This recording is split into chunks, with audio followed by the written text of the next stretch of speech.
From the very beginning, Luke Jeffers have decided to create a Friday show that is basically a spin-off series of Fridays with PewDiePie, but with a live stream twist. And since then, he focused heavily on tech topics, game segments, throwback segments, and more. However, there are some ups and downs towards this show for the past nearly 10 years now, and then a lot of afters along the way. For nearly 10 years, FwL has been making you guys entertained, talking about somewhat about politics, and of course playing games. And now, for the 10th season of the row, it's time for FwLX.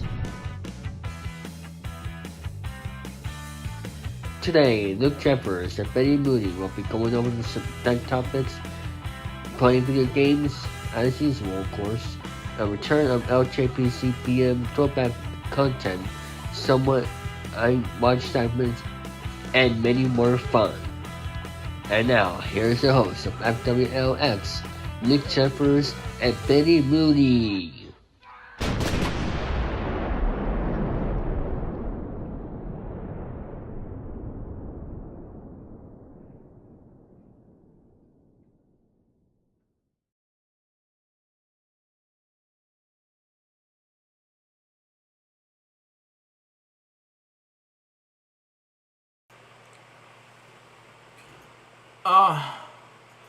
Thank you, David Thousand. Let's begin indeed. Hello, people. Sujaro speaking. Welcome to FwLX episode number 415. After 2 weeks of wait for not making me do my Friday show. Sorry I was late because I was having a little bit of an hour late, mostly because I've been doing one, not doing my Friday show, and two, lately, and two, I was been busy trying to watch YouTube videos lately. So anyway, let's do. I have about not one, not two, but 3, 4, 5, 6, 7, 8, 9, 10, 11, 12, 13, 14, 15, 16, 17. Yes, 17 dev talks along the X1 is very important. I have to read X1 in just a few moments. Just give me a moment. Hang on.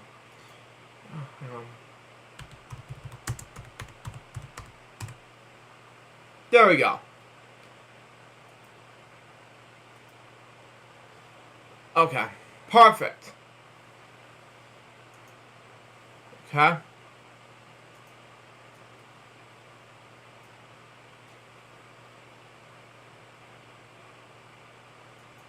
Okay. Now, with that in mind, I was looking at the chat and he just said, it's season 10 finale. Now, unfortunately, that wasn't the season 10 finale yet. We still have one more episode left until season 10 finale. That's basically what it is. And I don't have my webcam on at the moment, so with that in mind, we have, with that in mind, we have about, I have about that, along with some news reports to read, and then some game segments. I was going to do news reports, some announcements regarding to what's going on today, but I want to do it in a separate video. So let's do it now, shall we? So we got for us. His name is Stephen J. Riverdale. Okay? Born that name. He was an American film producer and screenwriter. He was nominated for an Academy Award for the category Best American Original Screenplay for the film Nixon. His nomination was shared with Oliver Stone and Christopher Wilkinson. He was born in Pennsylvania on May 6, 1949. He attended West Convict High School, where he graduated following in his class. Riverdale also became active in the Civil Rights Movement in 1967. He attended a fundraising event for the SCLC, where he shook the hand of FwL Speaker Madonna Martin Luther King Jr. Okay? Revel graduated from St. Joseph University at the University of Mount Pleasant in France. Okay? And later, the Sorbonne College. And then worked at the Justice Mission in the Congo. And earned a certificate in tropical agriculture. The officers bodies like that, where he started farms and cattle cooperatives and around Canadians like that. In 1975, he became the first American student to accept the Paris Film Competition. He also studied the Eric Comzer in the University of Paris, receiving the French Master's in Fine Arts degree in film directing, something like that. His career began upon returning home. He found the performing arts sphere with actor John Parlow, writing and directing plays, producing in Pennsylvania, New York, and London. During this period, he also worked as a staff photographer for the Philadelphia Eagles, dominating their 1977 season. After working on films in New York City, he moved to Los Angeles, where he worked and directed several dozen documentaries. His films won awards at festivals and competitions around the planet. Okay, Revel has also began writing magazines and articles based on his growing fascination with the JFK assassination. His groundbreaking work on the subject led to his first book, Death and Discovery. His second book, The Palmer, was a bestseller and they sold to Universal Pictures. Okay? Let me just see here while we wait on remixing them.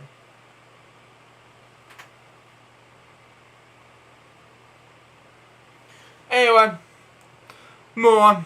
After his JFK book was optioned, he began a 4-year writing partnership with Christopher Wilkinson. Together they wrote Nixon, All, Copy and Beethoven, Miles Ahead, Palm, Sacrifice, and The Birth of the Dragon. In addition to uncredited rewrites of Bohemian Rhapsody, Star is Born, Moneyball, and All Eyes on Me. Throughout his screenwriting career, Steven continued to write books and plays. He published works that includes Ramsey's War, Dark Genius, The Marvelous Case, A Boogie of Days, Vice, The Singers of the Land of Night, the collection of poems such as Desert Songs. His play, The Wes and Jane Show, was chosen by the LA Times as one of the best political events of the year.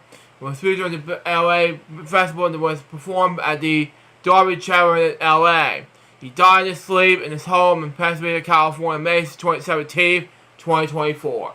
He was 75 years old.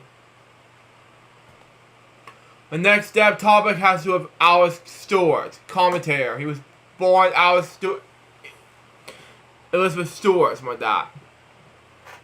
She was a American communications director who worked with the 5 Republican presidential campaigns. Okay? Before joining the CNN as a commentator. She was born in Atlanta, Georgia on March 11, 1966. She graduated from Tucker High School and obtained journalism and political science with degrees from the University of Georgia's Graduate School of Journalism. She began her career as a weekend anchor at the NBC Little Rock Athlete WARK television station. She serves as the communications director of the presidential campaign and former Minnesota Representative Michelle McBobman, like that. Anyway, and the former Senator Rick Startalks, like that. She began working for Canada's Governor Publication, Mike Huckabee. Anyway, as press secretary for this first presidential campaign. Anyway, she worked as it for his secondary presidential campaign, and she was to resign in 2015. She was also a communications director of the Texas Senator Ted Cruz 2016 campaign. She joined CNN in 2016 during the election. In 2019, she became a Harvard Fellow at the John F. Kennedy School of Government. She was an Emmy Award-winning journalist. She was an avid runner. She ran the New York Marathon, okay? New York City Marathon, something like that. In November 2023.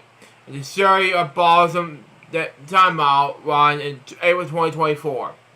She completed the NYC Marathon 4.18 to 48 4 hours, 18 minutes, 48 seconds. Terry Boston 10-mile run, 1 hour, 41 minutes, 4 seconds. She was found dead outdoors on May 18, 2024 in Bellevue, Virginia. She was 58 years old. No foul play was suspected. The operator stated that she had a medical emergency. I have these topics I have an announcement to make, but in the meantime, continue. Anyway, that's good. The next topic has to do with Stanley P. Goldstein, something like that. Born that name, he was an American businessman. Born on Woodstock, New Island, on June 5th, 1944. He attended the Warner School of the University of Pennsylvania, graduated in 1955. He served in the University State Army. In 1953, Goldstein co-founded CBS Health, alongside his brother Sidney and business partner Ralph P. Hogside III. He was the chairman, CEO at Melville during the 1980s until the 1990s. He died from cancer in his home in Providence, Rhode Island on May 21st, 2024. He was 89 years old. My next topic has to do with Charlie Cohen. Born that name, he was a American musician. He was the bassist for the rock band Train. He was a founding member of that band. He's also played the guitar, provided background vocals like that, but many other bands. He was a supporter of the group until 2003. He was born in Newport Beach, California on November 22nd, 1986. He began playing guitar at 8 when he lived in Virginia. Okay? Later in his family moved back to Newport Beach, California. At Newport Harbor High School serving, playing water polo. The guitar began his constant cup creation, something like that. His career began at Berkeley College of Music, where he was attended the University of Southern California, something like that. He was born on Gibbs, where he was transported highway to focus on primarily doing his musical gifts, something like that. To Berkeley College of Music in Boston. Okay? Attending Berkeley College for the music, something like that. It was a season finale next week, but continue on. Oh, that's fine. Okay. Oh, that's fine. Okay. Anyway, he started playing with the seniors with lessons, and you could learn more. Pat Murphy with Squire Discovery, as well as the other kinds of music discovered during Berkeley, something like that. Shortly afterwards, Cohen had gotten offered to some friends to go to Singapore, write and play jingles, obligations, something like that. After Singapore, Cohen, Jimmy Safford, Trace Future lead guitarist and mandolin player, and Rob Hogstede moved to San Francisco and started the group Opera, something like that. The group got a record deal to record an album Opposites in 1992. When they were forward, the members went their own ways. They had a hunch one day they would end up back together. Train, Hawkins would head to San Francisco. San Francisco and met Pat Morrison, Train's future lead singer. The two collaborated on songs in the Bay Area and invited Jimmy Stafford to be guitarist and Cohen as bassist. Cohen brought Scott Underwood to play drums. Thus, from 1993, Trey began became very successful. Trey scored the very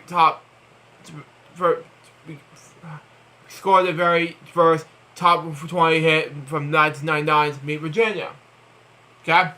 Although the big breakthrough came from 2001's Drop of Jupiter, with reached number 5 with albums such as Drop of Jupiter, reached number 6 in the Billboard 200 charts. The group toured nationally, opened concerts in the Huey and the Bullfish, Stereo Club, County Clothes, Bare Naked Ladies. In 2003, Cole was fired with the band after an emergency meeting due to substance abuse. FwL. During the album in 2002, after the train finished, probably dropped the Jupiters with Matchbox 120 out, something like that. Scott Underwood and Cohen moved to a huge partial mansion, okay, called the Palmer West Hollywood, to collaborate and record music. They decided to record a collaboration FwL, and their first album it was called Exler, something like that. In 2014, Cohen replaced Jesse Vest in the Days and the New on the bass, so the band continued touring. Paintbirds, something like that.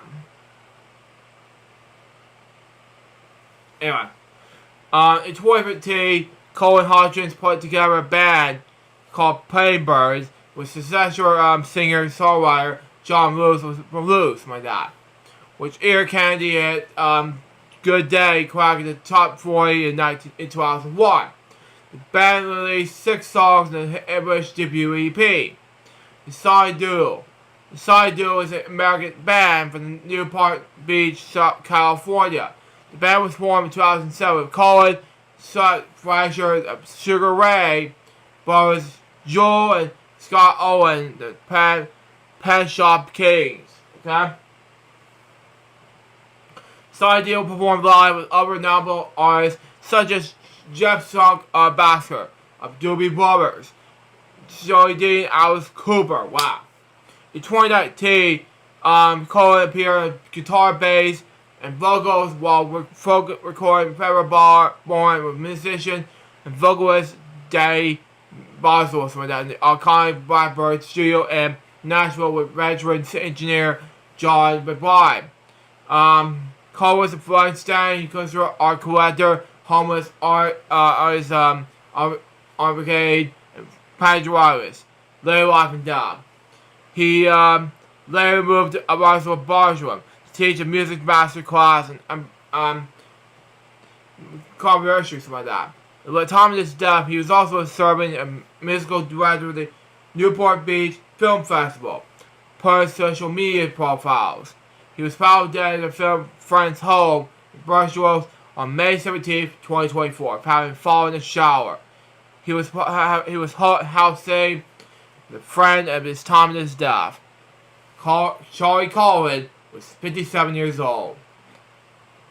The next step topic has to do with Daryl Hickman. Born Gerald Hickman, he was best known as an American actor, screenwriter, television executive, and acting coach. He started his career as a child actor in the golden age of Hollywood, and he appeared in a number of television serials as an adult, including several episodes of the CBS series The Nanny. Okay? He appeared in films such as The Grave of War from 1940 and Leave Her to Heaven in 1945. He was the older brother of Dwayne Hickman, an actor, television executive, producer, and director. He was born July 28, 1941, Hollywood, California. In the mid-1940s, my dad, Daryl was discovered by a dance school director, especially became a student there, my dad. That following year, Hollywood studio Paramount at the time, which is now known as Paramount Plus and other things by Paramount Global at the time, signed a contract with the child actor. His first film met well was a Ronald Colman signed in the film called Prisoner of Zenda in 1937. He attended Paramount School in California, and the classmates included G. Nelson and Jay Cooper. Okay? Production in 1949, Bing Crosby movie, The Star Maker, Paramount casting agents, led by Glory Prince, interviewed more than 1,000 children. Wow, okay? Hitman wanted one of the parts in the film. Pleased with Hitman's performance, Crosby notified his older brother, the talent agent Everett Crosby, of a young actor. Okay? After this, he went on to appear in multiple motion pictures throughout the 1930s and 1940s. Okay? In the wild area genres. Okay? A busy performer, he sometimes worked on the different films subsidiaries like that. In 1939, same year Wizard of Oz and John of the Wind came out. Hitman was cast in the 20th Century Fox film adaptation of John Steinbeck's best-selling novel from 1939, Graves of Wolf, okay? Starring Harry Fonda, directed by John Ford. He portrayed River Ghost like that. Anyway, the youngest member of the family trying to cope with his harvest of the Great Depression. The film was a commercial success, with Ford winning the Academy Award for Best Director. Well, okay. While actress Jay Doyle won the Best Supporting Actress in 1941. Hitman played the Woodford School Journey, Garvis and Men's Boys Town. I was running away from the movie right under the co-star Mickey Rooney's nose. Wow, okay. Makes sense anyway, which is terrifying, I know. So, one reviewer, okay? Another novel role was, during this time he recorded wartime melodrama, The Human Comedy, where he was played the mental slow child, okay? Him made a featured appearance as Frank in 1942, our gang comedy short, Going to Press. In 1944, he again played the bad boy outside cast opposite Jimmy Collins' Goody Two Shoes character in the film Henry Aldrich Boy Scout. Okay. In 1946, he played a younger version of Van Ernst's character Sam Myerson in the film noir The Strange Love of Barbara Ivers. Okay.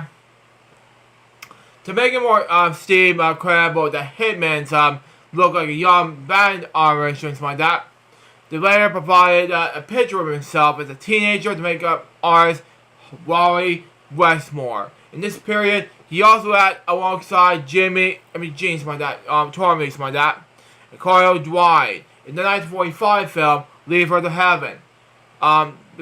Being a solo survivor that's among the cast, he provided extra commentary in the DVD release in the movie. His experience in the working of the Charlie was mixed. Wow. His career as to be having her aloof and not have given her best performance. Although it was lead to a nomination of the Academy Award for Best Actress. The year has also had released of Leave Her to Heaven. Hitman was launched in the newspaper of one of Hollywood's top jobbies. Popo! You're in the chat. You got me some doggy emojis. Wow. Wow, Popo, man. If you're watching this, I have no idea what to do with you. That was Morgan in the chat. Wow. Wow. Yeah, I was like, doggy, wow. I don't know what to do with you. Anyway, move on. Next. Anyways, him and Larry became critical in the child acting, okay? Allowing how the profession of young actors, despite them in the well childhood, okay? He opened it again therapy to several years to come in terms of his past, okay? Oh, man, anyway. Adult years as an actor. Him and graduated from Graduate High School in Los Angeles in 1948, okay? His brother Dwayne graduated from the same school in 1952.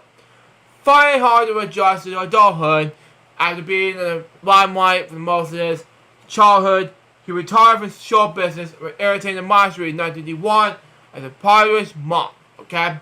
He returned to Hollywood around 1 month later. Yeah, he goes, oh my god, remix! Yeah, that's what my brother's gonna think. That will kill me. Oh my god. That'll be more. That'll be my reaction to my brother. Oh my god, remix. Yeah. If you don't know what you is, folks, I don't know what to do. I don't know what to do with my brother. But anyway, he returned to Hollywood 1 month later. Okay. He continued acting, but with fewer roles that he had as a peak of his career. One of his most novel roles during this time was an Alice, I don't pronounce it anyway. In the 1956 film, Tea in the 70s, I don't know. He also began acting for the first time in the brand new entertainment medium of television. The switch did not always turn out successfully, okay? Many shows were cancelled for various reasons in the early years of television. Him and his ongoing efforts to recreate, sorry. And a little bit, oh my god! Oh my god! Yeah! That's what my mother's gonna, that be my mom. I don't know. Oh my god, you're killing me. You're killing me. Oh man.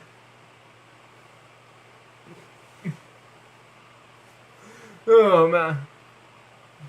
Oh man. Oh, wait, anyway. Oh, wait, anyway. Oh, where was I? I guess anyway. Oh man.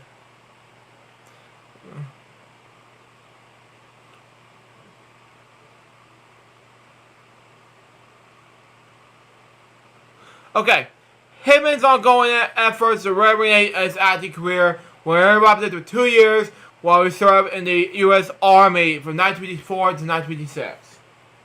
Okay?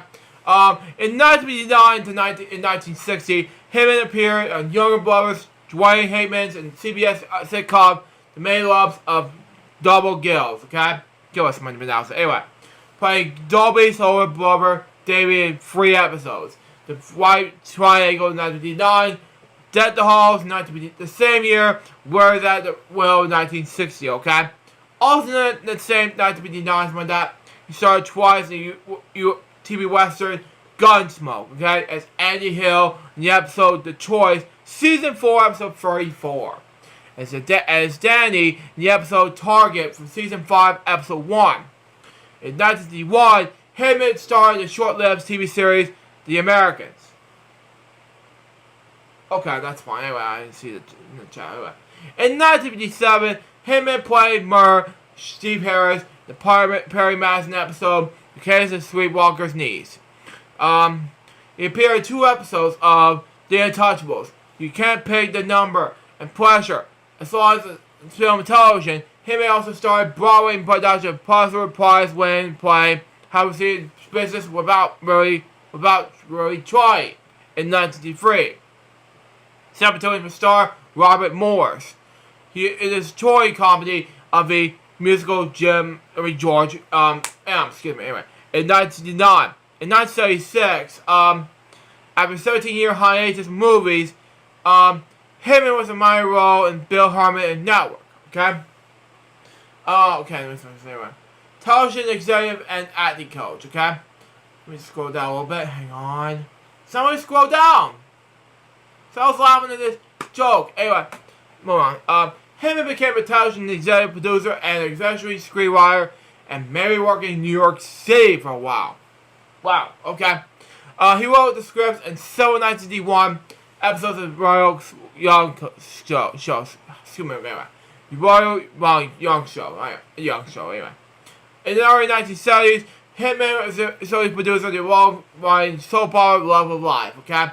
He was also one of the producers of You're the Top with late Norman Lear in 1977, okay? During the productions of the pilot episode of You're the Top, he reunited with guest star Mickey Rooney, and was added in the Boys Town sequel, Men's of Boys Town in 1941. Hitman's book all about the acting techniques the intellectual actor out of control with full command was published in April 2007. Wow, okay, 2 months after I first formed the company, okay? Ultrascope. Anyway, in it, he explains how his approach with acting improv through the interactions of the various actors and directors whom he worked over the years. One of his most important influence came from the working in Spencer Tracy. Anyway, George Cukor, the 1942 movie Keeper the Flame. Okay? In another book written by James Curtis, which was published in 2011, anyway. Spencer Tracy have an autobiography. His observations of Tracy and Cukor is again documented. He praised in 2 men's pages into that biography. And as well as to give due attention to experience how actors such as himself, earlier in 2002 interview, him stated that the current generation of young Hollywood actors was talented. Wow. But lacking in popular culture and imagination. Wow, okay. Himmel was born in Hollywood, California, July 28, 1931, to Marilyn and Catherine Nee Hoxtag Hitman. His father sold his shirts and his mother was a housewife. His maternal grandfather, Louis Henry Hoxtag, was a U.S. Navy seaman of Carlsberg George W. Spy ship. The cruiser USS Officer C-6 and presently Battle of Military Bay on May 1st, 1898. Wow, okay. Which he was awarded the Daily Mail and the Act of Congress. Per 1940 series on that. Dale and his family were living with his grandparents at 950 and Cranmore Avenue in Los Angeles.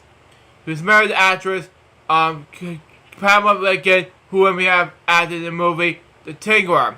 In November 28th, 1959, the couple had 2 sons before divorce in 1952. 82, something like that. Anyway. Their younger son, Justin, committed suicide at the age of 19 in 1985. Daryl Heyman had passed away on May 22nd, 2024. He was 92 years old. My next step topic has to do with Caleb Carr. Born that name, he was an American military historian and author, okay? He was the second of 3 sons, born to Lucas Carr and Trajan Bond Hars, okay? Okay. Carr offered to evidence like that, the Angels of Darkness, casting the Promised Land, Lands of the Terror, Killing Time, and of course, it's a lot to read. Anyway, Devil Soldier, Italian Security, The Legend of Broken. Percy taught material history at Broad College, and worked in history in film, TV, and the theater. The material special writings appear in numerous magazines and commercials, something like that. Among them, the Washington Post, the New York Times, and the Wall Street Journal. He lived in upstate New York. He was born on August 2nd, 1955 in Manhattan, New York. One of his sons born beat generation figure Lincoln Carr and Francis Von Hart. Logan's close circle of friends, including William Boris, Jack Cars, and Allen Ginsberg, whom Lincoln had known since his college days. Their frequent pressure in the Carr household affected Carr's future career. Their noisy drugs were inspiration. They made me dominated the never been a fishy writer. The variation of earlier state Simon in 1997 interview, where he stated that as a child he wanted to know nothing less than to be a fiction writer. Wow. Carr received his primary education from St. Luke's School in Greenwich Village and his secondary education from French Society, also in downtown New York City. Carr's interest in military history did not help him fit in the Great Friends Cemetery at the Quaker school. He was an excellent student, but he was guilty of pranks like selling off cherry bombs in the school laboratories and that. We discovered he was school transcript was marked Scully Armstrong and that. He was stunned, but we have guys that are school who dealt in cocaine and their blockers and that. And the teacher will have them assigned and have combinations. The scholarship like that were enough to keep him out of Harvard bars like that.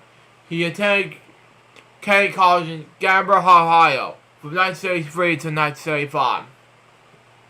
Returned to New York City in 1975, completed his education at New York University, where in 1977 he was awarded Bachelor of Arts at Military Diplomatic History. Wow, okay. Much of Carr's fishing deals with violence, partially by people whose behavior has an origin in childhood abuse. Wow. Okay. His father, who's famously forbidden childhood, ended in the common is manslaughter. Wow. Very politically emotional abuse by his wife and children. Caleb would never be settled out with his father's beans. He was emotionally friend by me. At the time I was a child, friend of my graduate to speak when I was presented alcoholism and someone that did not tend like children like that. Wow. Eventual verbal abuse fueled by alcohol and rage did not stop even after Caleb's parents were divorced when he was 8. Carr did not learn about his father's crimes until he was 18. Wow. He recalls being shocked, but not exactly surprised. The first presence of Carter Ginsburg, birth in the Carr home was a little unnerving. Wow. They could be perfectly nice people one-to-one. Carr told Star in 1997 interview, Carr was a very nice man. Owen could be a nice guy. Birds were a little strange for a child. But they weren't children people. You need to grow up to be around them. If you want to be terrified, they were up towards not going to make a child return. After Carr's divorce, Carr proposed marriage to Caleb's mother. She turned him down. And afterwards married prior John Spector, Carr's new stepfather, was another heavy drinker. And I felt worried, you know. Anyways, and Carr's made weekly visits to Megan, something like that. There were a lot of craziness in the family.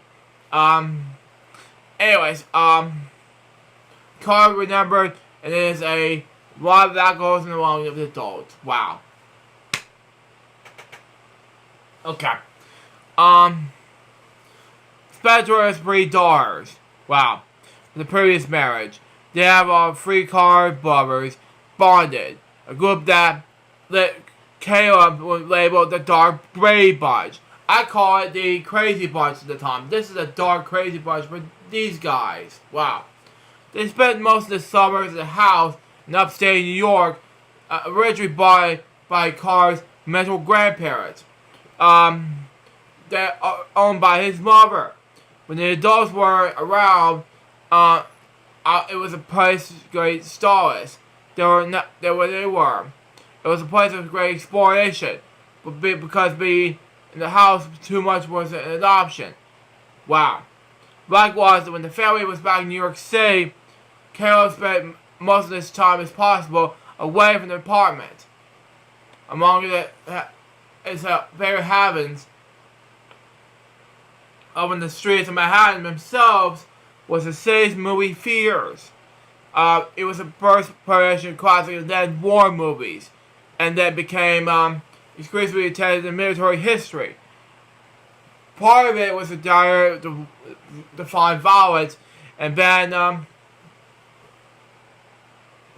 that was, in the first place, directed towards some of the short promotional end, and second, governed by the Federal Commercial Code. And I think that a very obvious way why I wanted to do that, he told New York Magazine in 1994. His early career began with this. Carl first went to work at the Consulate of Foreign Relations after high school as a library assistant, and rose to during his college year summers, and a substitute seminar off to research assistant.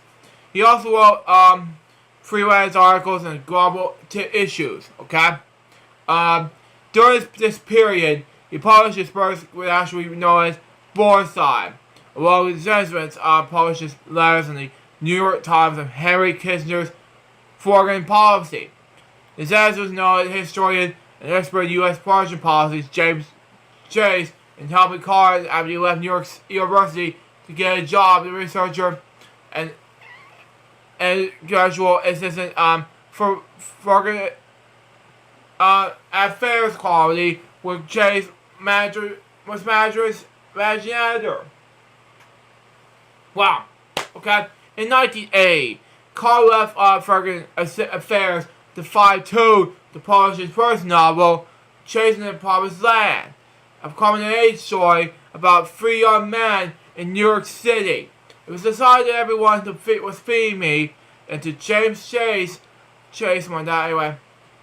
But nearly 20 years after the Chasing the Promised Land was published, the extreme prices of the books dealers was offered the volume towards his car to post the self-criticism on the book's Amazon.com page. Wow.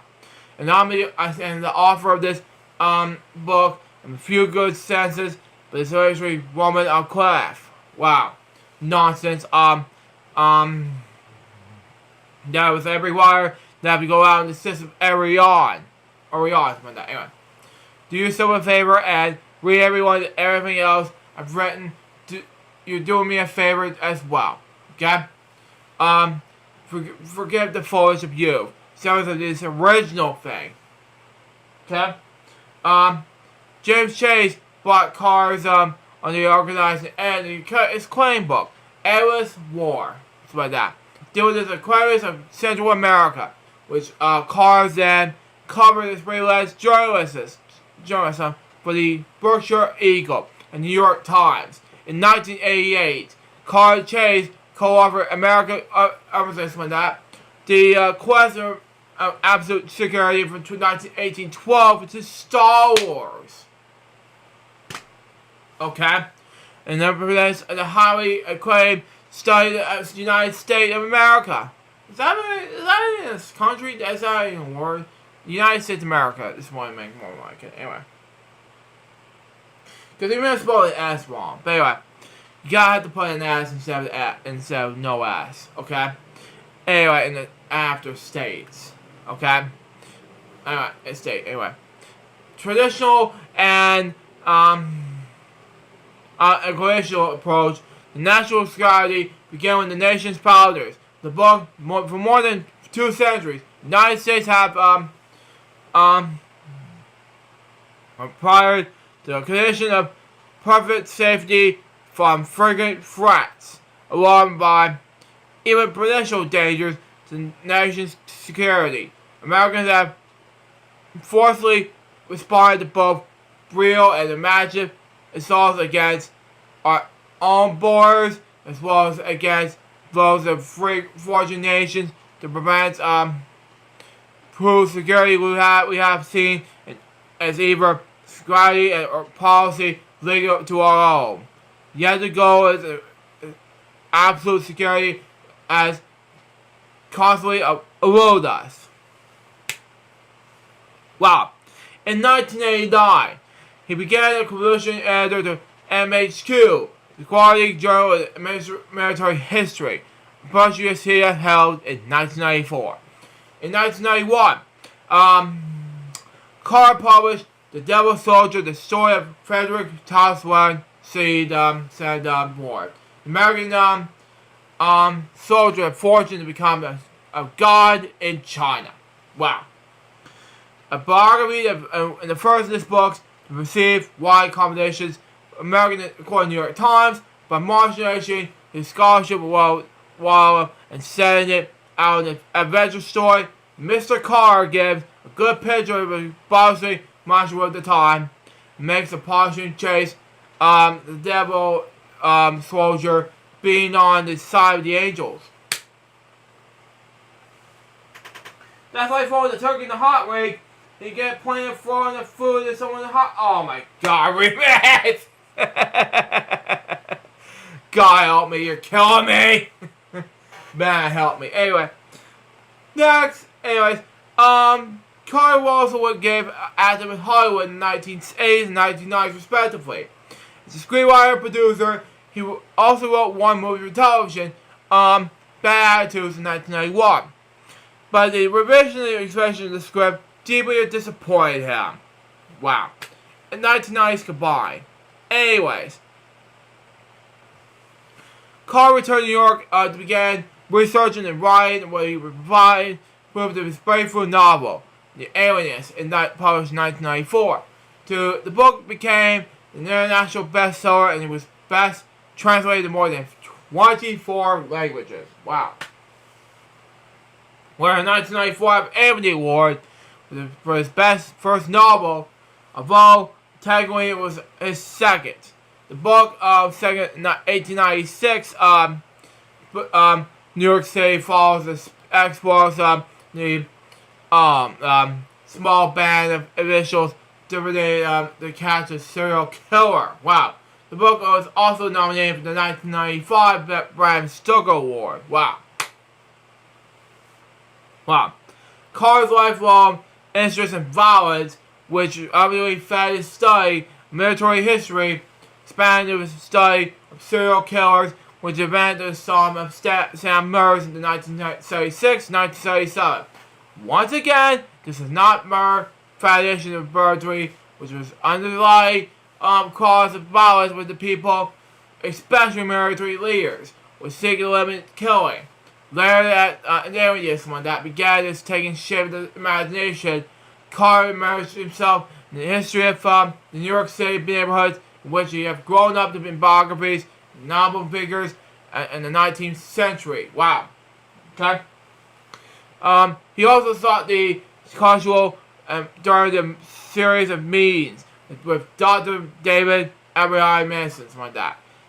The psychologist who explained David Berkowitz, something like that, at his capture and awarded the mind of his son of Sam killer. Wow. The Carr sold the movie rights to The Alienist and to Paramount, based on the early draft of the book. Returning to Hollywood, Carr wrote the pilot for the television vision The Far Future, The Orioles Chronicles, for Paramount Television. Okay? After the virtuous auction, sales of broadcast rights went to CBS. And once again, however,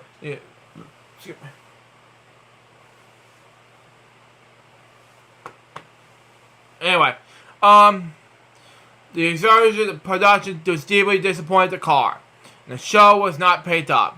Contract by Paramount Television could be done to salvage the pilot. Carr was told Paramount that it left to work on his own with the assistant editor, and he could produce a new cut of the show, the television movie, that was at least marginally successful, initially, especially abroad. Paramount agreed, and the movie titled The World of the Clouds in 1998 did indeed prove a modest success, partially for growing markets. At the same time, he appeared in History Channel's Jack the Ripper, Problem of Death in 1995, an expert to commentator. Initially, he was a guest commentator of PBS's American Experience New York Underground, He's also featured commentary in Rick Burns' 1999 documentary, New York, a documentary history back in Los Angeles. He performed page one rewrite of William Richards Jr.'s script as a prequel of the Aguirre's for Morgan Creek Productions. Okay?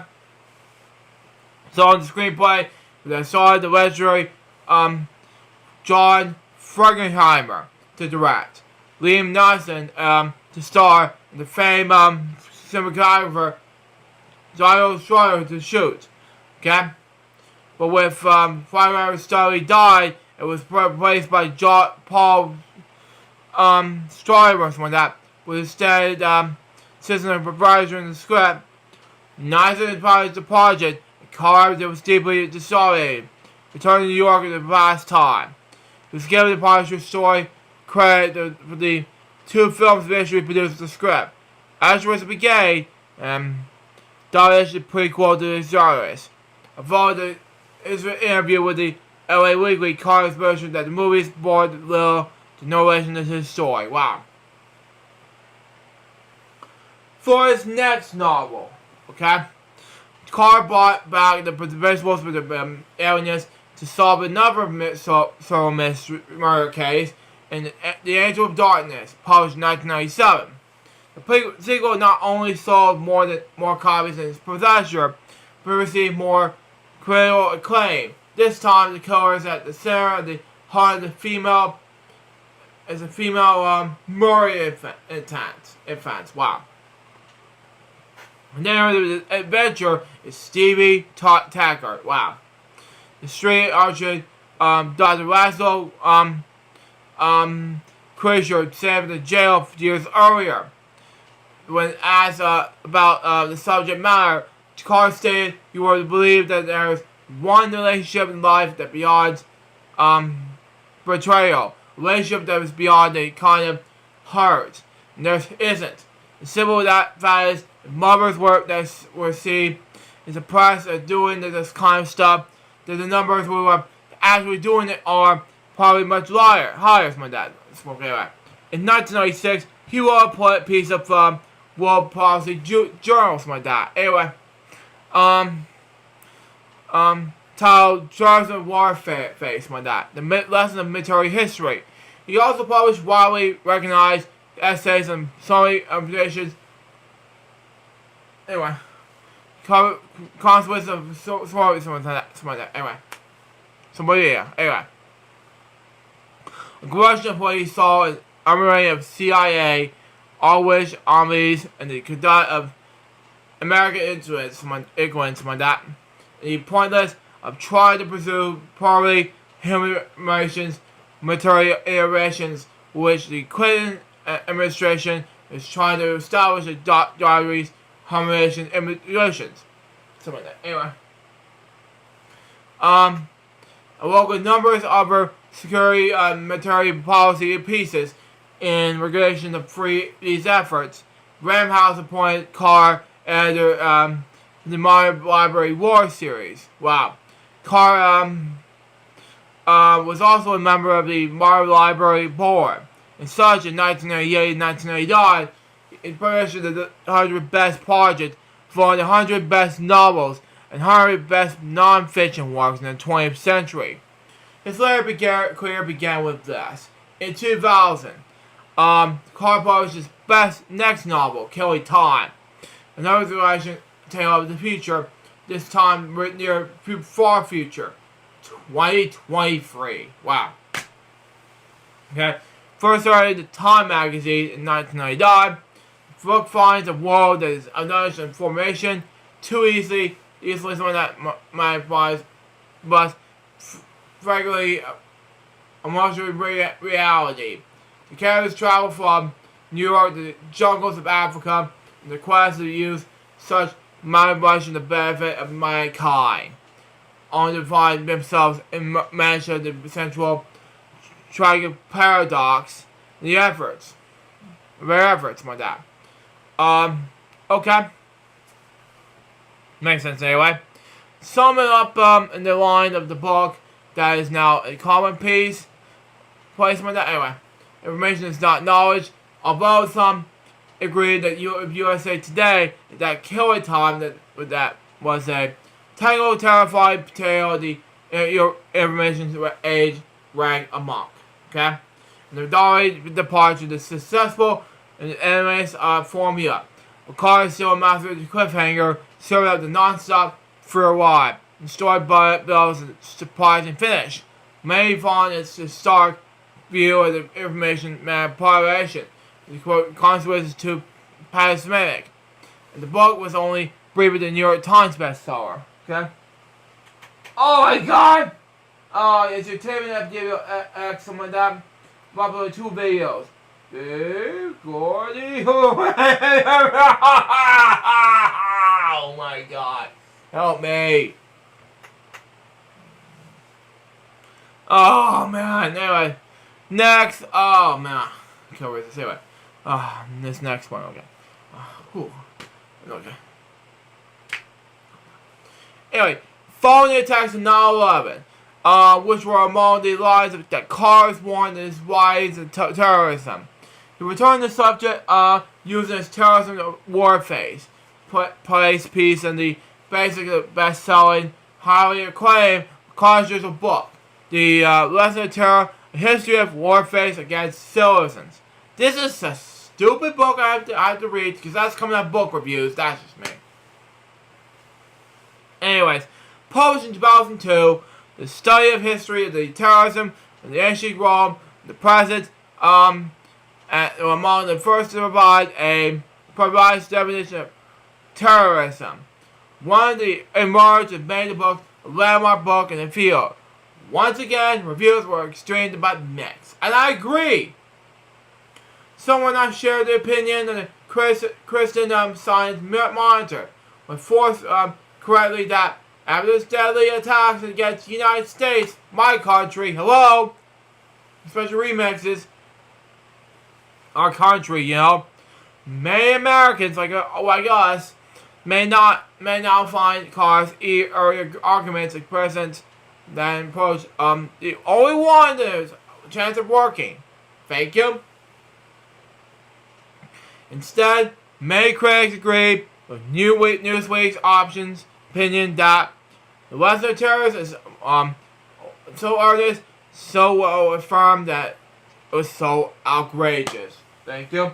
Although the third which will be another one of this remix Plum Television replaying the game I previously streamed today. We woke up the premiere tomorrow. So excited, okay? Once again, reviews were strict. Okay, move on. Anyway, that almost had every reader that was find something to do, something to love, and have something that will make you want to throw the book across the room. I agree. It is a short but curve. Thank you. But the work claimed that the voice among many historians, one of which whom is John Lynn, simply declared his own Amori's volume, Battle of History of Combat and Culture, that cars interests that terrorism 6 saying this can be traced that back in the ancient world that in the great armies and the great states and the engaged in attacks to civilians decided to emanate and terrorize that is important in both obvious and civil ways. Thank you.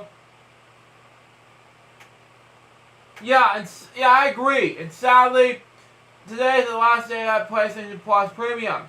This means no more games in the world. But I do have plan on buying these games for my PS5. Thank you. Yeah, I'm very excited for you to get PS5 games. Yeah, that's just me. Anyway, move on. As well as over terrorism experts and material and events commentaries that cause thoughts. It was formed on the basis of the deeper involvement in advertising commentaries from members of the material and defense commentaries that cause thought. informed that the basis is deeper involvement to adversary capital of the members would be government. Thank you. Shortly after the publication, he tested before House commentaries on that on national security, met poverty with defense, scars for that government, Donald, Rossman to discuss the future of the war on terrorism. Thank you. Anyway, and served as guest speaker to every major network and many cable news outlets. During American invasion of Afghanistan and Iraq, Carter was scheduled to appear on February 6, 2002, Carter with organizations to discuss his book, The Lesson of the Terror. On February 4, 2002, the appearance was cancelled. You kidding me? Anyway, we are 28 days away until I launch Real One's newest and last network and a powerful lineup from Real One Media. Yeah, that's right, because it's very exciting, you know? That's just me. Anyway, anyways, various reasons of howling of the engagement were put forward for the media. Thank you. One Congress member was told there was a scheduling conflict, others acknowledged with not enough members to sign up. Yet Carr believed the real reason was due to his criticism of Harry Kissinger. Kidding me? There was a member of the Consul. Bard College has asked Carr in 2003 to speak this topic at the Emerging America. He furthered his relationship with Bard as a visiting professor of the history from 2004 to 2005, teaching courses that range in the world military history, to the history of American intelligence, for the history of intelligence and cultural intoleration. In 2007, he again participated in the Bard Coalition of International Affairs programs, speakers of series, speak on the topics in the Nations Council in Iraq. In September 10th, 2002, something like that. Anyway, Carr participated in the Bard's Global Relations and International Affairs program, panels discussion and marked the events of 9/11 2001. Anyway, discussing the violations of the attacks in the World Trade Center, Shanksville, Pennsylvania, and the Pentagon. In 2013, Bard hosted a 6-week event engaged program in foreign policy of the United States State Department. Child great strategy and tech concepts, intellectual people, and making U.S. federal policy. Anyway, on June 10th, we want to. I'm very excited because I saw it this morning. You know, it makes sense. Anyway, June 28th, Real One is about to make history with the groundbreaking for ages. Yeah, I'm very happy, you know. Anyways, 2005, Carr published the Italian Security, subtitled "Foreigner Adventure of Sherlock Holmes." The project was eventually to be part of the anthology of new Sherlock Holmes stories by modern mystery writers. Something like that. When asked if he was took in the project, Carr responded, "I took my interest in Holmes. It's probably a lot like a lot of authors. There's others whom, like the Holmes stories, are part of the beginning of the decision to become writers, especially writers who are part of the public fiction that has been more to it." Carr's next mission adventures, Adventures volume has been tinkering since the 1980s. Was published under the title The Legend of Broken in 2012. This work is adventure history set during the time period which we have known little about. The Dark Ages, imagine a military tale with cultures colorized a bit of it ruled the kingdom, with the borders of national world seems to almost blend over national at times. Remember, viewers, don't forget to take your Barney Adams and your Barney kisses just like Barney. Oh my God! You're killing me. Anyway, okay. Although Carr was on this degradation of the book, It's not a work of fantasy. The fictional kingdom of broken objects that part of modern Germany was known as the Harz Mountains. A potential of the mountain peak was known as Brocken, which is for centuries have been considered the seat of the supernatural doings, because Carr demonstrates by that, with knowledge of simulation of man. As the book progresses, we saw how the word broken pertains, not only to the sea, but also to the characters. The book is otherwise a cautionary tale of their own time. The Washington Post declared this. Next one, the old-fashioned entertainment.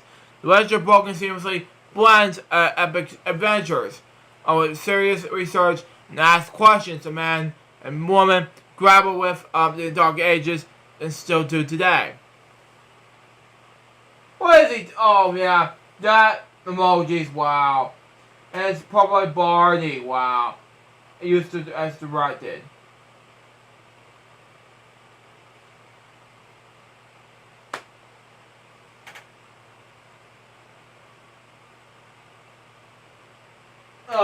These emojis. Wow.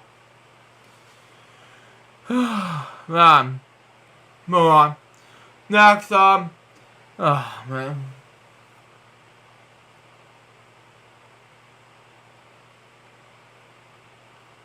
Anyway, moving on. Next, Carr spent several years researching and writing his final novel, Surrender, New York, published on October 13th, 2016, with Penguin Random House. He started this book is eventually a moral application of principles and theories of Dr. Laszlo's creatures, criminal behavior, especially directed at children, and many failed attempts at adapting. The alias of film, Paramount announced in December 2015, the partner with TNT to produce a television series application helmed by Clary Fargaris, my dad. An Emmy Award director of True Detective, Carr casually hired on, pending his approval of the final scripts and produced as a cautionary producer, comedy and sustained deaths. After 20 years of conduct struggle, countless failed attempts, I'm delighted that Paramount Television, anonymous content TNT, decided to join forces to bring the alienness to life and what, based on the material I've read, has the potential of the favorable exciting TV series.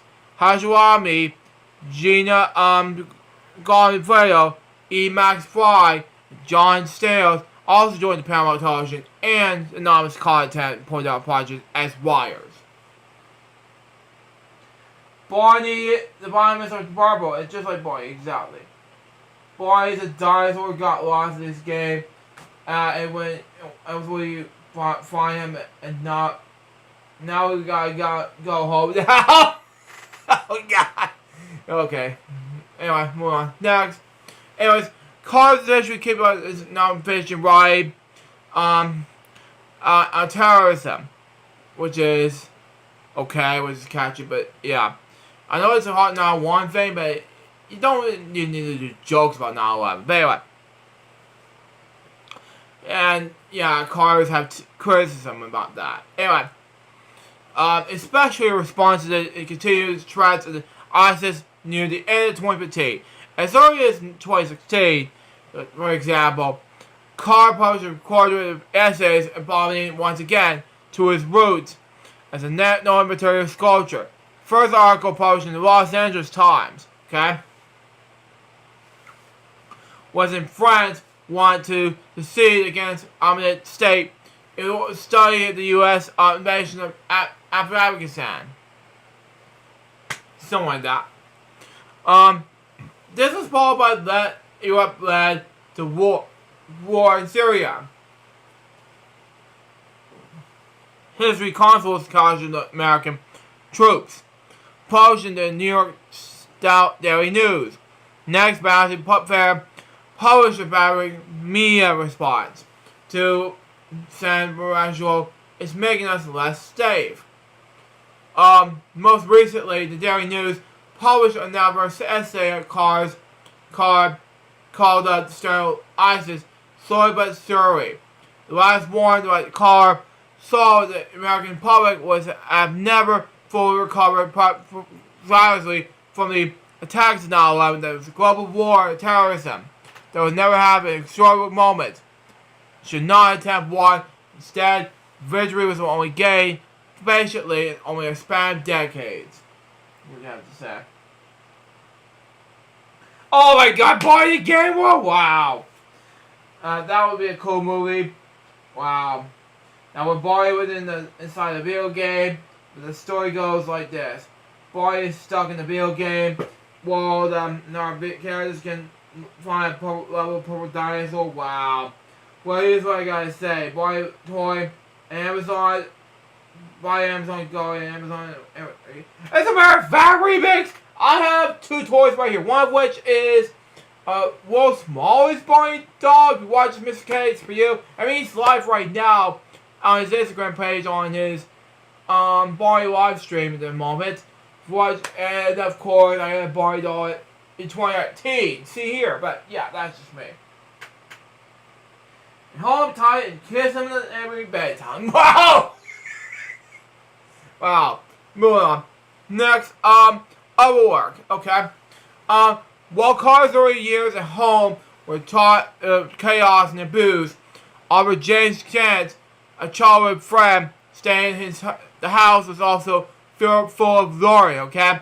The thing is, most people have been in narrow. Okay. Bob Carter's know the music and diary well. History and literature. They're actually remarkable.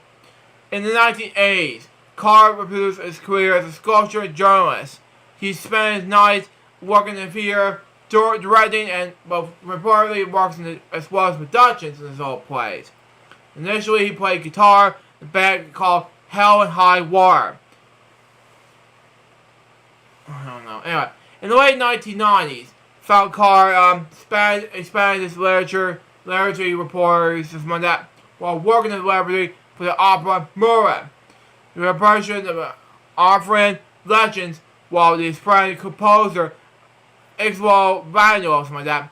The stage which was his first scene since my dad. Anyway, was performed in the full orchestra at the Paris Opera House in 1999.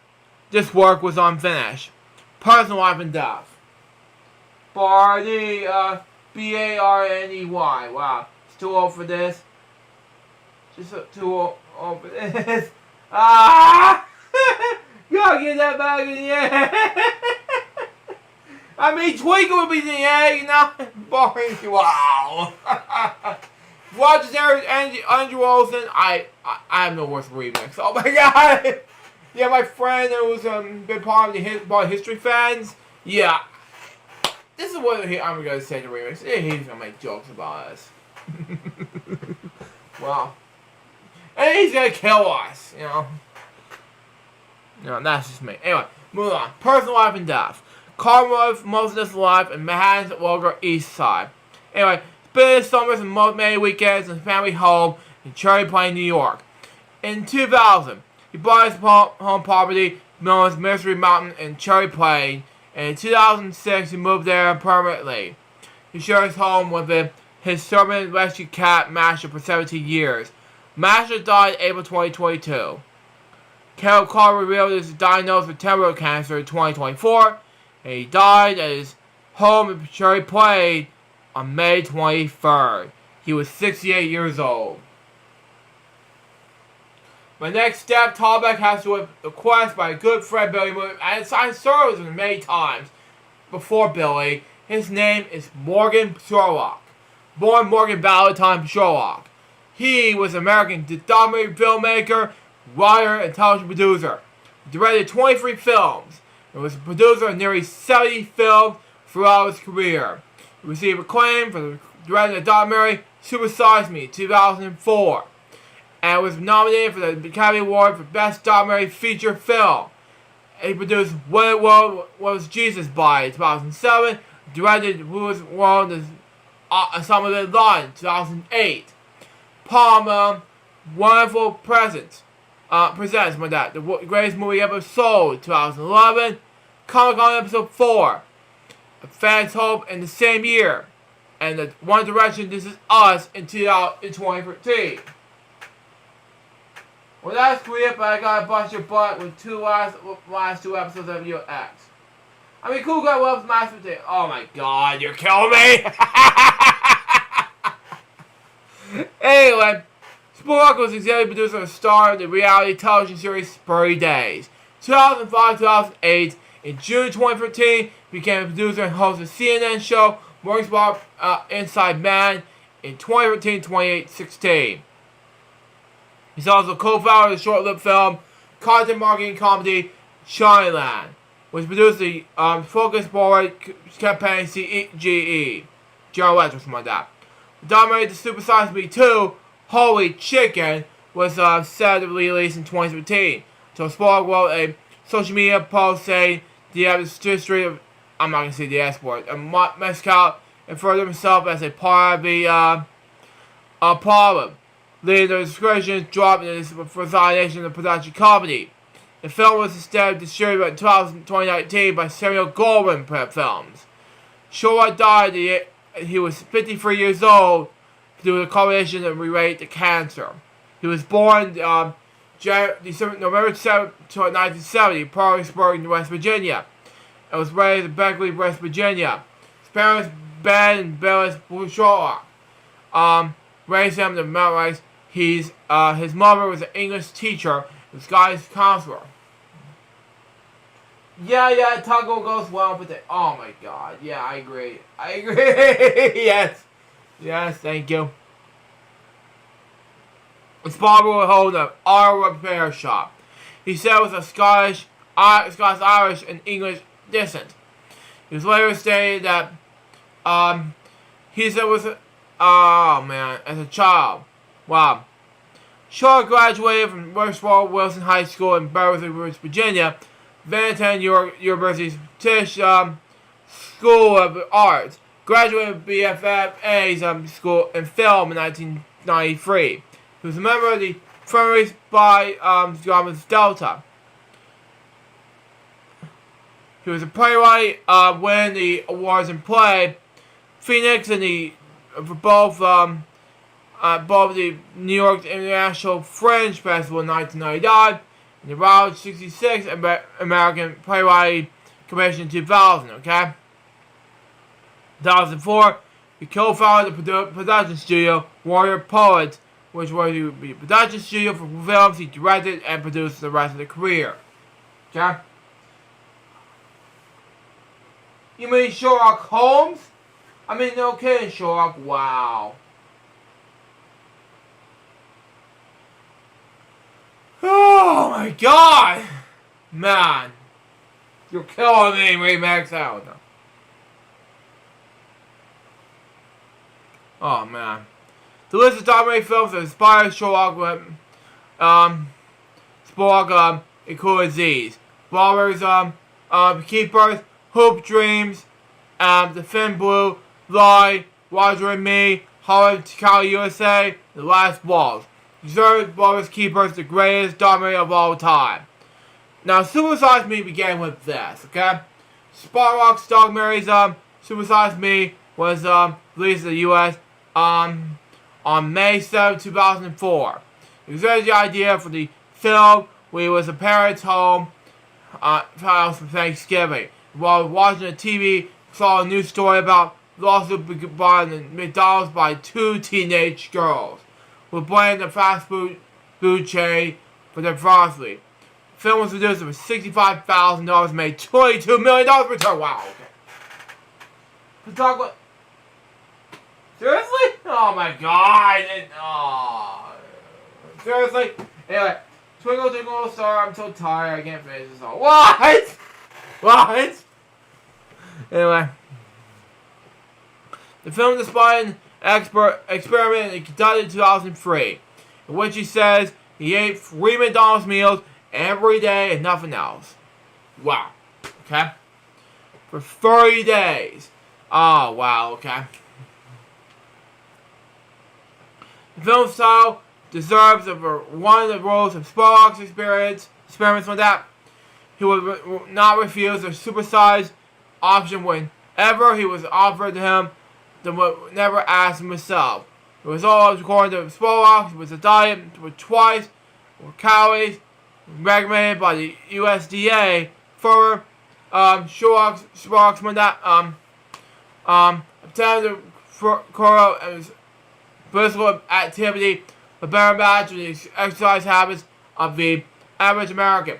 Spurry walk about 3 miles, 4.8 kilometers a day, whereas the average of American walks at 1.5 miles, 2.4 kilometers. Wow.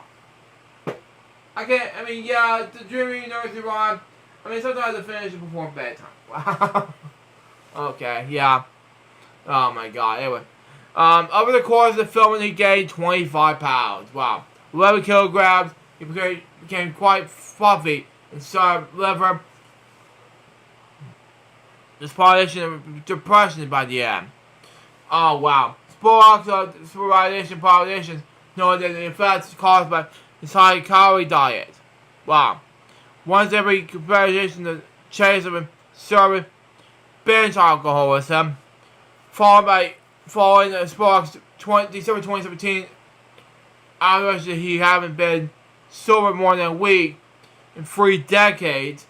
The claim that he was liver dysfunction being caused by eating McDonald's food severely by 30 days, even been called into question. Schumacher also did not want to release his diet log, documenting this diet during filming this documented to the public.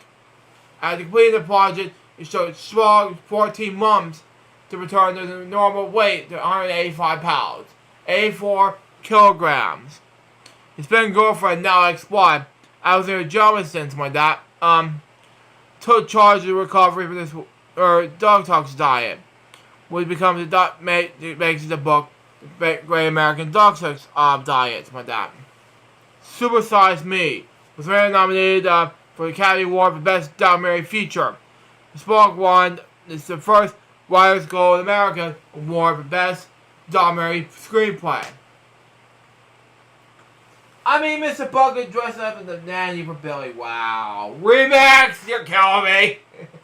Anyway, she putting up your clothes, young man. He says, Mom! Oh man. Spark wrote a book in 2005 off the Super Size Me and top. Don't eat this book. Fast food, the Super Size America. Okay? Now 30 days, okay? In each episode, a person steps up Spark himself as a group of people that spend 30 days immersing themselves in a mode that marginally different norms like that. Being in prison, Christian living in a Muslim family. A Harvard say the whole I'm not gonna say it's something like that. Person, etc. While Spark discusses with the rapid social issues involved. Chicken McNuggets, wow. How chicken nuggets were made. Dog that nugget in the barbecue sauce. Exactly. Especially ketchup, honey mustard. Yeah, exactly. The series ran on FX between 2005 until 2008. In the series' second season finale, Spark spent 25 days walking to Harrow County, Virginia, a county outside Richmond, jail, experiencing life in an inmate. The first season of 30 Days premiered on June 3rd, 2008. The first episode, first season, titled Working the Coal Mine, was filmed in Bulk, West Virginia. It's located roughly 18 miles, 29 kilometers, the county of West Virginia. And Spark raised before leaving New York. In 2008, he was signed a deal with Fox Television Studios, called I Bet You Will. He also created I Bet You Will for MTV. I Bet You Will began as a popular internet webcast, 5-minute episodes, featuring people doing stunts in exchange for money. Okay? Yeah, honey mustard is good as well. Exactly. Anyways, examples of accessories was transplanted pairs like that. It could eat a full jar of mayonnaise. Why? US $235. Wow. Eating a warm burrito. Wow. $265 in US. Wow. Taking some shots of cornmeal. This is disgusting. Pepper, vegetable, lemon juice, hot sauce, chicken broth, and cod liver oil. This is going to be a total of $450 in US for 9 shots. Red Caps was a success, and MTV later bought aired the show with FwL hosted. Wow. Okay. I mean, green bars make nuggies. Wow. I came up with this meme.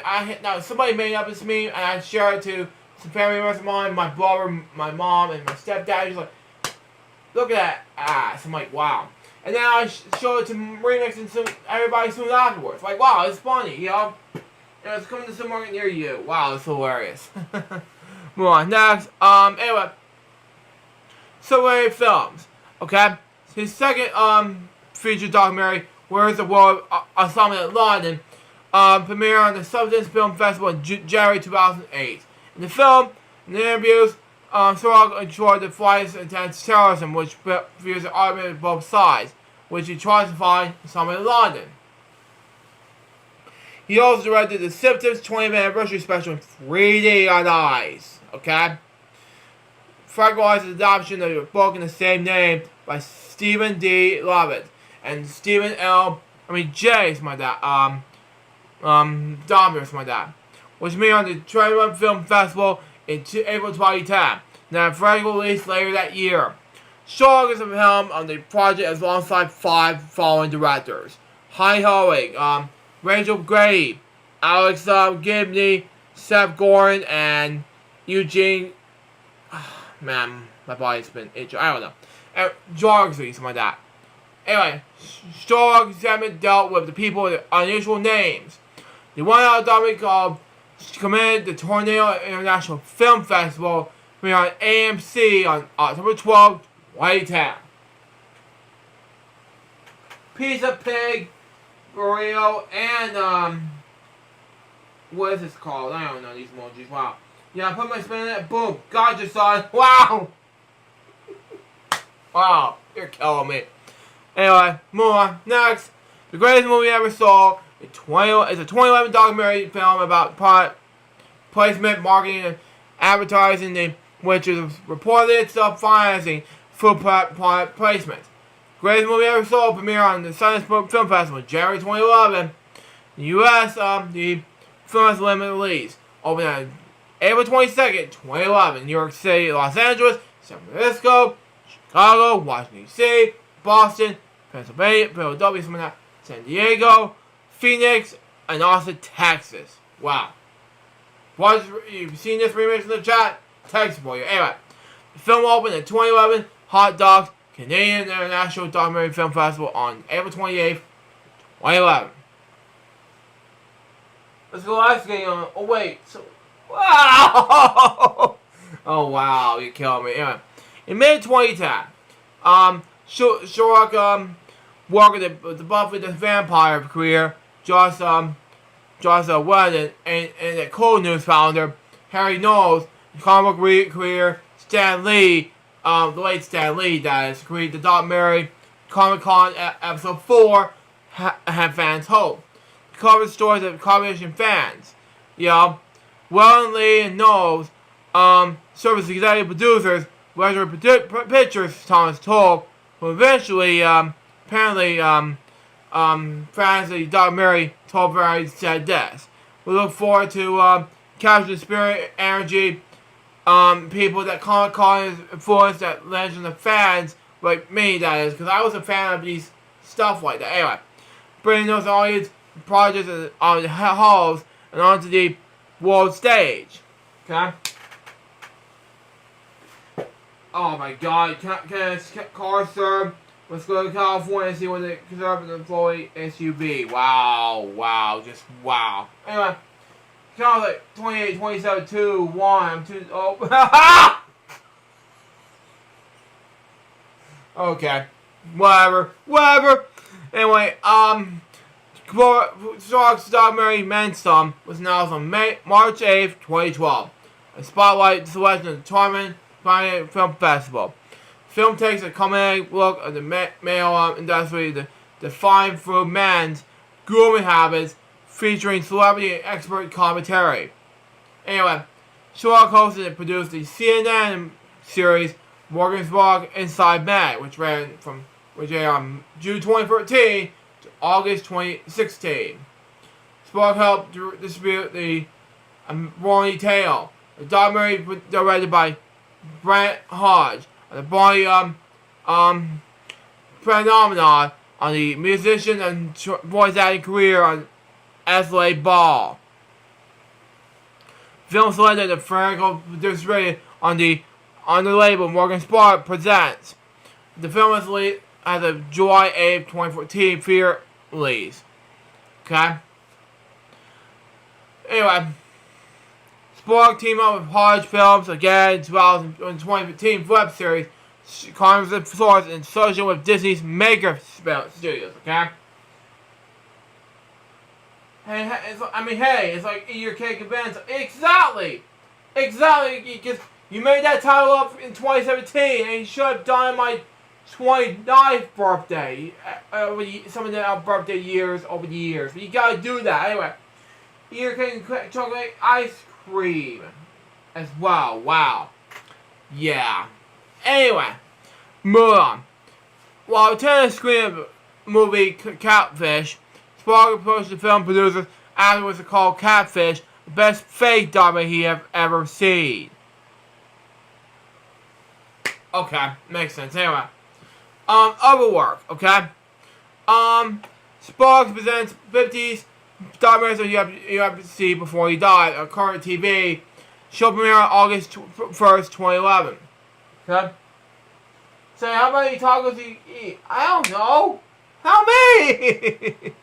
Anyway, Sparks half-hour documentary series Day in the Life was debuted on Hulu mid-August 2011.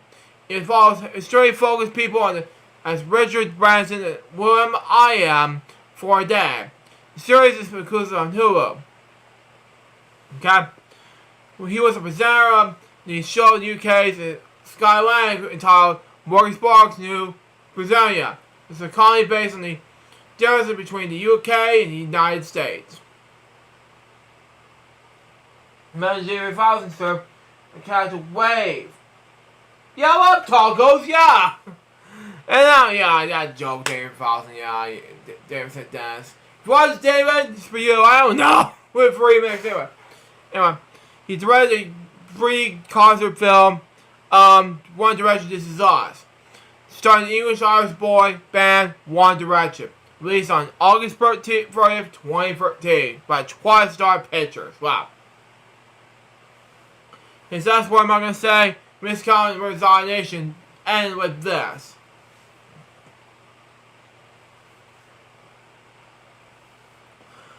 In December 2013, Strock blog post a man who he described as a history. That's what I'm not going to say. Something like that. In the midst of the #MeToo moment, he said, "I come to understand having months of these relations that I'm not sure of economy bystander. I'm also part of the problem." Wow. And probably he said the combination. That's what I'm not going to say. Misconduct in this part. Including cheating on his past wives, girlfriends, as well as said on S-word, I'm not going to say harassment, and violation by his assistant in the production company, Warner Poets. In the post, Frog has also said he was asserted of S-word, I'm not going to say he saw it while in college. Wow. Mr. Lucas. Oh my god! That's remix. That, yeah. Highlight of this episode. It's Luke Joseph Jeffers. Come on, Luke Joseph Jeffers. Seriously? Anyway, just a fictional character. Exactly.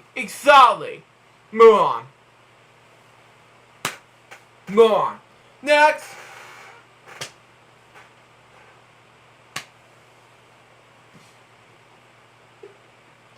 Oh my god, anyway. Oh, man. Anyway, move on. Oh, god. Anywho, Schwartz wrote that was still in college, a girl who had hooked up was one of the one-night stand. Excuse me to, oh my God, not right, but what was no charges or violations. But she wrote about the instance of a short story writing class or call me by name. Are you kidding me? Anyway,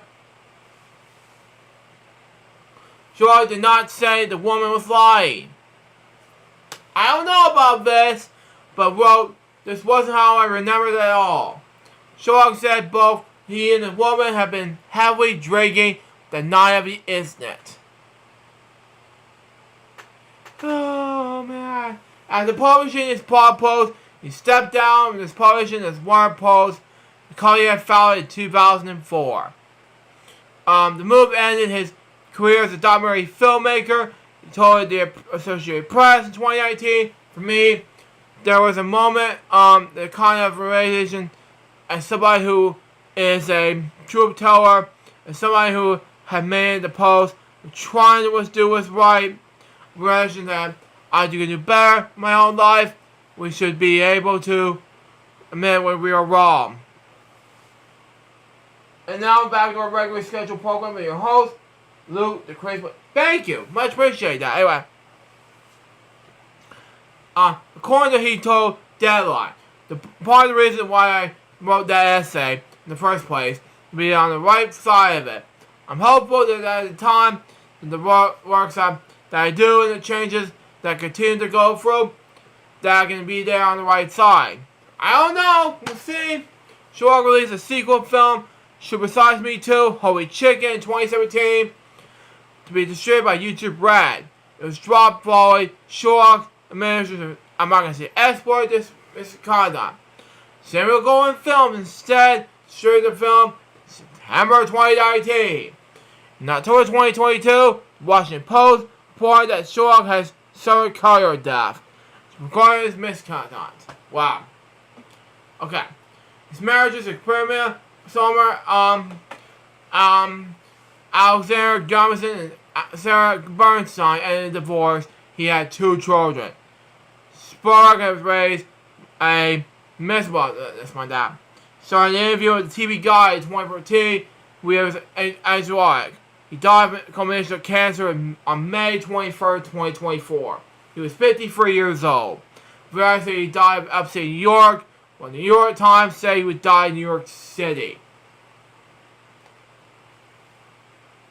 Anyway, I'm gonna read this chat. Anyway, now this today begins the journey with me getting a Mac Mini 2, M2, something like that.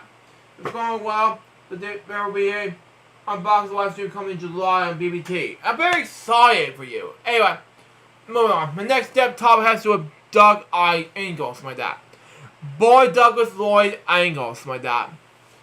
He was an American musician, best known as the founder, organist, primary composer, and lead vocalist of the band Iron Butterfly. He wrote the band's hit song In the Ghetto da Vina, which was first released in 1988. It was first last surviving member of the band's 1967-1969 lineup. He was born in Omaha, Nebraska. You watch Mr. K, Omaha, Nebraska for you, on September 9th, 1945. His father, Lloyd, the church organist, introduced him to the music in the early age. And Ingalls moved within 3 months of his birth to Rocky Mountains, Nebraska. Later, the city moved to San Diego, California. Ingalls founded Butterfly, Iron Butterfly in San Diego in 1966. Okay? Rocky Mountains, okay? Is it California? Oh, it's not. It's not Nebraska. Never mind. It's not Nebraska. Never mind. Move on. Ingalls founded Iron Butterfly in San Diego in 1966. Remaining the groups, they were located in Los Angeles later that year. It became part of the group's classic lineup, featuring Ingalls, drummer Ron Bushy, guitarist Eric Brand, and bassist Lee Dorman. His work is featured on the Iron Butterfly albums Heavy in 1988, Gaya Divida in the same year, Ball in 1999, and Mind Rise in 1970. He also offered the band's biggest hit, also called Gaya Divida. but it was not recorded under the second album. It was written during Iron Barber's early days. The album was just $500. Wow, it was $600.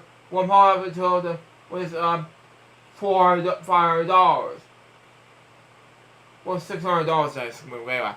Move on. According to drummer Brian Bush, organist vocalist Don Engel wrote the song one evening while drinking a gallon of red mountain wine. When Armstrong and Engel then played the song for Bushy, when wrote down the lyrics for him, he was throwing his words so badly that it was supposed to be in the garden by Engel. Wow. It was arrested by Bushy and got in Davana. He co-authored the remaining 3 hits. So Experience, A Time in Our Lives, and Easy Rider, something like that. Whoever remembers the group. The song was number 30, the Billboard 100 Top Hot 100. The chart is in the Netherlands was over at number 7. The music had found a similar impact in the international rock scenes, including a number of acts such as Black Sabbath, AC/DC, which I've seen as a kid. Well, not a kid, but adulthood days anyway. Rush, Alice Cooper, Mountain, which is good. Our Heat, some Gun, Stone Temple Pilots, Slayer, which is, again is a heavy metal band. Good. Kingdom, Blizzard, the Lyrics of Wizard, and Queen of Stone Ages. After Iron Body broke up in 1971, Engel toured initially with his former band members, was not involved in either of the Iron Body Slayer 2 albums, starring Billy Stein Seal both from 1975. Engel was a short stint with the pop group Start Naked and the Car Thieves in the early 1970s, and he left Iron Firefly. Between 1974 and 1978, Engel managed recreational vehicle park in the Los Angeles National Forest. He spent time painting houses in Oregon, Washington, and California. He died on May 24th, 2024. He was 78 years old. Yeah, I'm getting hyped for WWDC next month. I'm getting excited. Anyways, my next topic has to do with Kashiboru. Now, born that dog name, he was best known, he or she, I don't know, he was a Indo dog from Japan. Adopted in 2008 by kindergarten teacher Angela Trial, she was prominently featured in the original Doggy meme and the eventually dog coin currency. He was born a partially dog who was sent out with an army shelter where a puppy mill shut down on November 2nd, 2005. She was adopted in 2008 by a Japanese kindergarten teacher, Sato, and was named after the Kursis group Kashiboru for that, by a volunteer in the shelter. Sato was kept by name, and was because she thought the dog was had the wild face, like the fruit. Wow. Yeah, so remember that dog name. Wow, okay. She was the first picture in 2010 blog post by Shadow. Afterwards, violation of the pictures overlaid Comic Sans text was posted for the summer of the blog, specialized for combinations. The use of internationally spelled doggy dates back into June 2005, was mentioned in the episodes of Homestar Runners puppet series. She's also associated with the dog coin, largely inspired by the doggy meme. In December 2022, Shadow announced that Cobb was seriously ill from something like that. So after that, her health was improved. On May 24th, 2024, it was announced that Shadow was bald and she died at the age of 18. At around 7:50 a.m. Japanese Standard Time in Shibuya. More service dedicated to Shibuya was drew 50 people, including some who were involved in the carpentry industry. The sexual website began with this, okay? In Japan, Casual and Shiloh were known as pet owner rather than a meme. In the blog, Taking a Walk with Casual Chan was the fourth most popular pet related blog in the country as of December 2013. Rather than a meme, she explained, to be honest, some pictures are strange for me, but it's still funny. I'm very impressed with the skills and taste around me. Nobody knows about doggy meme. Okay? Maybe I don't understand memes very well, because I'm living such an analog life. Stanley was also expressed by that she was learned that there is an internet is that anyone in the world that can see the life of my blog. If you want remix, that's fine. Coverage regarding the image of Kamadu as one point a central cultural icon, being used in commercial advertising, because it's widely recognized. A non-fungible token was being sold for $4 million. In 2023, part bench ramen of Casual was installed at Casual Shobia, something like that. Mail cover with her image was also installed in Shobia in 2024. A documentary about Casual's and owner titled Under Doggy was in development by Scout Productions. My next step topic has to do with Grayson Murray. Born Grayson Carter Murray, he was best known as an American professional golfer. Okay? He was won 2 PGA Tour events, the 2013 Roger Championship, and the 2024 Sony Open in Hawaii. Okay? He was born in October 1st, 1993 in Raleigh, North Carolina. He won 3 straight Callaway Junior Championships from 2006 to 2008 and was top-ranked golfer nationally in his age group. Murray attended Leesville High School in Raleigh, where he competed in golf and won both a team and an annual state title. Murray enrolled at Wake Forest University. Unable a combo there, he transferred to East Carolina University after 1 semester. However, he used golf team after 8 weeks due to disagreements with the coach. He commanded the transfer to the University of North Carolina at Greensboro, but instead to skip a semester. Murray enrolled at University Arizona State University in 2014. He played in the 2014 U.S. Open at Army or something like that. The professional career began with this. He earned professional status at the 2016 Web.com tour by tying the 74th at Q School, a tie for top of the Rex Hospital Open in Dayton, North Carolina, in which he competed as sponsor exhibitions like that. Given entry into the following 2 tournaments, where he tied the 8th in Germany himself for play time for the rest of the season. He had 4 top 10s, including the playoff loss, the Digital Alley Open. And finished 18th with the regular season money list, earned the PGA Tour card for 2017. And on July 23rd, 2017, he earned his first PGA Tour victory by winning the Basketball Championship.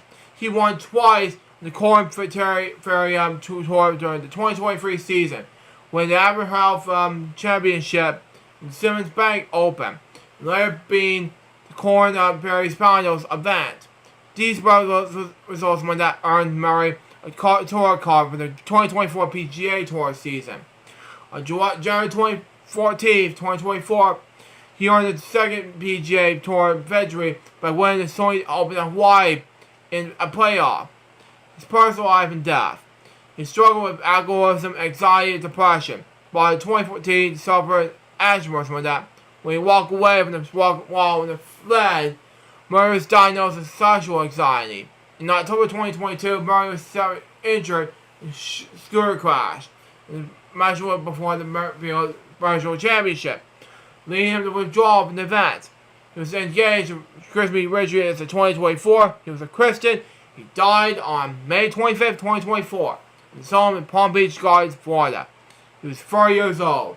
He was moved to Charles Schwab College in Fort Worth, Texas, the day before, trying to illness. The next day, his parents confirmed he had died by suicide.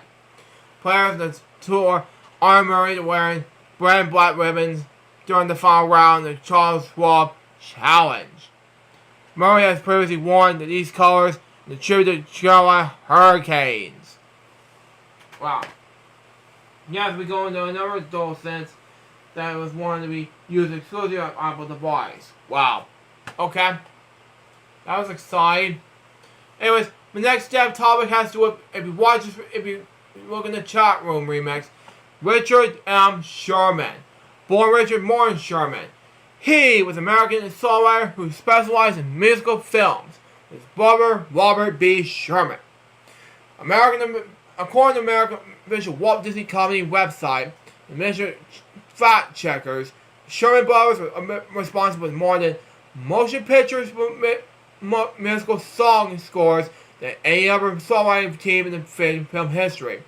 Some of Sherman Brothers' best known songs were incorporated into live action and animation musical films, including Mary Poppins, The Happiest Millionaire, Sword in the Stone, The Jungle Book, Many Adventures of Winnie the Pooh, Chitty Chitty Bang Bang, Snoopy Come Home, which is great. Yay! Snoopy coming up, right? Yeah! Anyway, Band Knobs and Broomsticks, The Silver Rose, and Charlotte's Web. 1933 version only. The best known work is A Small World. Wow, this makes more sense. Anyway, written by the theme park attraction the same name. According to Time, it's made publicly performed song in history. Wow, okay. He was born in New York City to Russian Jewish immigrants, Rosa Desert and Al Sherman, on June 12, 1928. Together with his older brother Robert, the Sherman brothers eventually followed in their songwriting father's footsteps. The following long-lasting songwriting partnership. Following 7 years of the fragrant cross-country moves, the Sherman family finally, something like that, settled down in Beverly Hills, California, in 1937. During Richard's years in Beverly Hills High School, he began fascinating with music and studied several instruments, including the flute, piccolo, and piano. And his 1946 high school graduation, Sherman's classmate Andre Perman played a musical duet with Perman on piano and Sherman on flute. Curiously, both would go on to win Academy Awards with music in 1964. Perman played for scoring music without treatment from My Fair Lady. Okay? While the Sherman Brothers won the music score, okay? Especially the original from Mary Poppins, as well as second from West original song from Chim Chim Ree. Army service and education. In 1953, Sherman was drafted in the U.S. Army, being assigned by the Army Band and Glee Club. Sherman as a musical conductor, both groups in 1953. He was honorary discharged in 1955. Starting glowing in the United States during this time in service. During this time, his brother Robert worked with the other songwriters, okay? As a student at Bard College, Sherman majored in music, writing numbers, and songs and art songs. His imagination to write the Great American Symphony eventually led him to write songs. Within 2 years of graduating, Sherman and his brother Robert began writing songs together that could challenge with their father, including Al Sherman. A successful popular songwriter in the Tin Pan Arm Alley days. No, 1,000 times no. You gotta be a football hero. In 1958, Sherman's brother Robert founded a musical publishing company, Music World Corporation. Okay? Which later worked with Disney's BMI publishing arm, Wonderland Music Company. Okay? The same year, the Sherman Brothers had the first top 10 hit with Tall Paul, which was sung by Annette Federation, from that. How many else like that? Anyway, said the song attracted the attention of Walt Disney, who eventually hired the Sherman Brothers and established as Walt Disney Studios. Walt Disney, Sherman Brothers, who wrote is perhaps the most recognized song in Small World After All, from 1964 New York World Fair. Wow. Starring this movie, the continuation of world's special Walt Disney movies. The Sherman Brothers collaborated with Nolan arranger and conductor Aaron Carswell from that. In 1965, the Sherman Brothers won 2 Academy Awards for Mary Poppins. Best original score were included Feed the Birds, Supercalifragisticexpialidocious, Habnasset. Sorry. Anyway, the best original song, Chim Chim Cheree, something like that. Anyway, since Mary Poppins' premiere, Robert B. Sherman subsequently earned 9 Academy Award nominations, including 2 Grammy Awards, 4 Grammy Award nominations, something like that, and 23 Golden Population albums, like that. I remember him as a small world, many global crowds, and he's in my world. Yeah, I agree. Okay. Robert Richard Sherman wrote directly with Walt Disney until Disney's death in 1986. As leading the comedy, the brothers worked previously and songwriters and scores in motion pictures, television shows, theme park exhibits, and stage musicals. Their first non-Disney assignment came in Albert B. R. Broccoli's motion picture production, Chitty Chitty Bang Bang, in 1988, which gave the brothers their first Academy Award nomination. In 1983, Sherman Brothers made history by becoming the only Americans to ever win first prize in the Moscow Film Festival for Tom Sawyer, which they also offered the screenplay. Wow.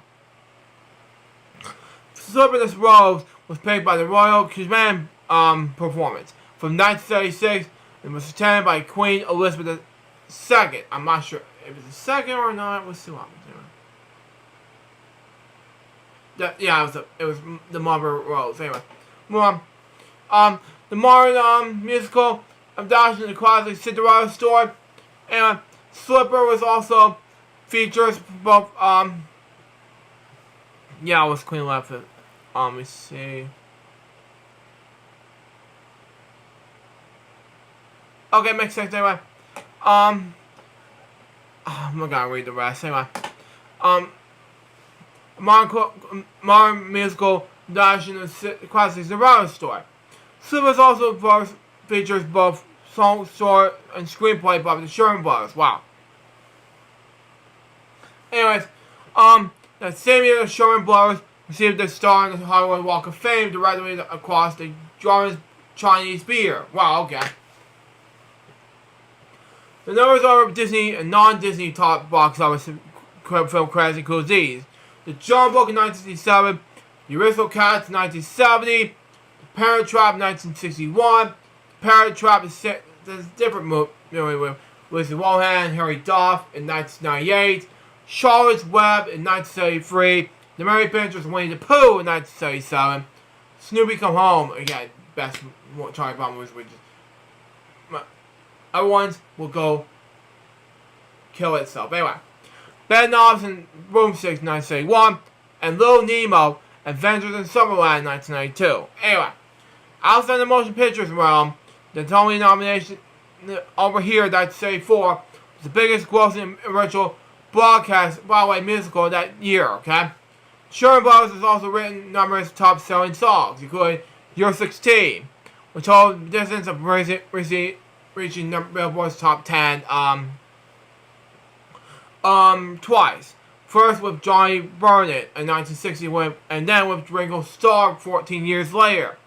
Other top 10 hits include Pineapple Princess, Let's Get Together, and more. In 2000, Sherman Brothers wrote the song score for Disney's blockbuster film, The Tigger Movie, in 2000. Successful. The film marked the brothers' first major motion picture with Disney comedy over 28 years. In 2002, the stage musical Chitty Chitty Bang Bang premiered in London. It was the first successful stage show ever produced in the London Panorama, something like that. Both in the London longest run in the century-old theater history. Wow. Wow. In early 2005, a second shade comedy premiered at Broadway in New York City at Rockers Beer, Dandy Hill and Fear. The Sherman Brothers wrote the initial 6 songs successfully in the New York new stage productions. In 2003, 4 Sherman Brothers musical ranked in the top 10 favorite children's films of all time in the British nationwide poll reported by the BBC. The Jungle Book 1967 ranked at number 7, Mary Poppins 1964 ranked at number 8, Aristocats 1970 ranked at number 9, and Chitty Chitty Bang Bang 1968 topped the list number 1. A new Disney and Comet Macintosh production Mary Poppins stage musical making world's premiere the Prince Edward Fear in December 2004. Features the Sherman Brothers classic songs. In June 2005, Richard M. Sherman was inducted into the Songwriters Hall of Fame with his brother. Chitty opened his Broadway in 2005 and concluded the full First Bowl UK tour in December 2005. Tours and or tour dates in each year since. Mary Poppins opened his Broadway in 2006. Recently, Sherman once again collaborated with Disney in 3 live-action films, having rewritten the song "I Want to Be Like You" with Jon Favreau's 2016 remake, something like that. From the Jungle Book, the film is featured the song's producer, performer King Louis as a giant Paulie, something like that. Sherman rewrote it for the character's disqualification. He also wrote 3 new songs for the 2018 film Christopher Robin, which is titled Goodbye for Farewell, Busy Doing Nothing, and Christopher Robin. The last 2 performed by Sherman. Okay? Sherman also added the musical consultant Mary Poppins Returns, the sequel to Mary Poppins. Sherman also wrote new songs for upcoming music stage adaptation of the Jungle Book. By May 2023, film features development deal with Sherman Brothers animation musical Inca's the Brothers was announced. Personal life, okay? In the late 40s, 1940s, something like that. Well, Richard was attending Brock College. He was briefly married Corey Newman. They have 1 child, Linda, in 1957. Richard was married to Ursula Elizabeth Clark. The couple has 2 children, Gregory Vincent and Victoria Lamb. Sherman has 6 grandchildren. Following Robert Sherman's relocation to Beverly Hills, London, England, the brothers have continued to collaborate musically. They have credited his ability to do so long distance through technology via fax, email, and the low-cost international telephone service. Both brothers eventually traveled between Los Angeles, New York, and London, working together with various musical plays until Robert's death in 2012. Richard Elizabeth married over 67 years until his death. They lived in Beverly Hills, California. He died at age of illness at the Sarah Steelers Medical Center in Los Angeles on May 25th, 2024. He was 95 years old. My next topic has to do with Sanford L. Smith. Born Sanford Louis Smith. He was an American businessman, known for his involvement in art examinations. He was born in Brooklyn in 1949 on July 22nd in New York City. Anyway, he attended the Warford School of the University of Pennsylvania, majoring in economies. He was also attending the University of North Carolina, Chapel Hill. He's earned his master's degree in combination, something like that. He was a funeral director. In 1979, Smith founded the Fall Antique Show, a fair focus on American antiques. In 1992, Smith founded the Outdoor Air Fair, helping to create a market to work by self-taught artists. He was married 2 times, Patria and Sandy in 1992, and then Sandy in 1992. He died of communist heart failure in the care factory of Manhattan on May 25th, 2024. He was 84 years old. My next topic has to do with Johnny Wachter. Born John William Wachter III. He was known professionally as John Wagner, okay? He was an American actor known as professional for playing Brando Corbin in the series General Hospital and Johnny on the NBC series Sherbia. He was also had roles on the series Army Wives and the films USS Indominus, Man of Courage, and Silver Call. Wachter was married on downtown Los Angeles at the age of 30. He was 37 years old. He was born on August 31st, 1986, in Charleston, South Carolina. He grew up in Summerville, South Carolina, where he graduated from Summerville High School in 2004. He graduated from the College of Charleston in 2009. While Wachter moved to Los Angeles and worked as an actor. He made his television debut with Army Wives in 2007. Wachter played Brando Corbin in the series General Hospital from 2020 until 2022. He also played Johnny in the series Sherbia. He also brought roles in the films USS Indominus and Man of Courage and Supercut, something like that. Wachter was a voice role in the video game Call of Duty Vanguard 2021. Wachter was reportedly dated actress Kaylin Sullivan, who was acting in Fresh Off of the Boat. The couple later broke up. He was working as bartender at the time of his death. At the finish of bartending shift, Wachter was killed in the corner of West Peel Bar Road in Soho Street in downtown Los Angeles on May 25, 2024. When 3 men were trying to steal a carbon register with his Toyota Prius. When he was walking, the co-worker with his car when they saw the man. The reporting is as we believed they were found towing his car. According to his brother, once Wachter realized what was happening, he shielded his co-worker with his body. And was shot by one of the men attempting to steal the car. Mr. Colbert. The 3 men eventually freed the scene. And Wachter was taken to the hospital where he was pronounced dead. John Wachter was 37 years old. My next topic has with Bill Walton, requested by my good friend and colleague Billy Moody. Born William Theodore Walton III. He was best known as an American professional basketball player and television sportscaster, okay?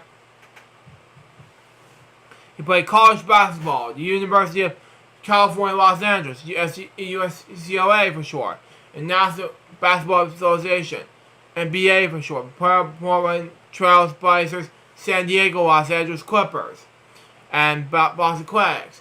He was a member of the Nelson Memorial Basketball Hall of Fame and the National College Basketball Hall of Fame.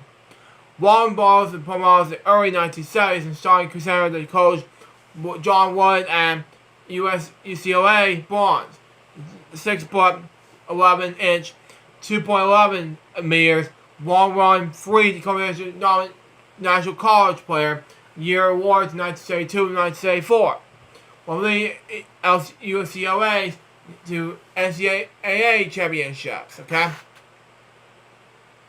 1972 and 1973 on the 38 game win streak. Wow. Oh, excuse me. Anyway. After being selected as the first overall pick in 1974 NBA draft, Walton led the Portland Trail Blazers, the team in the NBA championship in 1977, and earned the NBA Finals Most Valuable Players Award, okay? The following season, okay, Walton won the 1978 NBA Most Valuable Player MVP for short. Professional career, however, suddenly suffered the foot injuries will require a number of surgeries. Walton read 47 months. Unmedical surgeries in a lifetime. Walton played 468 out of the 1,148 regular season games, across his 14-year NBA career. Okay? After his MVP season, Walton sat out in the 1988 and 1989 season. Was then signed to Clippers, of whom he played an injury, 4 injury-plagued seasons. His career was abdication during 2 seasons with a club stuck at the end of the career. Playing as a backup center behind Robert Parrish. Walton earned the NBA Sixth Man of the Year award in the 1985-1986 season, winning his 2nd NBA championship. Okay, it was named the NBA's 50th and 1975 anniversary teams. Walton was inducted to the Naismith Memorial Basketball Hall of Fame in 1993, and the National College Basketball Hall of Fame in 2006.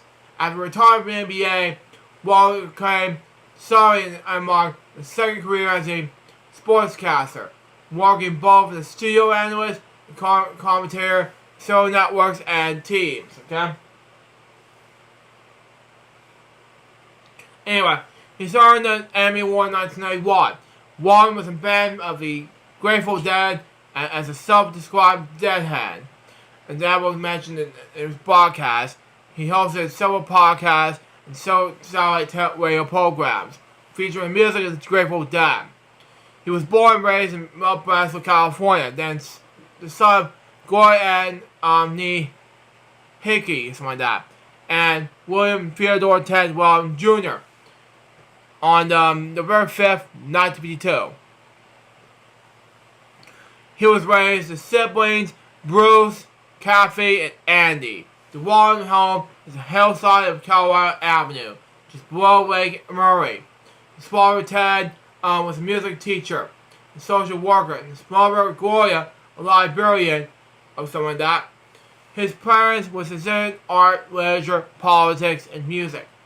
Walton took music lessons, although his parents were not sports oriented.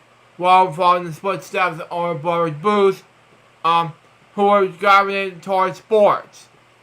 Okay? When the Walton children were in junior high and high school, their father formed an in-home family band. Okay? Bruce played the trombone, Bill played barn horn, and he played the saxophone, and Kathy played the drums, or flute or tuba. That's one of these 3 things. Okay? Walton first played organized basketball under Frank Rocky Garner or something like that, which coached at Walton's Catholic Elementary School, that is. Walton said that Garner made a basketball fun, really emphasized the joint play in the team. I was a skinny, scrawny guy. I started hardly couldn't speak at all. I was very shy, was a very good player, was a very shy, reserved person. I found a safe life in basketball. So his high school career began with this, okay? Oh, man, I'm getting sleepy over there. Anyway. Walton played high school basketball at Celtics High School in Love Park, Minnesota, alongside his brother Bruce. Was 1 year older. At 6 foot 6 inches, 1.98 meters, and 250 pounds, 113 kilograms, he was a star football player as well. During games, the 2 Waltons in the court, any tough political treatment they Bill, who would be matched by Bruce in turn, okay? When those opposing teams would try to get personal with me, Bruce would whatever it took to protect me, Walton's recall. He wanted to play the Dallas Cowboys. Bruce and I were only brother combined in history to ever play in the Super Bowl and win the NBA championship, okay? Anyway, when they began to write about Bill, I was the coach, he would give me a nod. Wow. We called Bruce. Yes, it said Gloria Walton, something like that. Then, when the refuse said wasn't looking, Bruce was giving the player the elbow and let him know that the skinny guy was his kid brother. Wow. Wait, anyway, a lot of reading going on. Anyway, Warren struggled with injury when pain began with his health text one that. Anyway, with his broken ankle, a leg, sore balls in his feet, underwent knee surgery before his sophomore season. Warren underwent surgery to repair torn bars in his left knee. Because of the recovery of the knee surgery, Warren played most of his sophomore year during his team. Coach Gordon Nash appointed him to the advisory team at the end of the season. But he played only 6 games, but did not start a team at all. Anyway, between the sophomore and junior years in high school at age 15 to 16, Warren grew to 6 foot to 1 foot tall inches, like me. Anyway, 1.185 meters. Wow, 6 foot to 7 inches, 2.1 meters. Wow, that's way too high. Anyway, Coach Nash played Bill and Bruce Walton together in the paint. Bill was taller, and FwL was not fit on the glory frames on that. Bill was unable to play a complete game without resting. It was simply get too tired, recalled Nash. When that happened, he told me I could take him out. What went on in high school in 2017, the NBA established San Diego Rockets came to town. The Rockets have not set the practice. Bradley would often play pickup games in Celtics High School. Rocket players learned that to get into the Celtics gym, they would call the teenage Walton, who had been in his own gym. Some of that we call her Alvin Hayes, calling it and tell his mother, tell Billy Big E is calling and we need him to open the gym tonight. I said, Mom, that's Big E. Give me the phone. I never so embarrassed my life.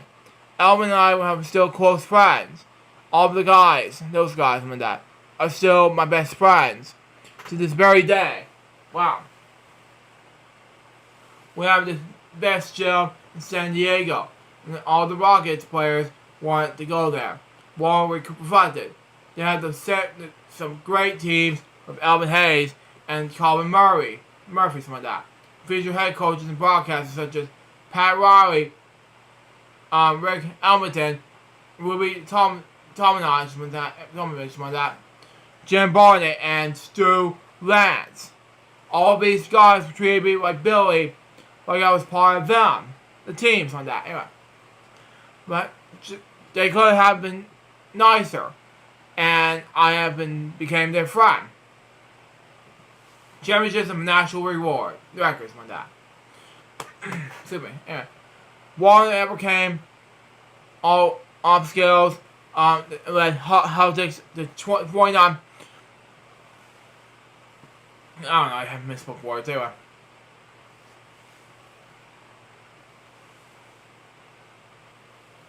Carlos bitch raised to his 2 advisory seasons. Celtics won the California Scholastic Federation CIF Championship in both 1969 and 1970, okay? Finishing 29-2 in 1968-1969 and 43-0 in 1969-1970. He graduated from about 6 foot 11 inches, 2.11 meters tall. Waller averaged 29 points and 21 rebounds, and Alex finished 43-0 in the senior season. As a senior in 1969-1970, Waller made 384 to 490 shot attempts. Wow. 78.3%. So the all-time national record. In addition, Wallen's 825 rebounds that season ranks number 3 all time. It's 25.0 rebounds per game. The season ranks number 7 all time. in the 1970, Wallen was featured face in the crowd. In January 26th issue of Sports Illustrated, his first national media recognition, like that. It was a dream come true to be part of this special team, Walton said. Hell is where it all began.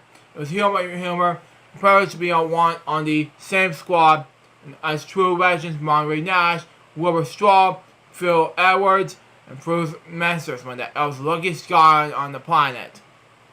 All the famed coach Danny Quam, been assistant coach at University of California, Los Angeles, UCLA, under John Wallen, was sent to watch Wallen play. Quam first saw Wallen in 1968, high school junior. Someone that's birthday guy. Was first the Williams return of Walton. Born to scar him anyway. I came back to told coach one that was a Walton kid that was been high school player I ever seen. What we call. His college career began with this, okay? Began in elementary high school. Walton had located we followed UCLA's basketball team in the radio. It was called by many colleges, but quickly accepted UCLA's scholarship and offered to play basketball. The Bruins and coach one would become a lifetime member of the Walton, something like that. Said Walton of coach one. I was John Wooden's easiest resource, something like that. Became his worst nightmare. Wow. I drove the boys, got him the early grade when he was 99. Wow. I had 3 different periods in my life in this relationship, and with him, one, when I was a high school student, he was regarding me. 2, I was playing with him, he went from 17 to 21. And 3, and then 20, of age, and become me and spread.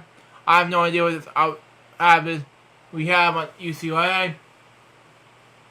I thought everybody had the same thing. Great parents, great schools, great neighborhoods, great colleges, great coaches. Then I joined the ABAA. And realized immediately that I had a bit absolutely blown in the worst deal.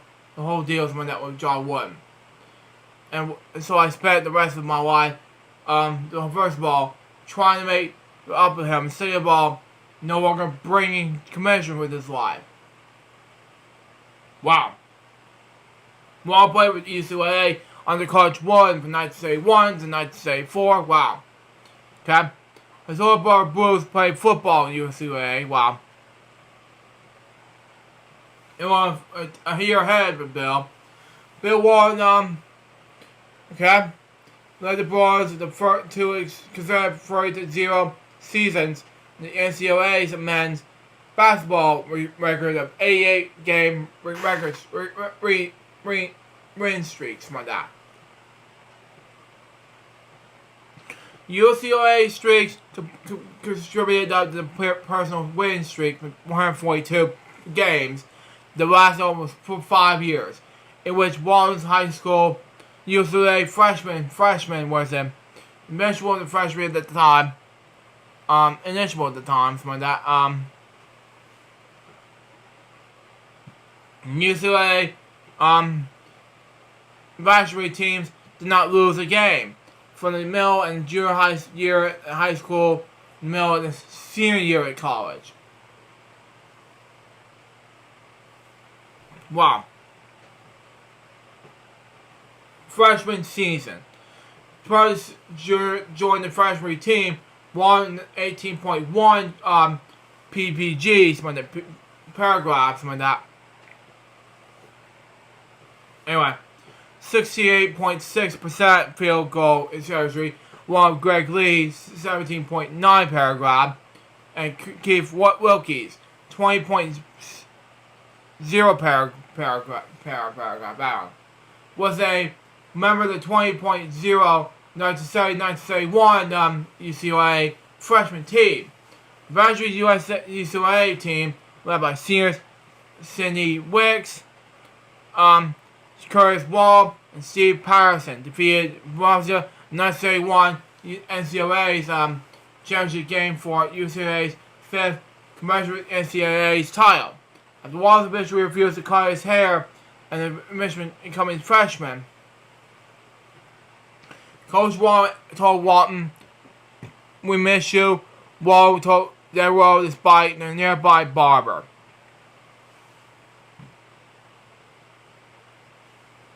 Well, I'll be right back. Stand by, because I have to get some water.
Oh my god, you kill me! Now in the lullaby music will just be think oh my god, you kill me. Well, actually, I was getting my water in. I couldn't breathe, and I had to get my water in. Oh my god, you kill me, remix. Well, this is getting ridiculous. But in a hilarious way, that's just me. But anyway, welcome back. I'm sorry, I had to get my water, but that's just me. Anyway, moving on. Next, sophomore season. The Knights City 1, Knights City 2, UCLA basketball team had a record of 30.0, winning its games by an average margin of more than 30 points, averaging 94.6 points to average 64.3, with Wallace playing alongside Henry, Billy, something like that, Larry Farmer, Wilkes Lee, and of course Sean Nader, something like that. UCLA finished 42.0 in the Pac-8 for coverage, something like that. In the 25 team 1932 NCAA's tournament, UCLA something like that defeated Weber State 58 points, something like that. They defeated Long Beach State coach Jerry Charlson and something like that. It's a Western racial file.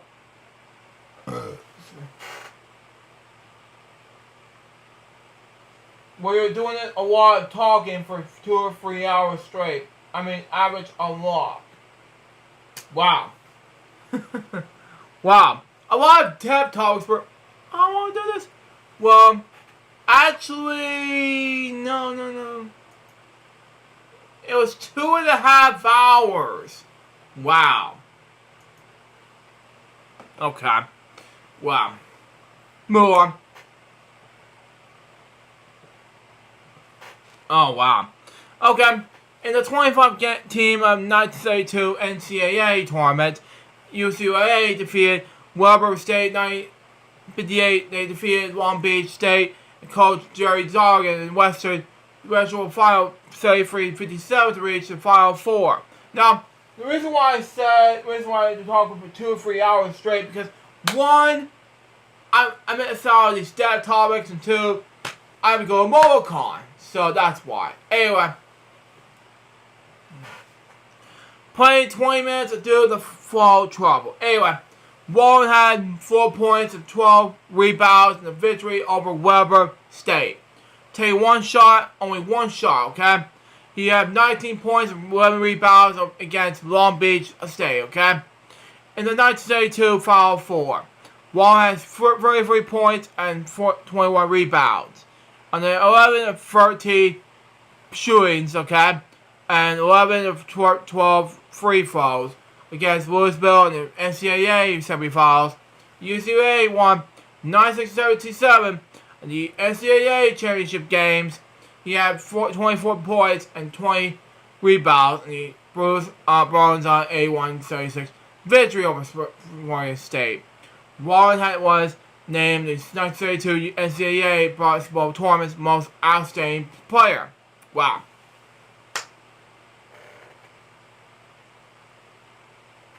I want to let you know that I have canceled. Yeah, I was very excited. I heard about that. Wow, okay. Yeah. Okay. Overall, in 30 games, in 1971-1972, Warren averaged 21.1 points and 15.5 rebounds, shooting 54.0% for the field. He was named first team All-American with Jim Jones and Marty Bo Lammer, Louisville, Rafael Freeze, like that, and Rafi of Long Beach State, and Tom Riker, something like that. Tom Riker, something like that. Anyway, South Carolina. Wow, okay.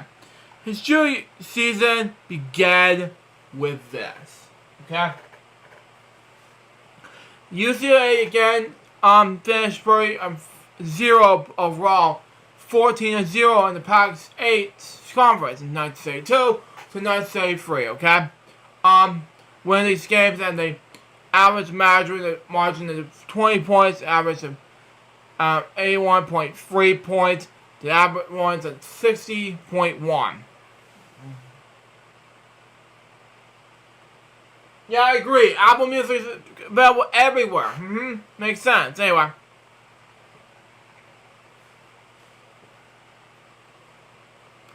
In the 25 anyway.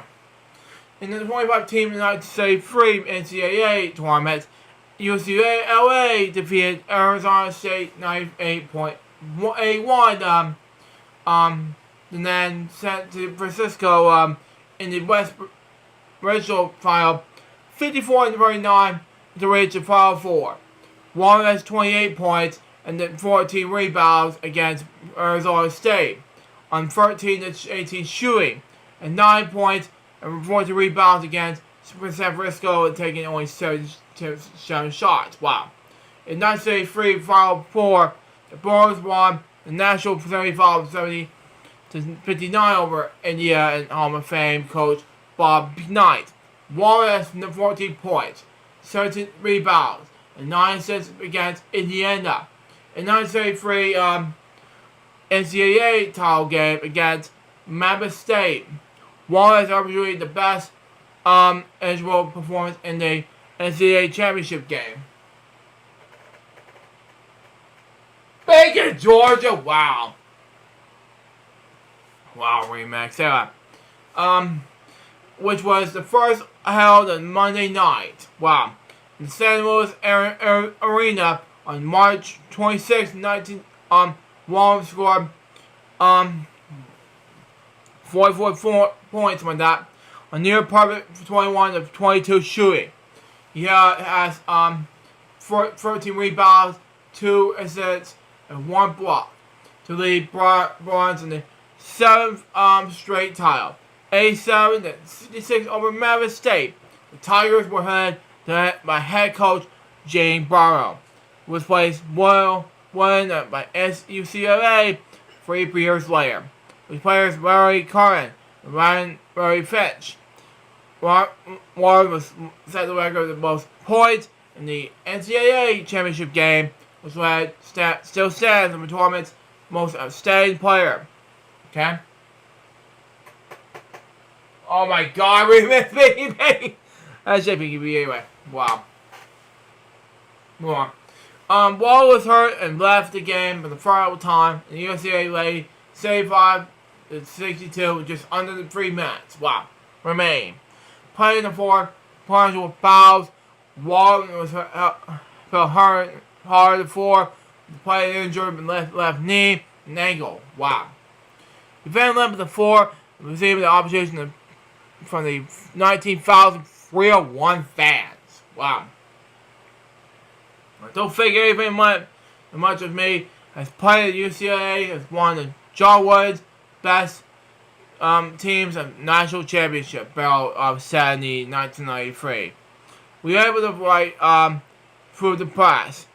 At halftime, the game was tied 39-39. Wow. Battle and felt very good at halftime. Very good, but with the win, we were able to have the control Walton, something like that. We could have let him dominate the game. Obviously, we don't do a good job of that. Bill Walton, we have one of the best games anyone ever had in the history of college basketball. Wow. Coach Wood looked at me and said, Walton, I used to think of you were a good player until you missed that one shot, Walton said. Wow. Overall, 1932, 1933, Walton averaged 20.4 points and 16.9 rebounds. Wow. 30 games. 5.0% shooting. And this UA's again 30.0 points, 14.0 points in the Pac-8 conference. One of the conference All-American alongside Ernie DeGargel, Porridge, Rhode Island, something like that. Ed Roberts in Long Beach State, and David Thompson in North Carolina State. Anyway, and Kermit, Washington, an American. Okay. Anyway, Waller's personality was a lot. His college years at the USCA campus, one of the saddest days of Coach Wood was the day he came down and had the ball bail me out of jail after arrested in the anti-Vietnam War protest. He said, Bill, I know you were very strongly about this, but I don't think you have to get arrested. And taking part in this demonstration was all about. We call Walton. I have no problem with him during the season.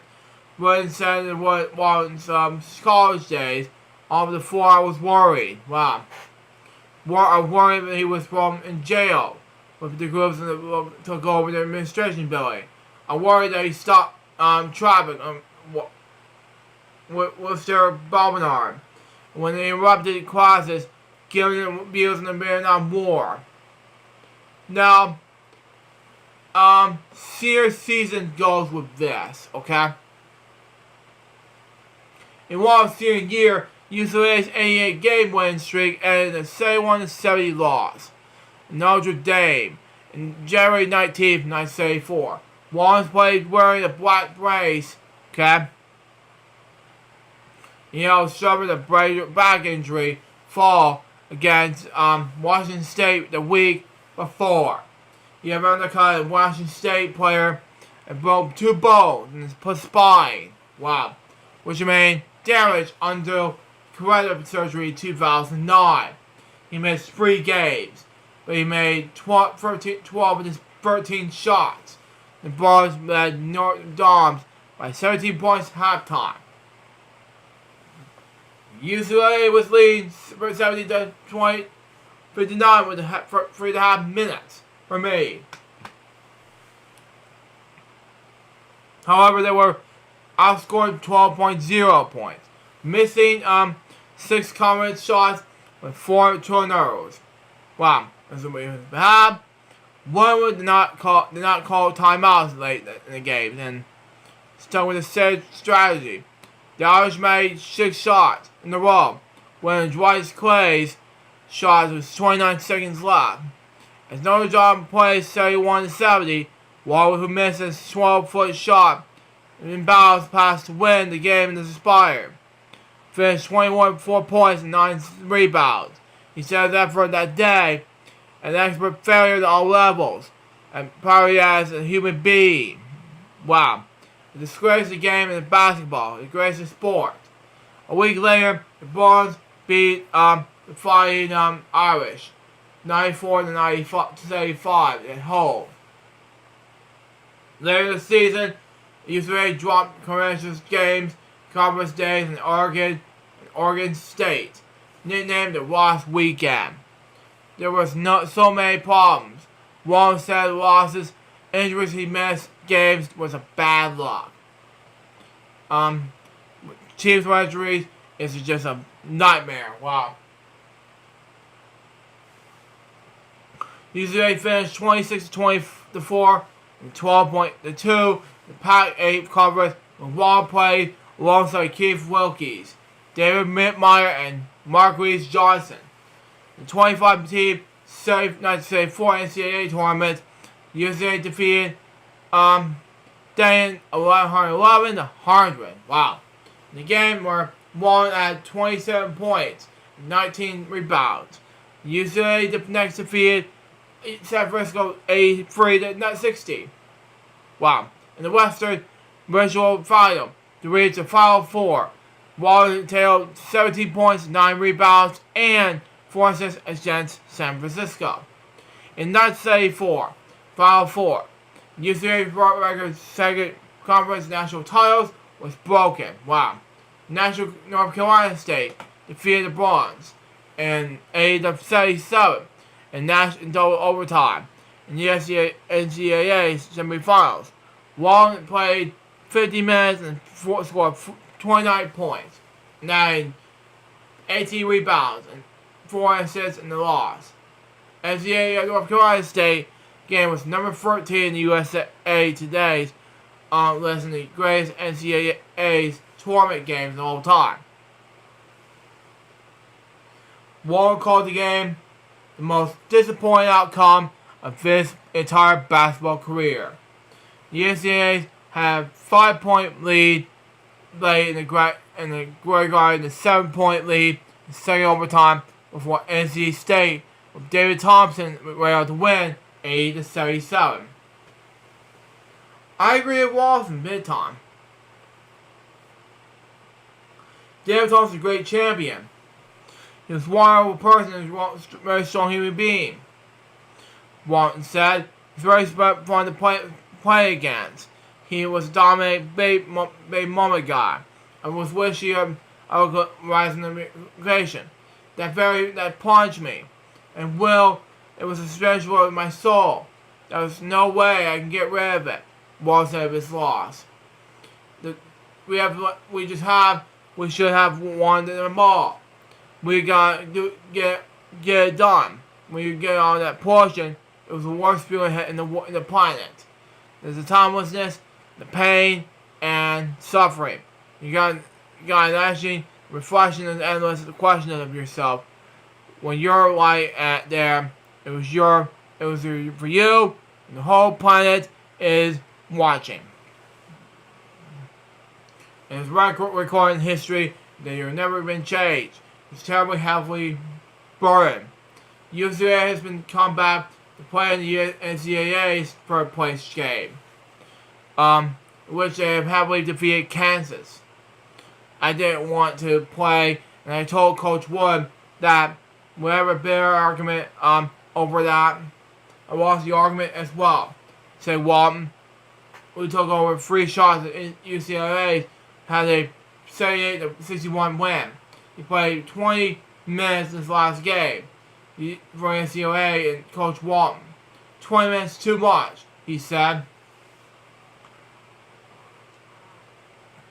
Overall, as a senior, while All average 19.3 points, 14.7 rebounds, and 5.5 assists. He was named first team All-American alongside Marvin Barnes of Providence, John Smalley of Notre Dame, David Thompson of North Carolina State, and teammates Wilkes of UCLA. College shows balls. Okay?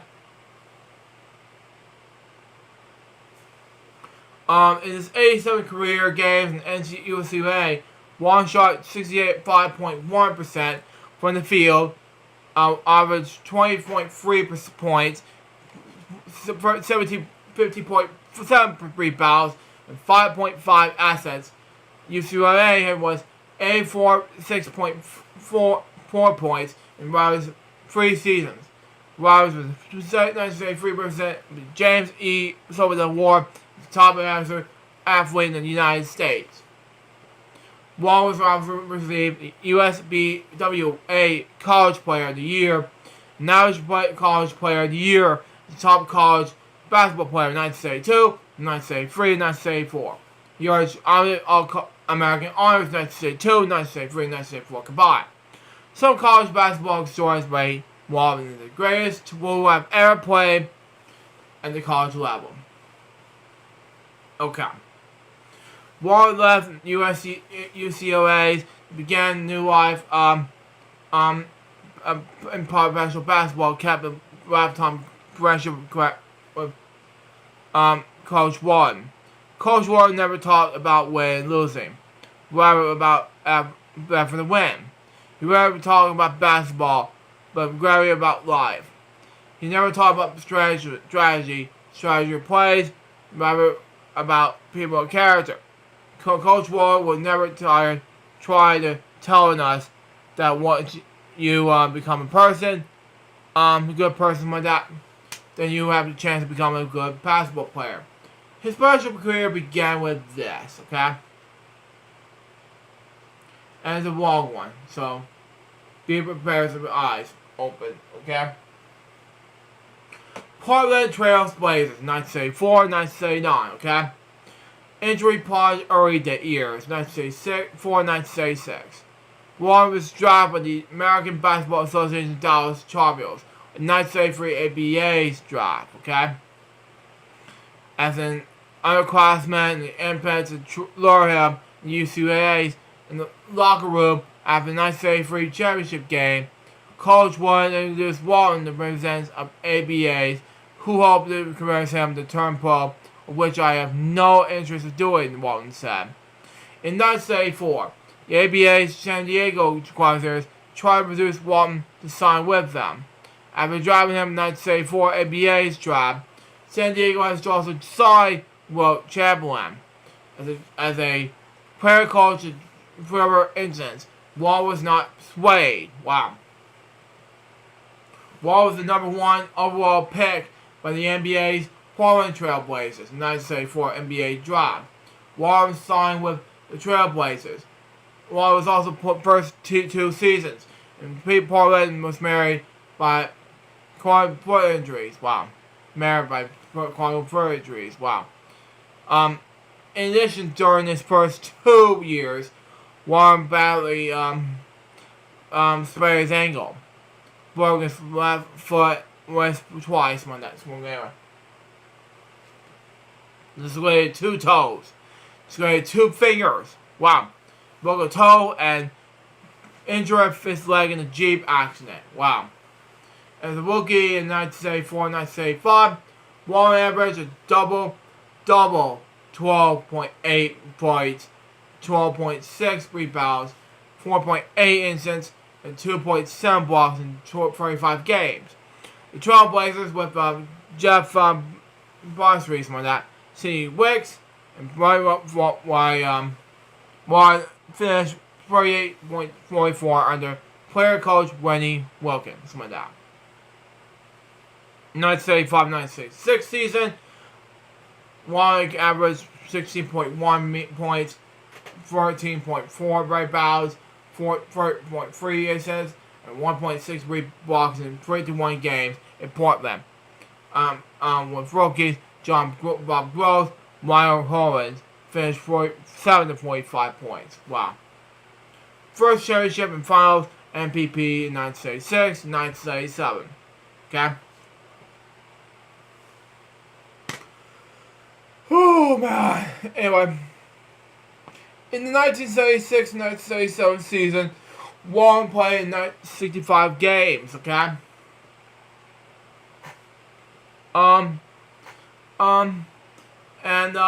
Squad is new head coach, Jock Ramsey. One in, newly, acquired NBA, drafted Murray Lucas for that.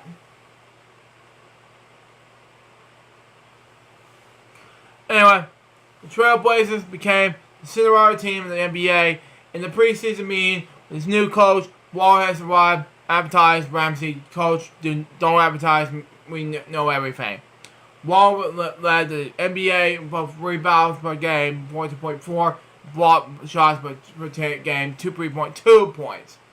He led to the NBA All-Star game, but was not participated due to injury. Wow. Wall was named the NBA Defense First Team and the All-NBA Second Team. With regular season accomplishments, he's averaged 18.6 points, 0.4 points, rebounds by that, 3.8 assists, and 3.2 blocks. And Portland finished 49 to 43 points. In the 1977 postseason. Somewhere like that. Anyway. One led number 3 seed. Portland was a series victories over the College Bulls.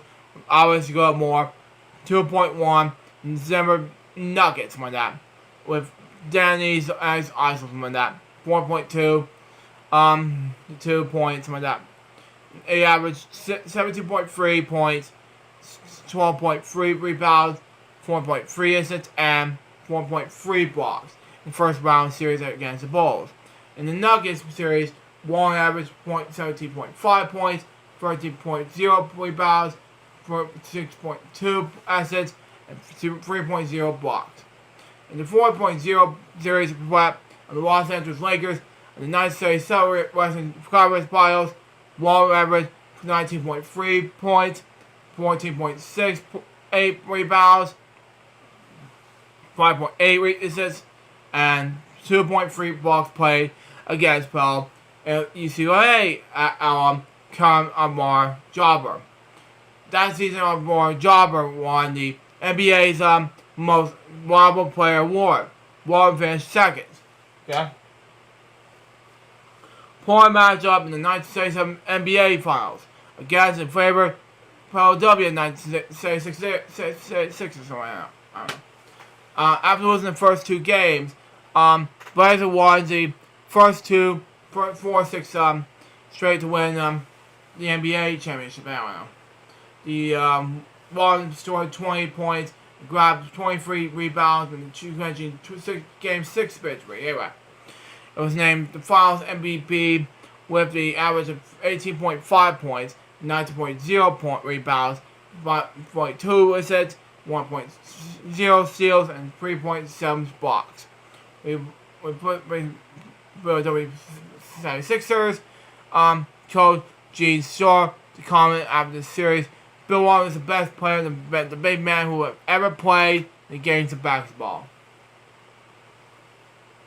MVP champion go out 1977, 1979. Anyway, the following season, 1977-1978 Trailblazers won 50 of their first 60 games as well as averaged 18.9 points, 13.2 rebounds. Anyway, 5.0 assets, and 2.5 blocks in 58 games. Right, Wallen then suffered a broken foot. Wow. And his regular season, during this time, he befriended his controversial writer, Jack Scott, who will publish a book about him in 1978. Walton nevertheless won the 1978 NBA Most Valuable Player Award and the Sports News NBA MVP as well. Walton played his only NBA All-Star game. In 1978, it was named both the NBA First All-Defense Team and All-NBA First Team. Pollard first finished his regular season 58-24 and Walton returned to the 1978 NBA playoffs. He was injured and lost the remainder of the playoffs in the second game, the first round series against the Seattle Supersonics. Okay. During this time, after having received painkillers and during the play, X-rays taken after Game 2 revealed the natural bone below Walton's left ankle was broken. Portland lost the series with Seattle in 6 games. Walton would never play the Trailblazers again. During the offseason, Walton demanded to be traded. Signed an issue incorporated treatment and other players' injuries in the Blazers front office. He did not get his wish and signed this entire 1979 season in protest. Walton eventually signed with the San Diego Clippers when he became a free agent in 1979. In 5 seasons with Portland, Walton played 209 games, averaged a double-double and 17.1 points, 13.5 rebounds, and 4.4 inches and 2.6 blocks. San Diego Clippers, 1986, 1985 anyway. In May 1979, Walton signed as redshirt free agent for the San Diego Clippers. The Portland Trail Blazers received Kevin Kermit Washington, and the 1980 first round draft pick, Mike Conley, from that was very selected. It's correct as commissioned or by the NBA, something like that. Anyway, Toggle Piggy was wow. Remix, you kill me. Anyway, Walton reportedly agreed to the 7-year, $7 million contract. Okay. Due to the injuries, Walton spent more than the disabled list than the court with his hometown team. Okay. In his first season in San Diego, Walton played 14 games in the Clippers' 1979-1980 season. Walton refreshed the Treasurer Bowl in the 1979 championship game. Treasury missed all of the 1980, 1981, 1982 seasons, undergoing several surgeries in his left foot. Wow. Walton ignored doctors who said he would never play again, and underwent surgery to recover his left foot in 1981. His high arch remained the foot bones, especially the breaking, and was lower to receive the stress on the bones. For distance rehabilitation, which included biking and sand volleyball, Walton's foot began to improve after playing only 14 games from 1979 to 1982. He played 43 games in 1982 to 1983 under doctor's orders to play only 1 game per week. He played 55 games in 1983, 1984, and then career high 67, 1984, 1985, which the time Clippers have Los Angeles. We located Los Angeles. When you have fall in the hometown, that's as bad as it gets. I love my hometown, said Walton in San Diego. And we should have NBA basketball here. Wow. We don't have, because of me. It was my greatest failure in professional basketball my entire life. I don't get the job done in my hometown. It is a stain and stain on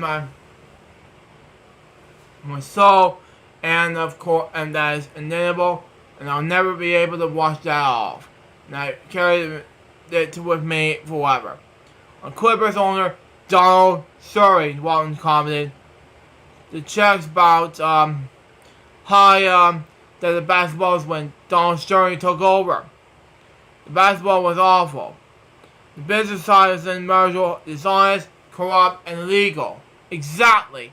Other than that, it was all fine. In the 969 games from the Clippers, Wallen averaged 11.9 points, 9.0 rebounds, 2.9 assists, and 2.3 blocks, shooting 53.2%. The Clippers never finished near .500 or made the playoffs in the center of the franchise. His feet made more durable, and the Clippers have won 30 of 31 games in this final 2 seasons. In age 42, Wall wished to move in a win franchise and reach out on the teams after the season ended in 1985. Boston Celtics, 1985-1987. Anyway, second championship in the 6-man war. In 1985, 1986. After 1984-1985 campaign, Rollins called out two of the league's primary teams, the Boston Celtics and the Los Angeles Lakers. Okay?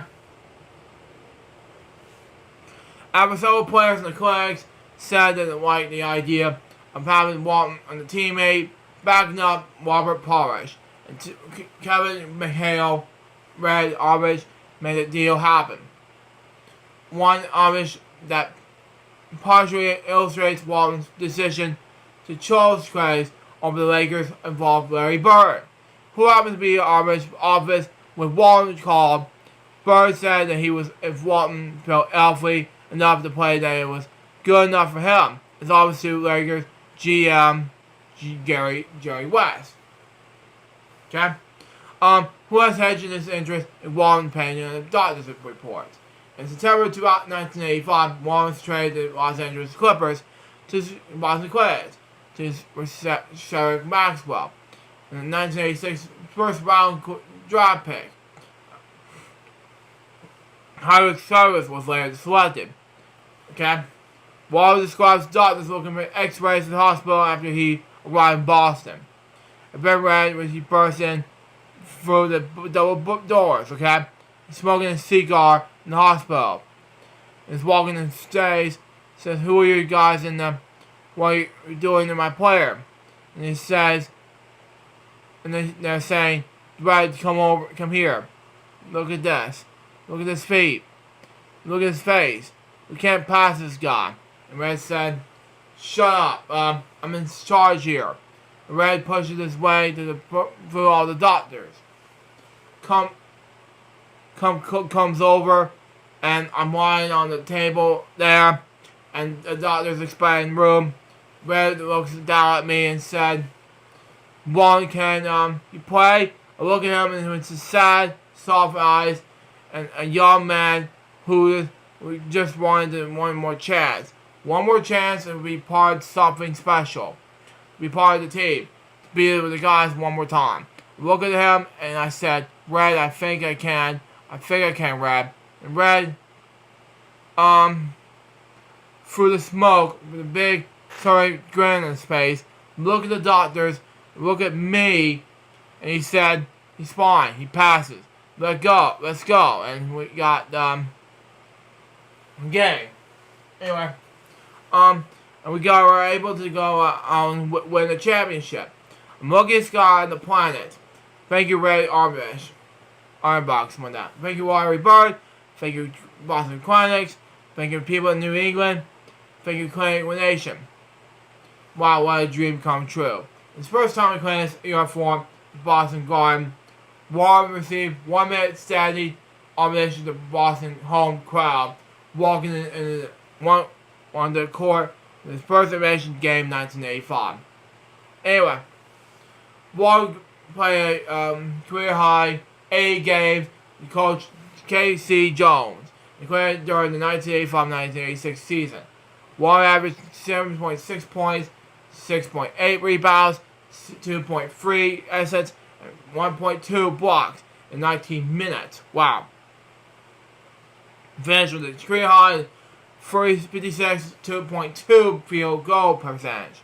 With Violent Rivers back up to Kevin McHale and Robert Parrish, playing alongside Larry Bird, Derry Havage, and Dennis Johnson like that. Warren received a 1986 NBA Sixth Man of the Year award. En route to the NBA championship, he became the only player to have won an NBA Finals MVP Sixth Man award, regular season MVP. In the 1986 regular NBA playoffs, was first taste in the postseason of nearly a decade. Wow. Okay. At age 43, backing up Michaels and Parrish, he averaged 6.7 points, 9.3 rebounds, 1.7 assists, and 2.0 blocks in 19 minutes of challenge, and had a 3.0 sweep in the Eastern Conference first round over Chicago Bulls, with Michael Jordan 43.7 point average in the series. Wow, okay. In the Celtics 1.1 series win over the Atlanta Hawks with Dominic Wilkins, okay? In the Eastern Conference semifinals, Walken average of 8.0 points, 3.3 rebounds, and 1.3 average in the 13 minutes. The Eastern Conference provides 4.0 sweep against the Milwaukee Bucks. Wallen averaged 8.8 points, 4.8 rebounds, and 2.0 assists in 18 minutes. In the Celtics 1.1 series, went over the Atlanta Hawks. Anyway.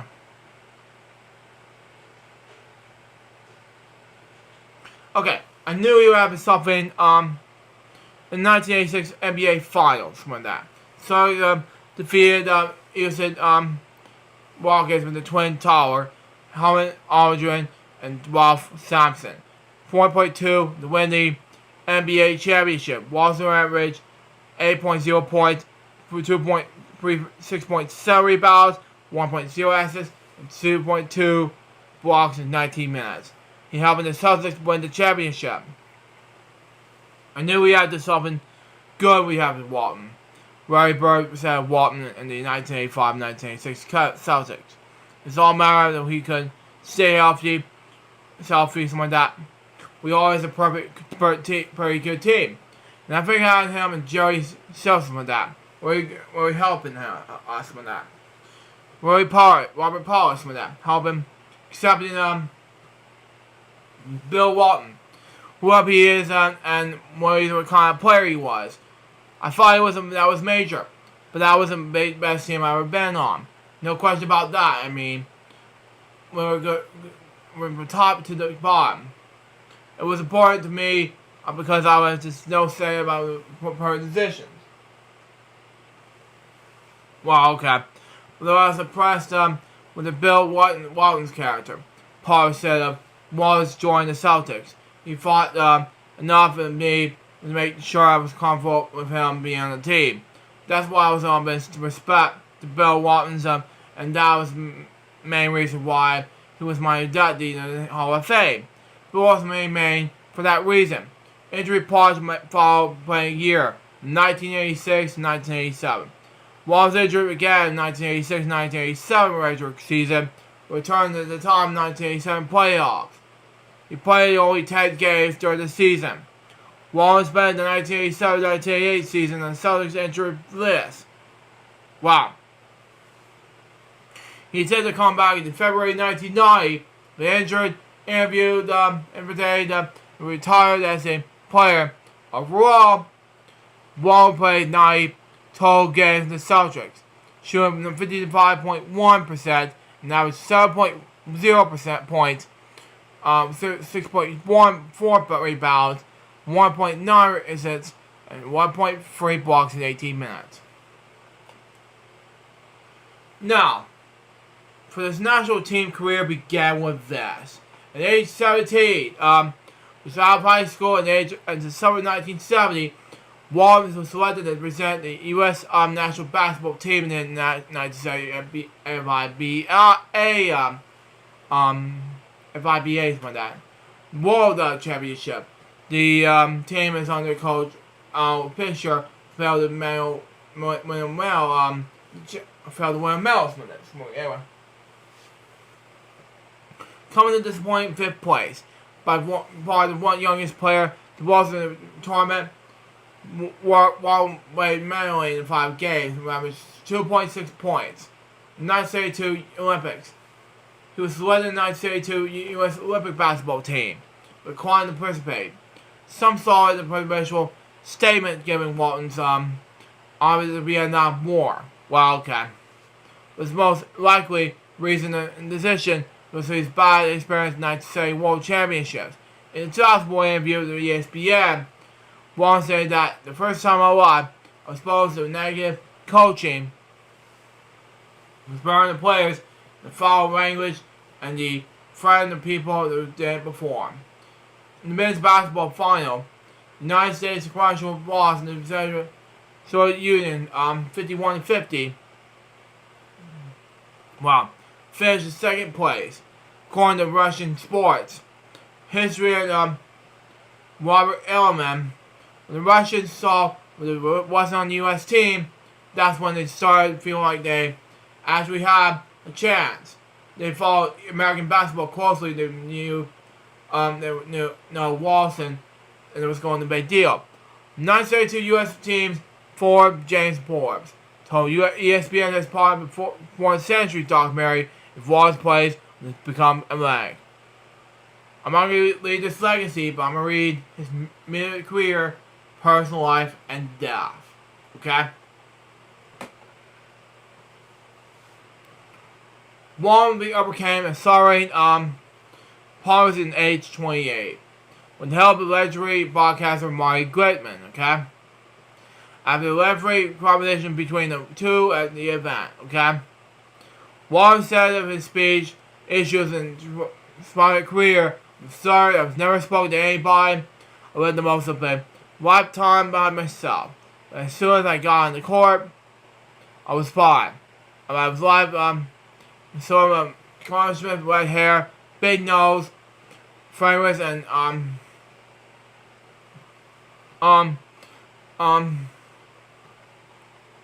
frameless and goofy, very looking face, and can't talk at all. I was incredibly shy and never said a word. Then I was 28 years old. I learned how to speak. It was become my greatest accomplishment of my life, and everybody else became his nightmare. At the time as a player, Wallace became a basketball color commentator. Wallace worked with CBS in 1990, NCAA on CBS in 1991, NBC in 1990, 1992, or 2002. Anyway, Wallace Clippers in 1990 to 2002, ABC to ESPN 2002 to 2009. After 19 years working in broadcasting, he left ESPN in 2009. In November, with all back problems, when David back in the injury is suffering in college in UCLA. Following surgery is back. Wong returned to broadcasting in part-time, coming in the Special Kings in 2010, 2011, and 2012. Something like that. Anyway, in July 2012, ESPN and Pac-12 Network announced that Wong returned full-time broadcasting the game and signed with Pac-12 commentary basketball coverage. Wong Frederick returned working alongside Dave Pash while calling Pac-12 games.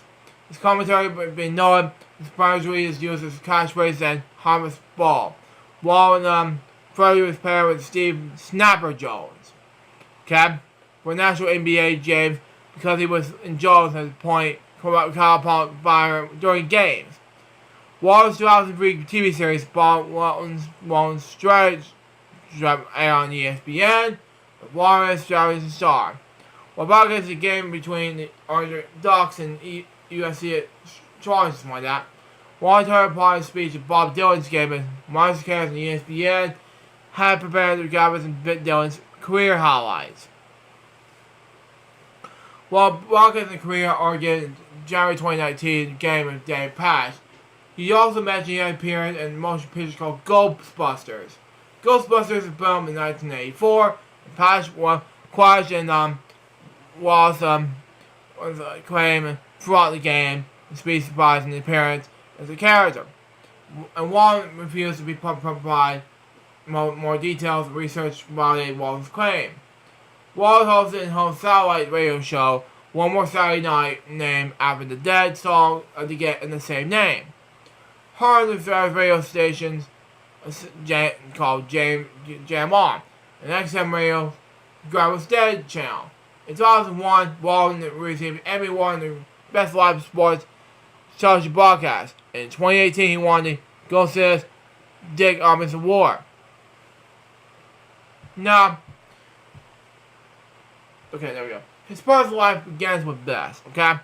I'm only gonna read his after this. I'm gonna read his pop culture and his filmography. That was it. One is his first wife, Susie, was married in 1979 and divorced in 1989. They had 4 sons: Adam, Nathan, Luke, oh wow, and Chris. Okay. At the time of his death, Warren resided in his hometown of San Diego with his wife Lori Moxley, married in 1991. His son Luke became an NBA player when involved in the 2009 and 2010 NBA Finals with the Lakers. Okay, the title made Bill and Luke the first NBA father and son pair to have both won multiple NBA championships. Okay, Luke was head coach of the Lakers from 2016 to 2019. For 2 years of having assistant in the Golden State Warriors. In April 2019, Luke Walton was named head coach of the Sacramento Kings. Luke was named after Walton's friend and former teammate Morris Lucas. Okay, Morris was important in my life and a little of Luke's life. Okay, Walton said whenever there's a big moment of little Luke, Big Luke will show up and unannounced to make sure it all turned out right. Chris Walton played basketball for San Diego State. He was a real estate executive. Nate Walton, however, played basketball in Princeton. He entered his corporate role in his MBA from Stanford University, something like that. Graduate School of Business. Walton, however, attended Stanford Law School and started in the fall of 1981. Okay? Well, the Clippers did not graduate. Nate was also a bow out, something like that. For the 2003 California recall election, receiving 1,697 votes. He had been highly successful in all business. Adam Walton, something like that, played the Louisiana State University, Palmetto College, and the College of Notre Dame in Barber, California. He was a college assistant and coach in San Diego Mesa College. Walton's older brother, Bruce Wilson, something like that, played the National College Football League, when they cut Nationals Cowboys from 1973 to 1975. Their basketball teammates in high school. Bill followed Bruce at UCLA. Bruce played the Super Bowl Tad. Bill and Bruce, the only brothers to play in Super Bowl and NBA Finals. Walton's sister, Kathy, was a youth swimmer and played some basketball in the University of California. Wait a minute, yeah, I know that joke remix, I know, it's hilarious, yeah. It was hilarious, you know. Anyway, friendships. Walton maintained a close lifetime friendship with Coach John Wooden, something like that. Visit him often. Coach Walton is the most influential person alive. After my mom and dad, when we played him, he was older than our parents. Wow. We thought that our parents were the oldest people on the planet. Walton said, so we think we thought us made no sense of us. Okay? We thought we was nuts. But when we were not, we thought you were on top and it was all happening, you never think. We were so young, we always won. So you have no idea, we have no idea how fragile everyone was. Everyone that Coach won told us, everyone came true. despite having his option with the Walton's protest activities, Warren is also one-time bombed Warren out of jail after he was arrested during the anti-Vietnam protest. Warren's death sat in a message to him from Warren's to Bill Warren's like that. It's a thing you learn after you know about the account, John Warren said. Anyway, Warren was a fan of the Grateful Dead, Allman Brothers Band, Neil Young, Pershman Dad, and Bob Dylan.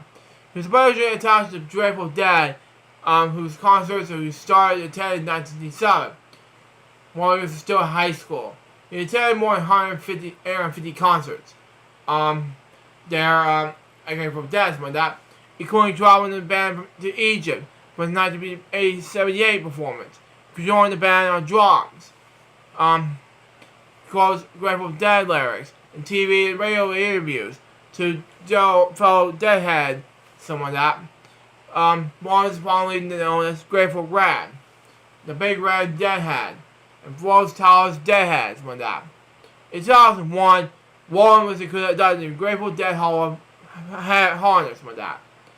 Warren wrote the writer notes to the Grateful Dead live albums, Dave's Picks, Volume 5.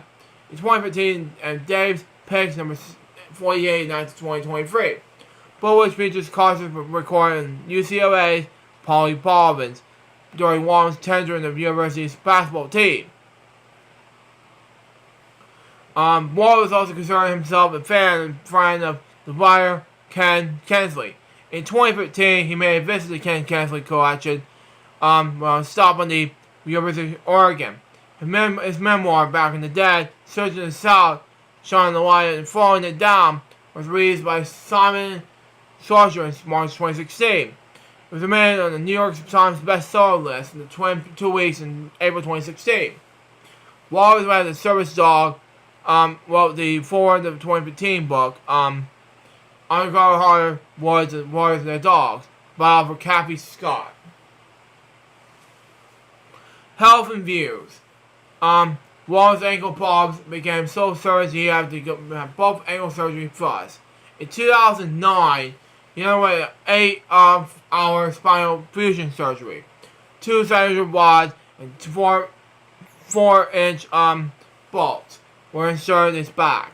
He could not walk to the hospital, and after successful surgery was hospitalized for a week, and he could not move freely for a year. He suffered of injury and failed rehabs and connected use of painkillers.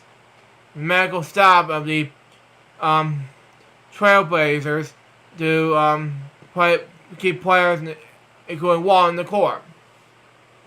Wall ended up suing the team of Dr. Robert Cook the negative and diagnosing a treatment and the foot injury suffered by the Walton during the 1977-1978 season. In June 2010, in an interview of Dan Patrick's show, Walton attempted to commit suicide by the time due to the consent pay resulting in injuries sustained during his NBA career. His political health beliefs on that were known as being radical. During this time at UCLA, Walton was active in campus protests. He was famously arrested during the anti-Vietnam War protest during his junior year at UCLA. Something like that. Anyway, Walton was spoken at Yippee leader Abby Orphan's memorial service and funeral acknowledged spending his time with Hoffman when he was big raid in the 1970s. Walton was known as a veteran in the medical impressors. He passed away of colorectal cancer at his home in San Diego on May 27, 2024. He was 71 years old. Now, from his popular culture and, of course, his filmography. Walton's his cameo appearance in the films 88 and 1, Celtic Pride, Little Nicky, and ICKY, Forget Paris, and Semi-Pro. Appearing in Selman and the Prize in 1911, Channel 1, Kevin Warren featured Sportnet's commercials. Wallace appeared in the 1971 motion picture Ghostbusters. He led the voice of the video games NBA 2005 and NBA Shootout 2004. Warren appeared in the premiere in the first season of the variety TV show Shark Tank in January 20th, 2012. We helped to sell the squeeze ball, a quart ball that unscrews at both ends to easier clearing. Warren appeared in the music video of the song Swish Swish with popular musician Katy Perry featuring rapper Nicki Minaj. He played a computer alongside Bill Barker, Rich Ellison, something like that. Now, his biography begins with this, okay? He was a contestant in 1993 in Wheel of Fortune in Season 10, Episode 165 on Friday on May 7th, 1993, with $63,924,000, something like that. Including values of Paris, vacation, and a car. Rex Foundation and ex-NBA Players Association. American Sportsman, Bill Watson himself. Bill meets Warrior. Airs on April 21st, 1979, filmed in the Philippines. Jeff Farr Worthy Show, 1997. It's Leisure Ligget, something like that. Season 2, Episode 23, Field of Machines. Same year, The Seminoles on Bill Walton himself. Season 3, Episode 2, 3-Point Shot. 1997, Pacific Fluids himself. And Sandman. 1997, Snoops as a cop. Season 1, Episode 4, Higher Calling. 2001, Inside Schwartz as himself. The pilot episode. 2002, 101 as himself. Season 1, Episode 22. He got game again. Wheel of Fortune again. As a contestant. Season 2003. Season 21, Episode 51. And NBA Week 1. And November 27, 2003, pair win of $6,000 with $10,000 donation NBA Retired Players Association. 2004, Less Than Perfect in himself. Season 2, Episode 15, Less Live Stakes Sometimes. Again, and one last time is a Wheel of Fortune game as himself as a contestant. Season 23, Episode 46, NBA Week 1. And Halloween 2005. Perry wins $5,000 and wins $10,000 donation to American Red Cross and NBA Retired Players Association. And in 2021, American Dad. Bill Walton himself. Shakedown Steve. Season 16, Episode 4. Hey, oh my god, remix. Anyway, that's enough of Bill Walton for right now. Now we got 4 more depth topics. And that is Jack Vena. Now, born that name, he was basically known as American public television producer who was the directory perspective for Moments of Fear and music programs that's been seen on PBS for its creation in 1970. For the early 1960s, it was retirement in 2005. Vena spent most of his programs such as NET Playhouse, Live and Think and Consider, American Playhouse, American Masters, and great performance to millions of viewers. He won the Personal Peabody Award in 1998. He was born in Chicago, Illinois on December 23rd, 1926. Wow, okay. He began his career on CBS in the time in the 1950s. We began to notice the scouting programming involved in the fine arts of television. It was a stream of bang more than its home screen. The regular basis, okay? Makes sense anyway. But he did not receive the full opportunity to pursue it until the creation of national educational television at the time. Where it soon became possible. Thanks largely to Benza to see graduate regularly performed by some of the world's most known actors. A well-known Dustin Hoffman, who best known as Hook at Captain Hook in Hook movie 1991, made his first major television appearance in the play Wild Women's the majority of the fifth horse on NET in 1966. NET Playhouse was perhaps the first television anthology to present for commercial-free full-length program productions rather than 1 hour or 90-minute productions, something like that. Radical classics, such as Arthur Miller's adaptation of Enemy of People, when NET became PBS, fans quickly watched great performances like that, which will still run today. Up until retirement from PBS in 2005, the Corporation for Broadcasting awarded Vincent Ralph Royal Medal. He had recorded the most Emmy Award nominations for the eventual 57 until 2010. He died on May 28, 2024. He was 97 years old. My next step topic has to do with Dorothy Bromsley. Dorothy Bromsley, something like that. Anyway, she was best known as an English film, stage, television actress. Anyway, in later life, she became an author and writer in historic dramatic needlework. She was born in Manchester, England on September 18th, 1930. She was the only child of Frank Bromsley and Ellen Winford Nee Foreman. She attended the Royal General School of Speech and Drama. Her career began with this, okay? She played a role in Hollywood film before returning to the UK, where in 1954 she stage worked at the stage manager in the Central Liberty Theatre, Manchester, something like that, followed by the West End stage role in One Dish, directed by the installed American film and spirit director Joseph Walsley, something like that. He began Robbie's husband in 1956, and two remained married until 1963. They have a son by this relationship, the actor Joshua Walsley. His film career began with this.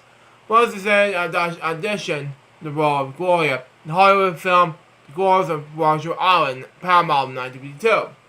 Her major roles in her British films including Six Filmer, Polly in Angel Hill Grammar School, age 26 at the time, in the Great Beyond 1956, and Bromsley's singing voice, the Polly's Roberts, Lester Ball's, Ray Morningstar, You Are My First Love.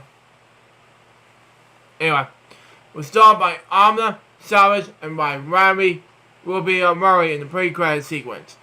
Rose and A Touch of the Sun, 1956, co-starring with Frankie Howard. Sarah and Sue Baby, 1957, with Angela Babley, Small Hotel, the same year. Angela in The Criminal in 1960, and The minor role in The Sermon in 1953. Later two directed, helped by Walsley, something like that. Right back.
But folks, sorry about that. Just to finish up my personal things real quick.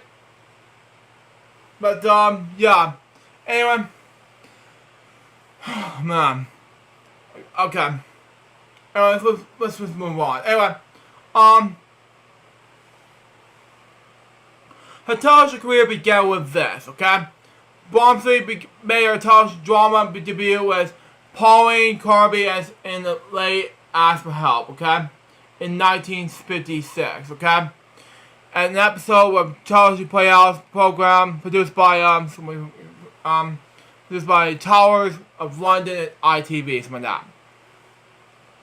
This is followed by the role of Anne Fleming for Heaven and Earth in 1957. Okay, part of Douglas Fairbanks presents series in ATV, directed by Peter Burke, something like that, and it is starred by Paul Sorrell and Richard Johnson. It was set on board a plane and developed engine trouble. Bromley also had roles in such a popular television series as Adventures of Robin Hood in 1956, as Lady Robin Arbor episode, Arbitrary Veer in 1957, Player of the Week, Officer in the Park Ladies in 1958, Saturday Playhouse, The Shop at the Side Corner in 1960, Z-Cars 1964, The Power Game 1966, and No Hiding Place 1965 and 1960 respectively. Television play, Gemini and John 1966, as well. Anyway, her last television drama role was in Sarah Marjorie and Robertson Families, BBC Television 1997, directed by Christopher Marham. Her career career began with this. Okay? Once retired at London Academy of Music and Drama Art, MLAMDBA for short, between 1966 and 1932. Level career, Common Stock Fear, Comedy. Stage Society, Lemonade Fear at colleges and non-traditional halls. Her personal life and death began with this, okay?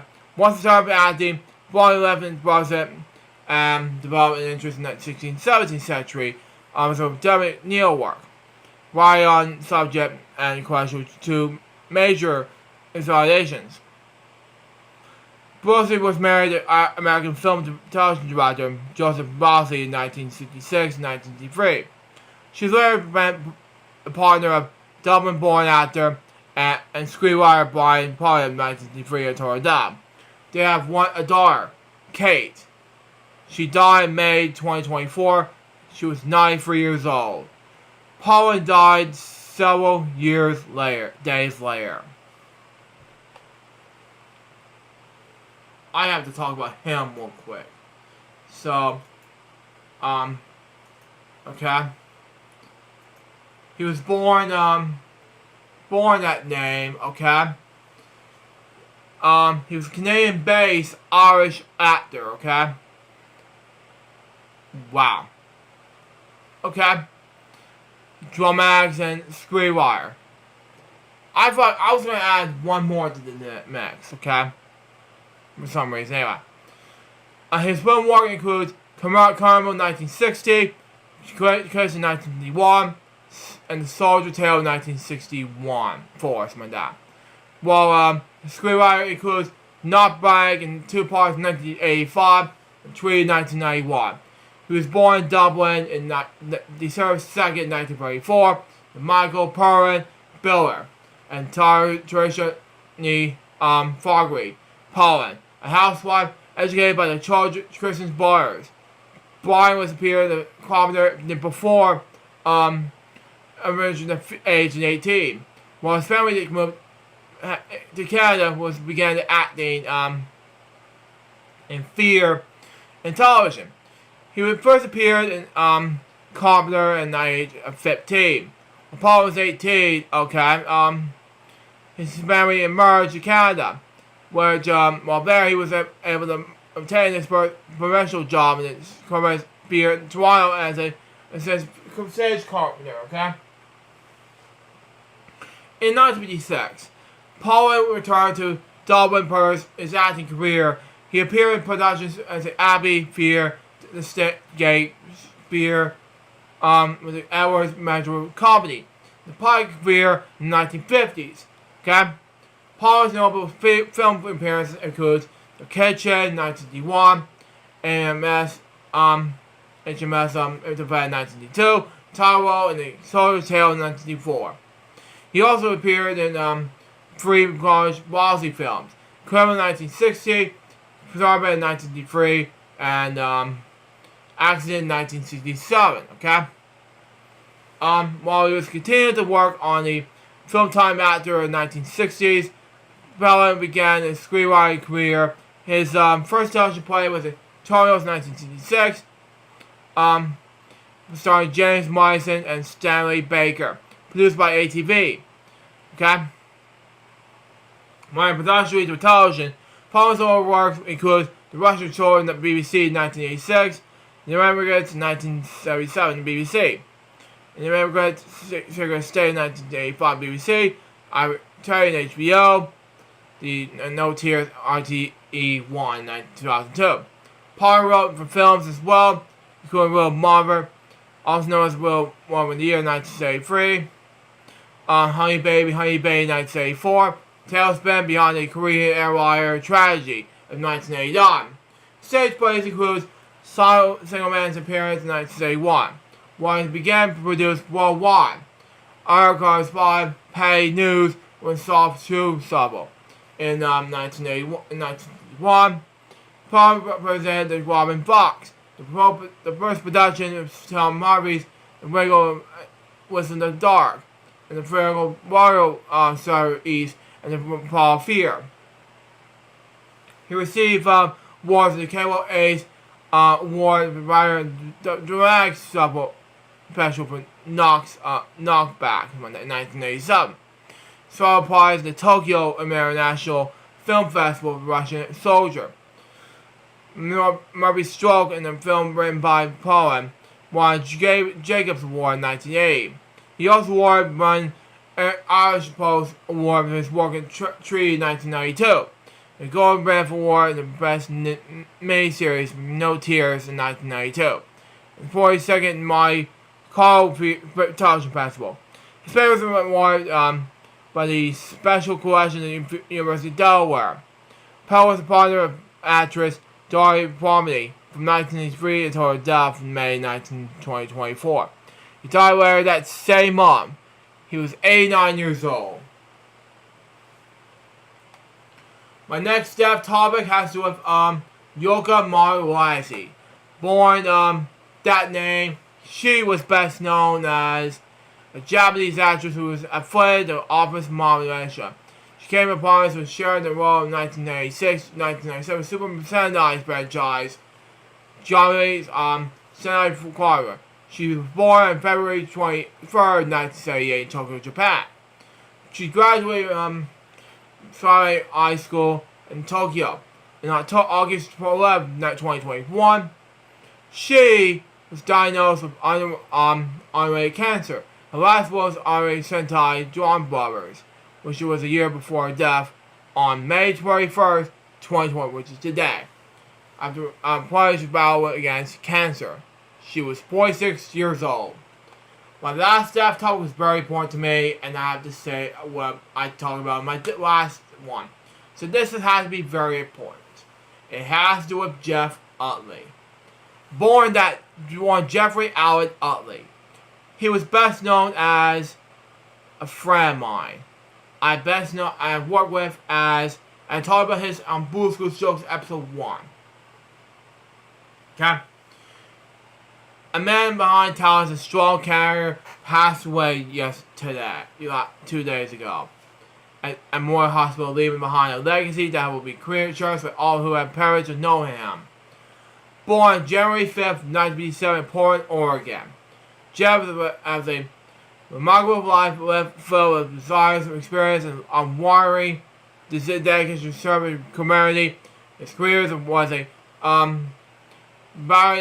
experience working at MET, serving as an officer at the FwL County Sheriff's Office, and even taking on roles and some as the county's commander, security at the FwL County Hospital, which I worked at from 2013 to 2016. He even appeared in my Blue Schools Jokes episode episode 1 on Fart Books. And welcome to Warring World Racer Brain. Most recently, he dedicated his time and skills in coastal regular coaches and transport driver. The party profession and ravaging all that he did. Beyond his professional accomplishments, Jeff was known that it was time and welcoming professional he had a gift. Putting him on his knees with a sense of humor and big heart, and I agree. His greatest joy comes from spending time with his family, especially his grandbabies, who he cherished dearly.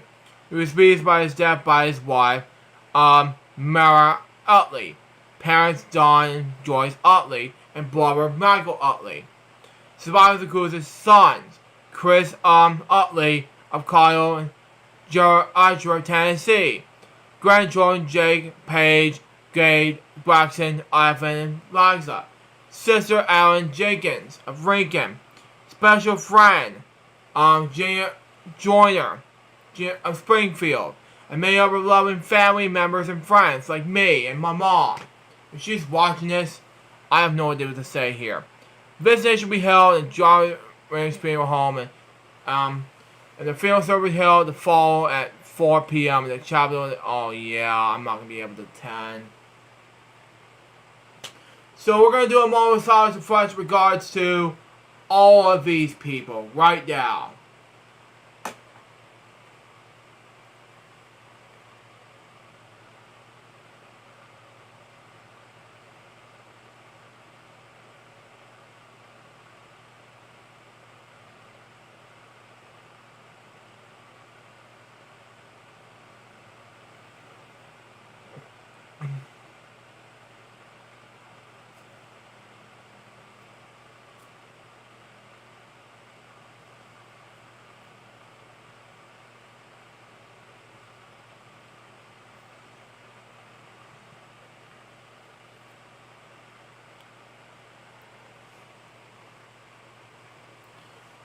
Thank you. Recipes to originally 18, but I have to do this because 19 people. Now, I'm going to read 2 more news reports to read, and then we're going to do what I watched on Disney Plus, and then all I have to do was to, originally going to do 2 game segments, but it has to wait till next week's Season X finale. And then he'll get to announcements, okay? From Remix Plum and me, personally. And this has to do with politics, the first one, okay? And it's happy for us, Remix Plum and me, and it's sad for some Democrats, like some people. And it has to do with Donald J. Trump, okay? He is found guilty of all counts of hush money case.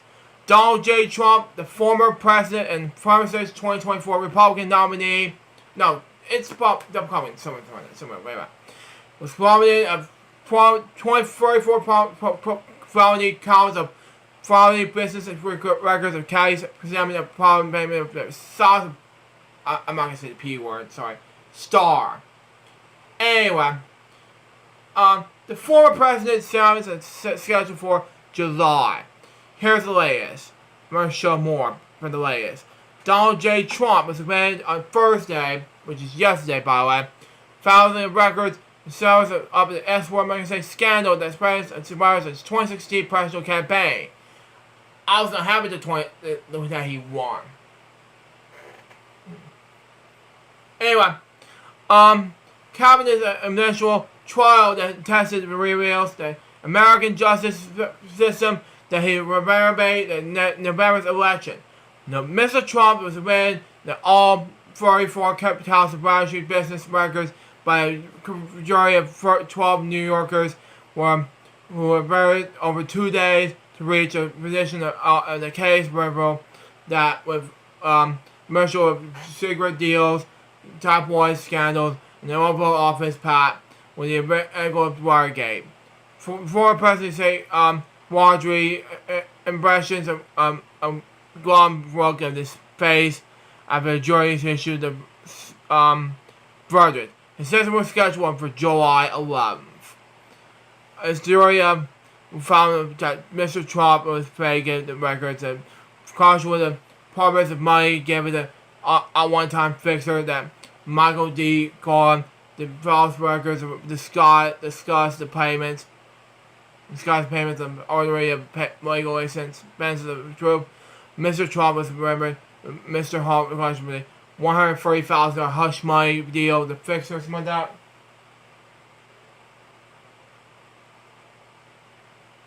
Anyway, hush money deal. The fixer that struck the P-word star Stormy Daniels and Silas announcement. The S-word I'm not gonna say last year with Mr. Trump. Wow. Now.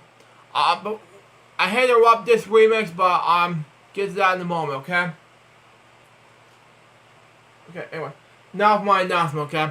I'm going to return next week with the season 10 finale, and I have something I would like to do with the season finale. I want to know what you know and think about. Yeah, it's going to be good. I want to do a game for the season 10 finale, so wait until next week, and I'll do this awesome game to end the season 10 of the show. I'm very excited about this, but it's also the 10th anniversary show. We look up for it, and it's been huge, big time. But anyway. Stormy Daniels is silent her account in the S-word, I'm not going to say, last year with Mr. Trump. Anyway, the federal calls the sentence up to 4 years behind bars. Mr. Trump may never to see inside this person's cell at all. He could receive probation would be sentenced and returned to repeal the verdict, meaning there would be years before the case is resolved. See, still the jury's decision of a real moment in American history. Including the only one of the 4 criminal cases against Mr. Trump that was likely to go to trial before Election Day. And I felt worried. I'm not full worried because I'm very excited. Wow. I'm very excited because this is not happening. This is still happening. Thank God. Anyway, that is more reachable. Now, I'm going to skip all of it, but moving on to the last topic. That, of course, is Jim Henson Idea Man. And what it is, folks, it happened today on Disney Plus, okay? And what is, you may ask, well, I'm gonna read some news reports regarding this and critical response. A regular measure with website Rotten Tomatoes, 100% 60% reviews is positive, with an average rating of 6.9%. Male critic will use a rating to average and visit a film score of 69.5 out of 100, based on 6 critics, evaluating very favorable reviews. Michael Barry felt Idea Man was a crucial documentary. Wow. Who felt good charms are undercut only slightly by Adverse, the tried and true non-fiction formula. If there's anyone wish Idea Man was Bob's subject, okay? Well, it's something I want to do is remember LBI Baseball is the quality achievement in this episode. As for 416 I want to be huge and fun and entertaining for the finale. I'm very excited, you know. That makes more sense. Anyway, Michael Curry of Deadline Hollywood refined the prior documentaries making about Henson's life and career, but felt Ron Howard brings fresh energy to the subject through the skillful use of animation that based on Henson's impressive drawings and wonderful art rarities that goes beyond what has been seen in previous treatments of Henson's life. For Hollywood Reporter, Daniel Freeberg wrote Idea Man delivers less preparedness of Henson's personality. Excuse me. A motivation that sure evidence in this drive. Fat Spawn, and the documentary is Spawn. And any infection of Henson's work will give it requires lab. Nostalgia and probably emotions for the Howard invention here. K. Ebert of Iron Wire graded the film a B+. I disagree. Sorry. It needs an A+. writing the version of Star version interview appearances. Howard leads into honestly film is much better to it. Even though it's quite casual full of magic and scope of Henson's life and work. It was released today on Disney Plus. Go check it out. Now, that's all the topics for today. Now let's move on to Disney Plus, what I've watched on Disney Plus, and that is some bits of Jeopardy matches that I missed out on. Now, before I wrap things up, I'm going to read the rest of Remix's announcement real quick, and that is, if you and the viewers want more of these what game it is, wait until the episode 416. It will blow everyone away, and you will be the host. Oh my god, Remix! You're killing me. Anyway, now, I have an announcement on my own, okay? I have to share one huge announcement, and that is it, okay? I have to say, and that is, it's not about my next chapter, okay? This is about my trip to Arlington, Virginia, and Washington, D.C. I'm about to say that in a separate video, okay? And that is, I'm going to Arlington, Virginia, Washington, D.C. in early September.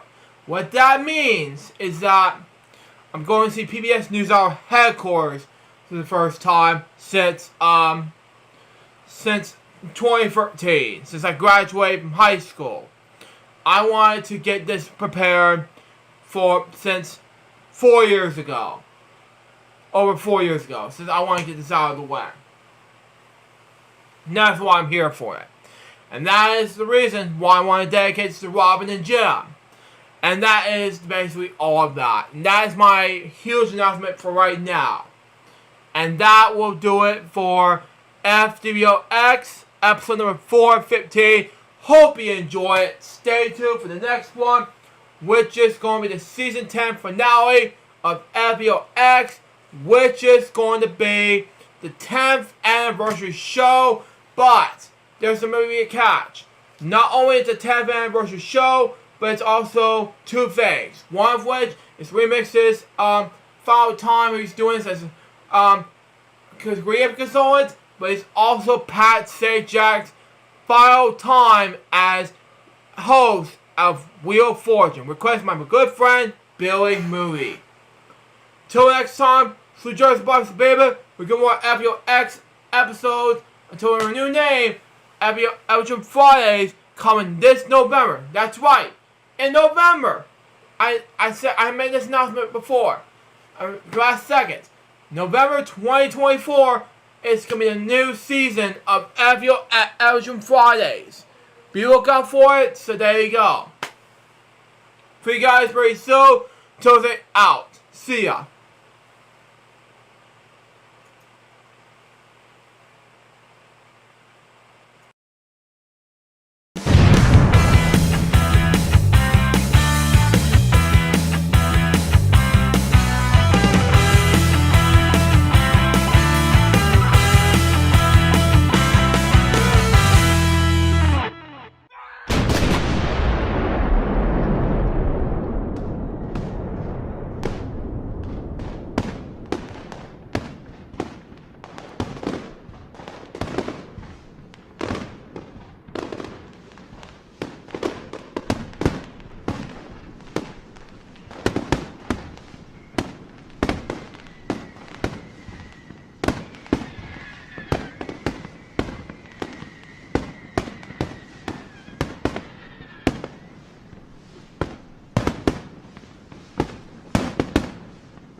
Good evening, everybody. This is Luke Jerry speaking. I have a Google Plus Hangout guest with us. It's Brad saw me via Google Plus Hangouts. Hey everybody, what's up?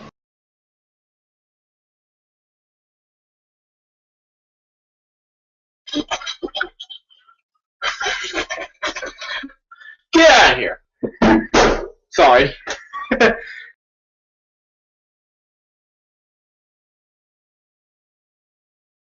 But the cool thing is, I might be coming back home much earlier than I expected because the Elon basketball team here has done so well that we've been authorized to join them at the official CAA tournament that's going to be going on in Baltimore and D.C., which is 30 minutes away from where home is.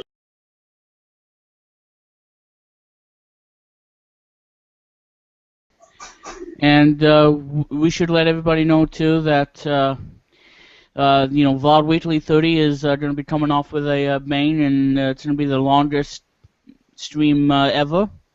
And, what better way to do it with when I celebrate the 30th VOD Weekly next Friday. So there you guys go. 30 after 30 vlogs. Well, there you go.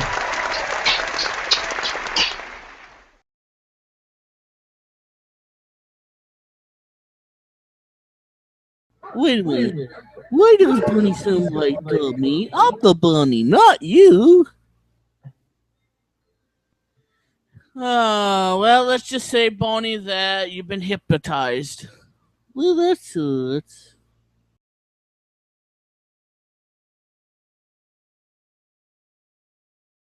This is Luke Jerry. Oh. Hello, guys. This is Luke Jerry speaking. Well, I have one Hangout guest, and it's Brian Psalmy. Hello. And yes, today's episode is gonna be different than the first episode. This time, it's gonna be a longer episode, and I'm quite sure we're gonna do a first episode. We're gonna do a second episode very longly, and yeah.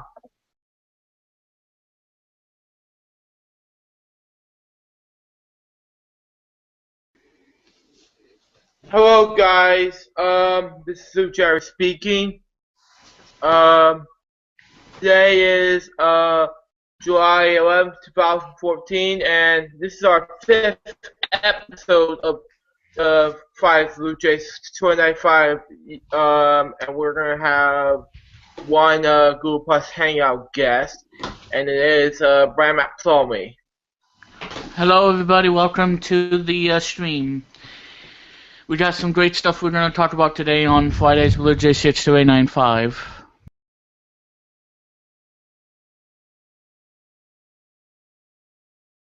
Yeah, that on the announcements, which is the LGPM store, which is coming out the Tuesday instead of Saturday.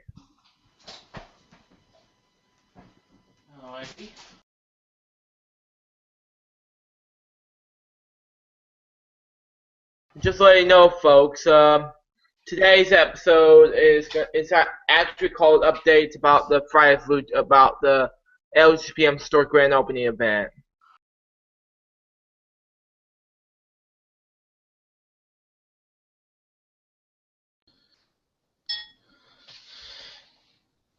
Hello, people.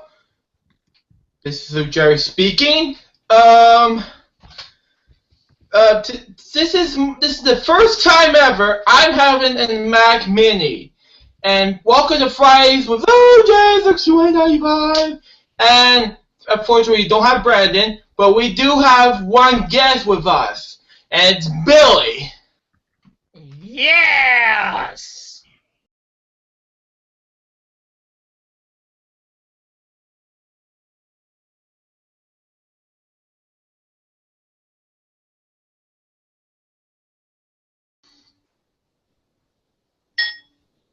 Hello, guys. Welcome, and this is Luke Jarrett speaking, aka Luke Jarrett, Luke J628. Sorry about that. Welcome to this difficult time on Friday's Luke J628.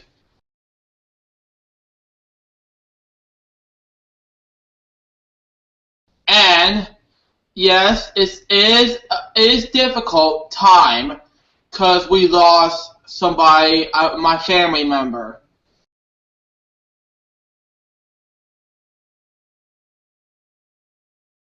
It's Grande Bays. And I have a Skype guest to help us. Google Plus Hangout to help us, sorry. And it's Billy. Hi, guys. I had set out that morning because we had all visited him the night before at the nursing home, and we had made plans. That was a Friday. We had made plans to get pizza, beer, and lawn chairs and go back to his room at the nursing facility, set him up, and watch the Georgia game that was going to be played that day. And I had left the house early to go to Goodwill in Richmond Hill when I got a phone call. I'm pretty sure it was from Helen, informing me that my dad had passed away at the nursing home. And I felt empty. All the thoughts and plans that I had for that day, gone.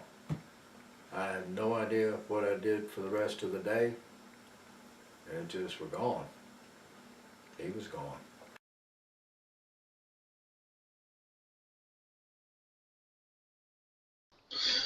Okay. Hello, people. This is Luke Jarvis, aka Luke J628 speaking. Oh, hang on. I'm in the middle of a 10 and the match right now, but I'll see if I can jump in when I'm done. Oh, okay, Marshall. He's coming to do a stream right now.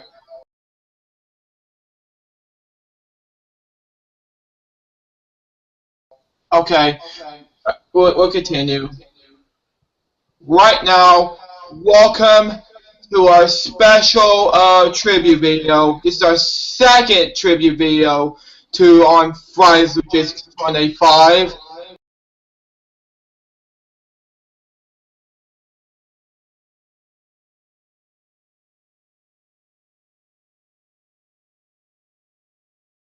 Hello, people. Sorry about the issue. This is Luke Jarvis, aka Logistics 25 speaking. And welcome to our Season 1 finale of Friday's Logistics 25. After this long recap of what happened in Season 1 episodes so far, we got our co-host, who's no longer with us. We have Brian McPlomey. Yep, for the one final time. Hey, everybody.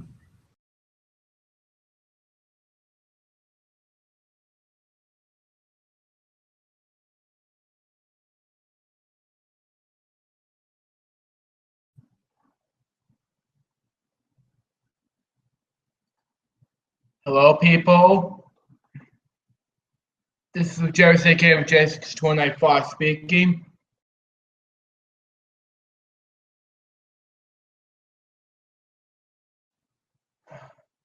Welcome to our Season 2 premiere of Friday's Blue J625.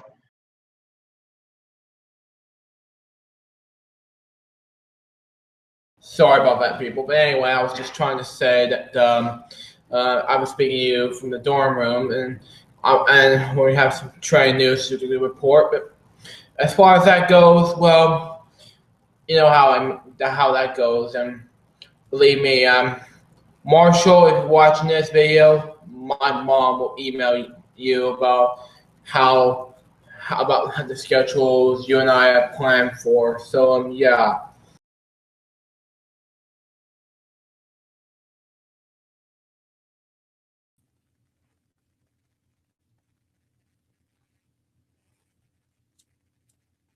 The following Friday's Blue Jays 25 episode has been having the delays and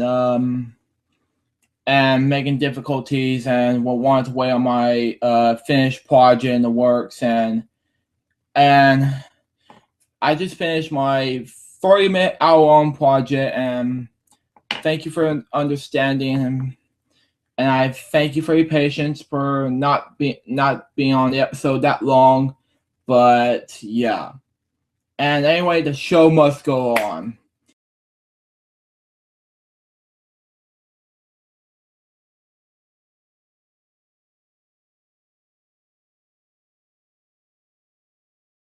What you gotta understand, people, is if you use OBS, if you want to have a Skype guest or a Discord guest, you have to make sure in the audio mixer of OBS, and if that green thing is working, if it's raising up and down, then that means it's picking up my audio. It's picking up the audio on your desktop and on Skype and on games such as Take Your Pick and World Paint. So that is how you have to do it. So that's why we had to do this and stuff. And I know we're late, but that's how you can tell if it's picking up my voice. And if that little green line is I don't know how to describe it, but if that green thing is lit up, when you're doing the Skype thing, then that means it's picking up my audio.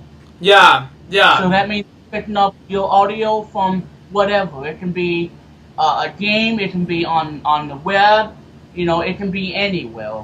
And you have to monitor it so that way you know that it works. So you have to monitor it and use OBS to make sure that it's working. Yeah. And you got to look at that green little line thing that you speak. And if it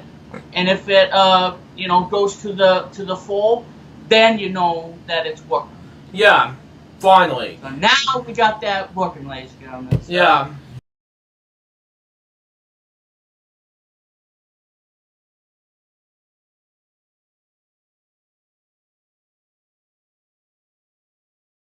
I love that opening act. Hello, people. This is Jerry J295 speaking. Welcome to the Season 2 finale of Fridays with J295.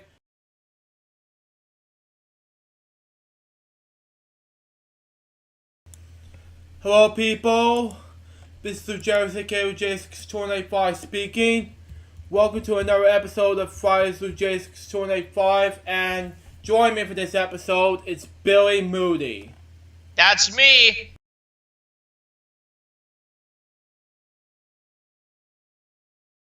And today's a very special day, guys, because today marks our 3rd season.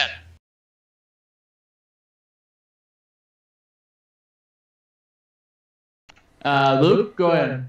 Anyways, we're going to talk about Father's Day, which is coming up. Anyways, yeah. Father's Day is a celebration honoring fathers and celebrating fatherhood, parental bonds, and the influence of fathers in security. In the capital era, it has been celebrated on March 19th, St. Joseph's Day, since the Middle Ages.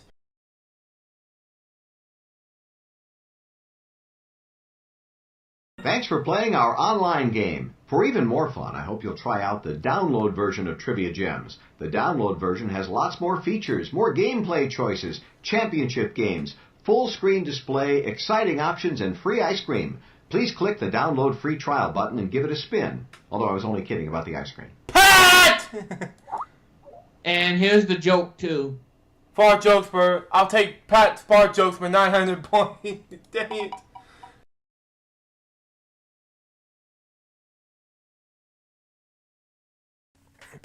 But anyways, I don't know why do I have been doing Fridays with J's 25 episodes in over a month, because, let me tell you, I have Mac Mini, recovery, and I got a new one recently because if you get ready to see my Mac Mini, unbox video, I highly recommend you check it out.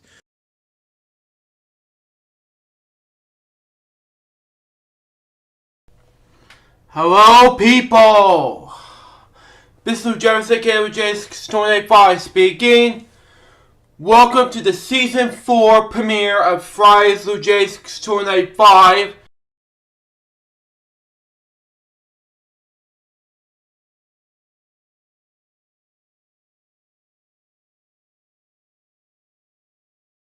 There we go. Let's begin indeed. Hi Luke, hi everyone in the chat. Super pleased to keep the chat comfy and keep it PG and PG-13 or else, says by Brandon Plumley. Okay, thank you Brandon. Hello people, this is Jefferson KOJ's 285 speaking. Welcome to a brand new episode of Friday's Blue Jays 285.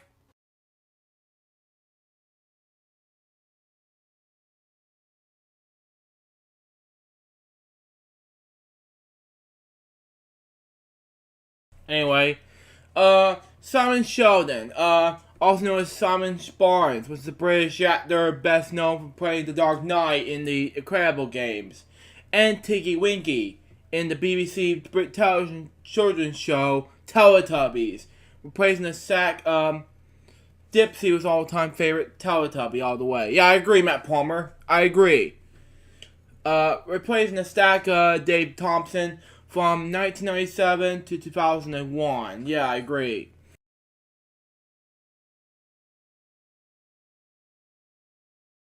Teletubbies is one of my all-time favorite ones as a kid, but it's just, I grew up with Teletubbies, I have these dolls, I have the ones that I had before. I don't throw some stuff in the trash, but I did throw it in the chimney, which is obviously great, you know, when I was in school. But I don't usually do that, take toys with me anymore, which is stupid. But, you know, just saying. But, you know, I just want to let you know about, heads up about that, but, you know.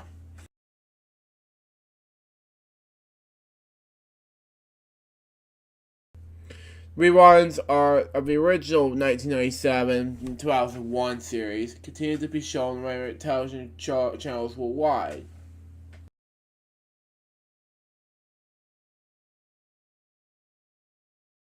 Special man of ECBC Entertainment commented, he's not gay, he's not straight, he's just a character for the children's series. I agree with Ken Vishelman. Good job.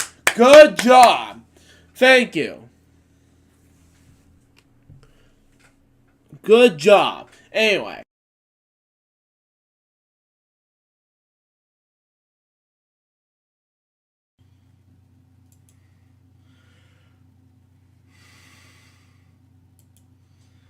I don't know what to say this, but let's begin indeed. Hello people, this is Jefferson KOJ's 295 speaking. Welcome to Season 4 finale of Friday's Blue Jays 295, and today we're going to look at the before we begin this episode, we're going to look at the two things. One, the Season 4 Season 4 recaps. Obviously, what we think about Season 4, and then the other thing has to do with Season 5 updates, you know?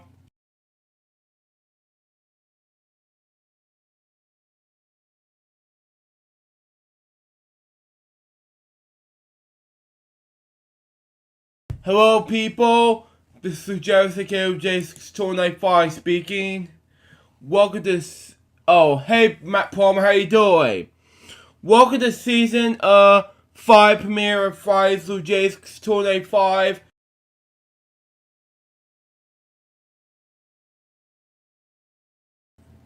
$250. Okay. There is one K.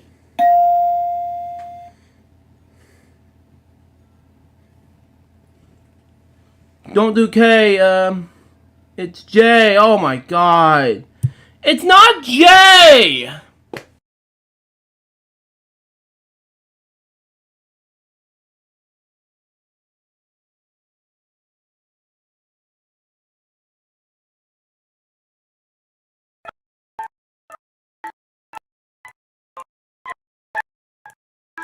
And we hear a lot of echo in the background. Yeah. Someone's got to turn down the volume. Exactly. I think it's me. But anyways, guys, let's begin indeed. Hello, people. This is Jerry's KOJ's 295 speaking. Welcome to my birthday episode of Friday's Blue Jays 295.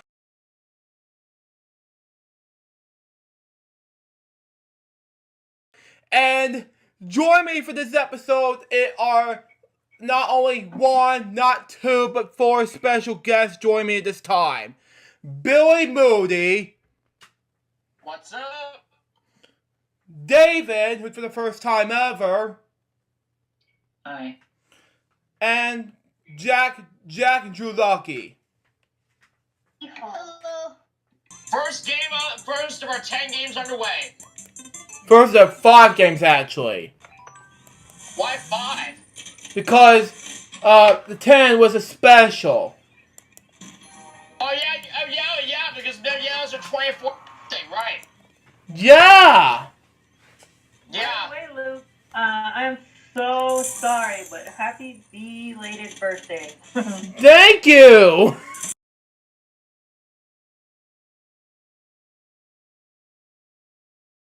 It's coming next week. It'll be coming next week, so starting this Monday. And I'm officially hired from the job called Sunmars Acura. So, folks, if you wonder what it is, I'm working on as a service technician assistant. So it's kind of like that, but it's a little bit different than that. So it's gonna be huge for me. So Travis, if you watch this episode right now, I'm so excited for this to happen. So be prepared for it.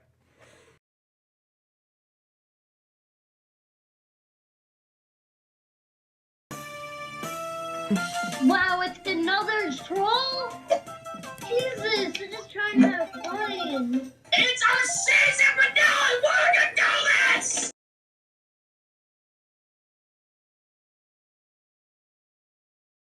Hello, people. This is Jerry's KOJ's 295 speaking. Welcome to Season 6 premiere of Friday's Blue Jays 295.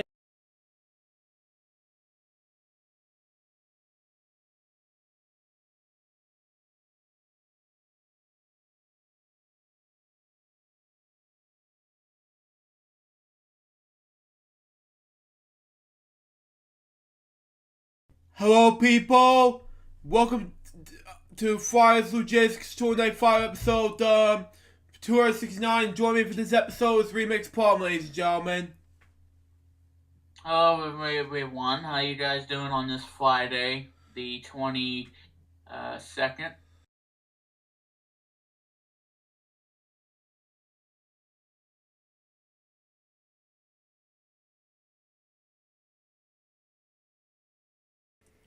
But you saw my so you saw my you saw a few. So under my bed here, I have my clean stuff, my hats and everything, and over here, as you can see, if I can pull it closer. This is my little box here. I keep all my movie supplies, my video game supplies, as far as my Wii and PlayStation. Wow. And up here, as you guys can see, I actually have a little sound effect about this sign right here. If I can, I'm gonna pull it up for you guys real fast, so you guys can hear it. Yeah. It something has to do with this sign that has that has Mickey's picture on it. Wow.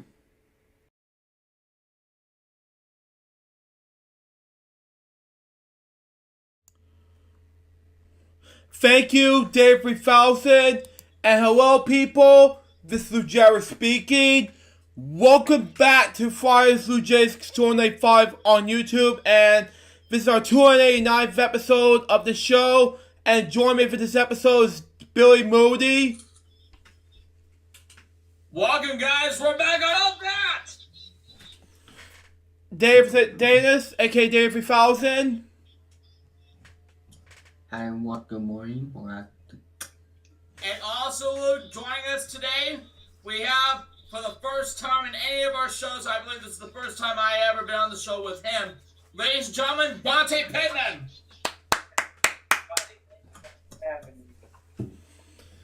welcome.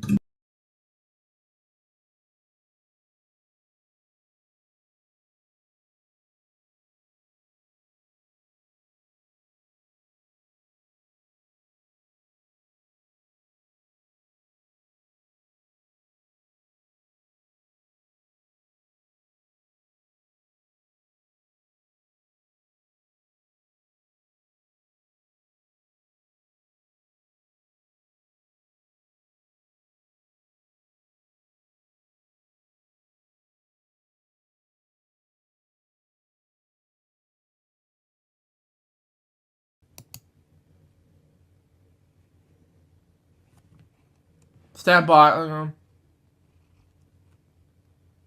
Yeah, I just write a radio remix. Yeah. Now remember, yeah, I agree. I agree.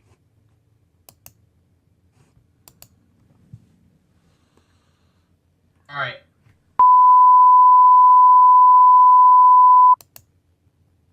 Not again! You can't do that in the stream.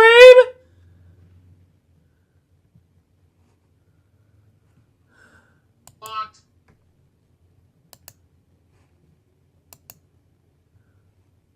Yeah. Last time, we do not use the air goddamn shows. Yeah.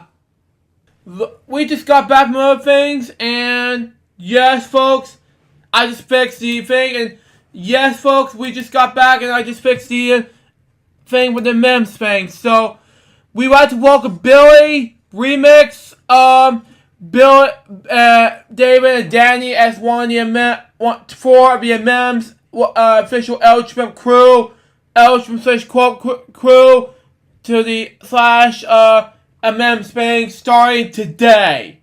Because as of right now, the trolls thing are completely out of control.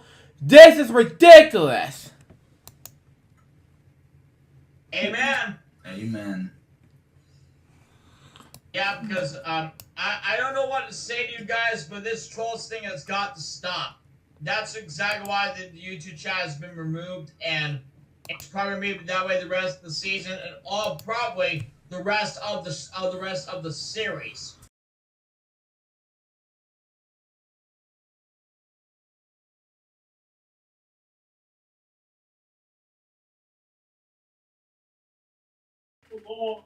Oh my! Oh! Oh God! Okay. Okay.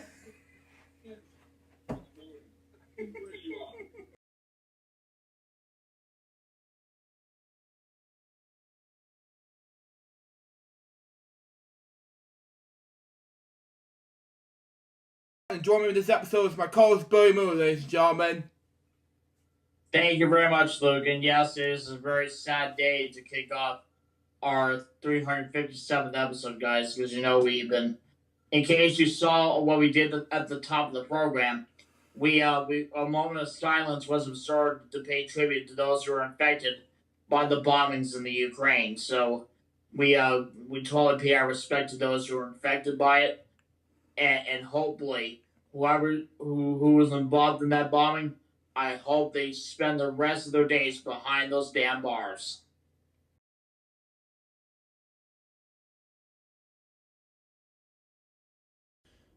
And for the last time, and please ignore the train in the background.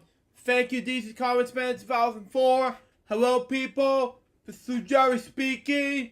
Welcome to Friday's Jerry's 25 episode number 368. And unfortunately, we're not gonna have Billy for this episode because he just finished his own kickoff show, and he told me that the show was already been finished, but the kickoff show thing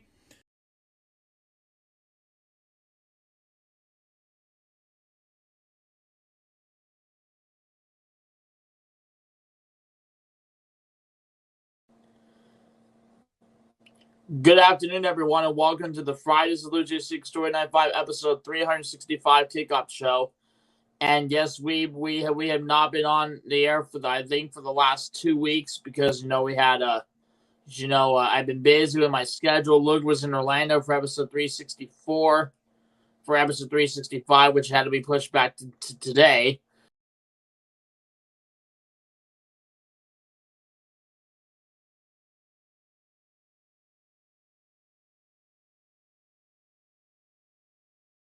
Now this person here, don't even think on saying that you told me no million, because I won the $1 million more than a few times that I can ever imagine. So stop impersonating me, you jackass!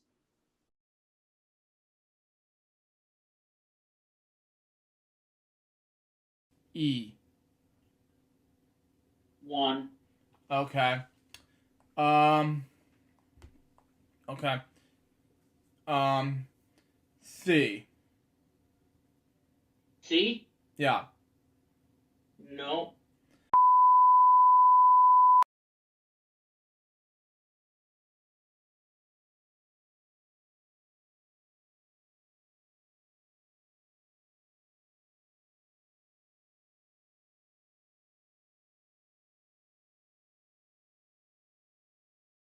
Thank you, David Thousand. Hello, people. So Jerry speaking. Welcome to FwX Season 10 premiere. Now, Billy will not be here today for this portion of FwX Season 10 premiere. Excuse me. Because he has a football game to attend to. Now, unfortunate to say this, for this episode, we're not doing it via stream, unfortunately, because I have having issues with OBS, unfortunately, and I have some difficulties with OBS throughout my Mac, and because of this, I have to get this thing fixed via Wirecast. Now, I don't have the money for Wirecast, unfortunately, but when I save it, I'll let you know, but right now, I'm using ScreenFlow to take my Friday shows right now.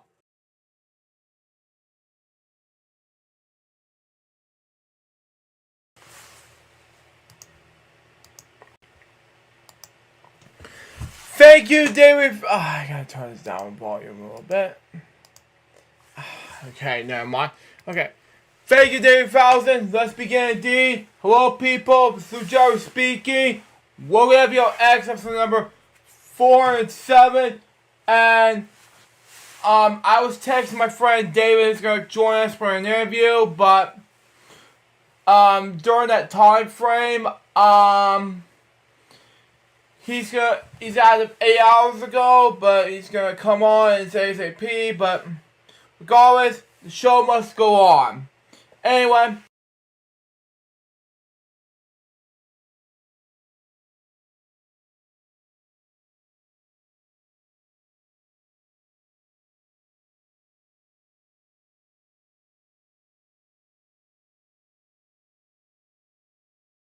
You're fine, David. Anyway, how did you first meet me? Ever since we've been high school buddies from the beginning. We talk about finding a girlfriend really badly, and we could find one, unfortunately. Yeah. Luke, I felt like I knew you before high school. I think I knew you since, I want to say since elementary. What? Really? Elementary too, right? Wow. Yeah, you went to Windsor Forest Elementary. Elementary? Yeah. What school did you go to? I went to 2 different elementary schools. West Forest Elementary and then Georgetown. Yeah, my first time meeting you was elementary school. Wow. Yeah. Yeah, because we had a class to, I was in like my main classes, but then I would have to go take my other classes as a secondary because I had a speech impediment, and that's when we met. So I actually knew you since elementary school, Luke, and then you went to Southwest Middle. Yeah. I knew you there. Yep, and then Windsor. So I knew you all my life, man.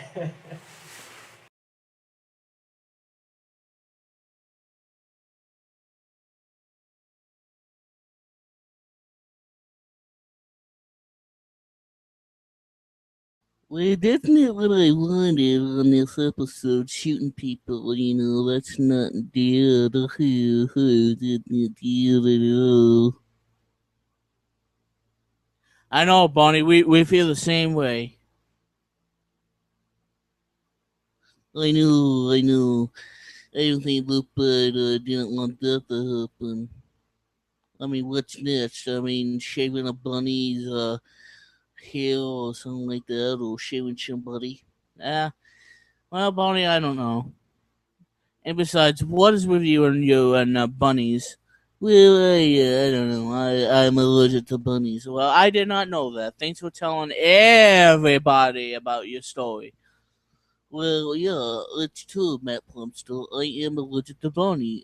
Well, not bunnies, but bunnies.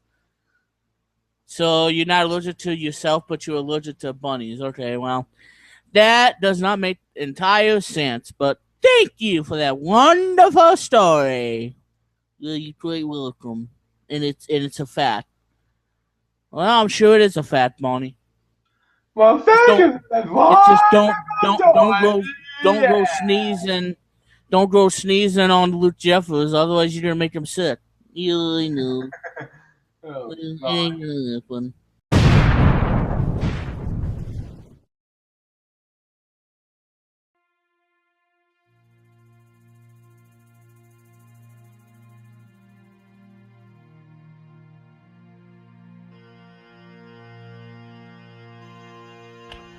From the very beginning, Luke Jeffers have decided to create a Friday show that is basically a spin-off series of Fridays with PewDiePie, but with a live stream twist.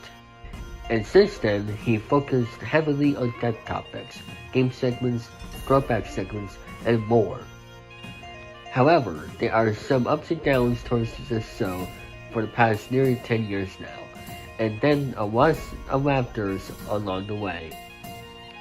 For nearly 10 years, FwL has been making you guys entertained, talking about somewhat about politics, and of course playing games. And now, for the 10th season of the row, it's time for FwLX. Today, Luke Jeffers and Betty Mooney will be going over some tech topics, playing video games, as usual of course, a return of LJPCBM throwback content, somewhat I watch segments, and many more fun. And now, here's the host of FwLX, Luke Jeffers and Betty Mooney.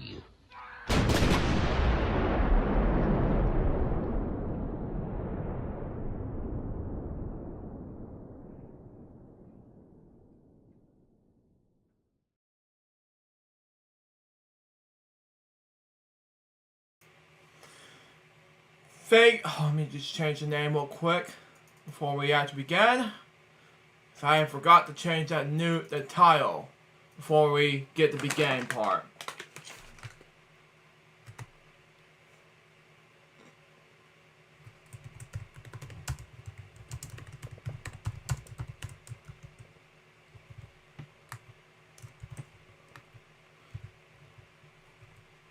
Yup. Here we go. And, yep, let's begin indeed. Hello people, Sue Jerry speaking. Welcome to season 10 finale, and it's a special one, known as the 10th anniversary episode of FwLX, but it's also going to be the special retirement episode of Pat Sajak. Join me this episode is my friend and colleague and my co-host, Billy Mooney. Thank you, Luke, and yes, guys. In case you saw in the at the top of the program, those were some of the best moments and not so best moments from the past 10 years of our program. And we want to thank our good friend Remix Plum, David 3000, our friend Josh, our announcers for the past few seasons. But most of all, we want to thank you, the viewers, for joining us throughout the past 10 seasons of the show, and I do have a very important announcement to make. That starting next season, we're coming back on the air with a brand new name. I think it's called LJDCBM Fridays, Yes. You'll get to experience some of the changes that we're going to have in season 11 when it rears this fall. Now, as Luke also mentioned, this is our retirement show for our good friend Pat Sajak, because tonight marks his final episode as host of Wheel of Fortune after 41 years. So this is very an emotional day for all of us in the game show world, and mostly a very emotional night for us Wheel fans. So, before we get things going, Luke, I know I want to say that tonight's episode of Wheel is by far a must-watch. Yes. And before we get underway, Luke, we want to share some of our best moments with from Pat's 41 years as host of Wheel. So, and you guys in the chat room, you're more than welcome to share some of your favorite moments with Pat in the chat room as well. So, if anyone's welcome, you guys are welcome to. So you are welcome to. I know Remix has a lot of great memories with Pat. But as far as my favorite moments with Pat, let me start off is when they when the show first crowned their first $1 million winner back in 2008. And I remember a great moment from I think from season 32, I believe, where 1999 most likely, where they had the group of pill pushers episode from New York. That was a funny one, I gotta tell you. Yeah, exactly. Now, but I gotta say that when we went on at the top of the program, there was some funny moments where Barty tripped me over on the floor in my old studio, and some of them one of the best highlights we had in season 8 where we had the little Madden NFL game where we had like 6-9 thing and we got over the triple digit mark. That was by far the best highlight of the series. Yes, exactly. And I really couldn't think of any ideas. I really can't put into words. Really. Yeah, me either, folks. Best highlights, especially the whole one of the best highlights I had on my Friday show, folks, is and Remix will tell you about. It's the baseball NFL baseball thing. What are you gonna say about this? It's one of the hilarious thing. And another one is from season 1. It's basically Door's a word thing, you know. Door in the enforcement has guns. And I agree with Remix. One bet. Yeah, I couldn't think of a better way for that, but otherwise, we want to thank all of you, the viewers, for tuning us in each and every Friday afternoon, and for the past 10 years. This is definitely an emotional day for all of us, and also, we're going to have Luke's family joining us at the end of the show to help us celebrate our 10th anniversary, and welcome us into our brand new season this fall. So hold that thought. Unfortunately, when my stepdad talking about us, he's now sick, so he's not going to be able to walk in and pass by us, so there won't be any family members joining in with us at the end of the program, so sorry to say. Yeah, that's fine, but they'll be with us in spirit, though, to close out the show. That'd be great. Yeah, and but other than that, we want to say, again, thank you guys for joining us every Friday for the past 10 years, starting back in, I think, in 2014 when we started. 2014 of June 13th. And that's when we did this. And yeah, because June 13th, which is this coming Thursday, will mark 10 years since the show first began. Yes. Speaking of which, I do have a cake in honor of 10 years of my Friday show. And it's sponsored by KFC. Oh, yum. Yum, yum. So, and also during our game segments today, guys, I know I don't have very much in the game segments today because my Switch got taken away, but But other than that, there will be some gameplays of my for Pat's retirement special coming up later, probably coming up in the next hopefully 7 days. So it just depends on what we have. But I know Luke has some very special Wheel of Fortune games coming out during our program. So Yeah. other than that, I know we have a lot of dead topics to talk about, and among other things. So I do. And I just want to say, guys, if I've been part of this program for many years now, and I know Luke has been part of my Wednesday show, been part of Blog Weekly for many years, because when we started the show back in 2014, I believe that was when Remix was starting his own show called Vlog Weekly. Yeah. And I was starting my own show on Wednesday afternoons after school. So it's it kind of brings back nostalgic memories from all three of our programs. Mm-hmm. And there has been some upsides, but there has been a little bit of downsides. Yes. So we did have some controversies during our kickoff shows. Yeah.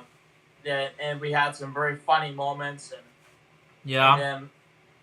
And then the funniest part was when Josh was with us, when we were doing our gameplay Jeopardy, when I was doing my gameplay Jeopardy for the PlayStation. Exactly. And we were in double Jeopardy, and we actually had him. We were actually in the middle of our daily double clue in the category birds. I think it was like the $600 clue where we had that daily double. Yeah. And it made me laugh when Johnny said about the Kookaburra thing. Mm-hmm. Johnny was right. The Kookaburra really was a laughing jackass. Yeah, exactly. I have to say, one episode for our FwL series, there's one time that Larry, aka the Shoots Network, formerly known as Shoots Network at the time, now it's Larry the Lone Wolf, was in one of my episodes of my Friday show before.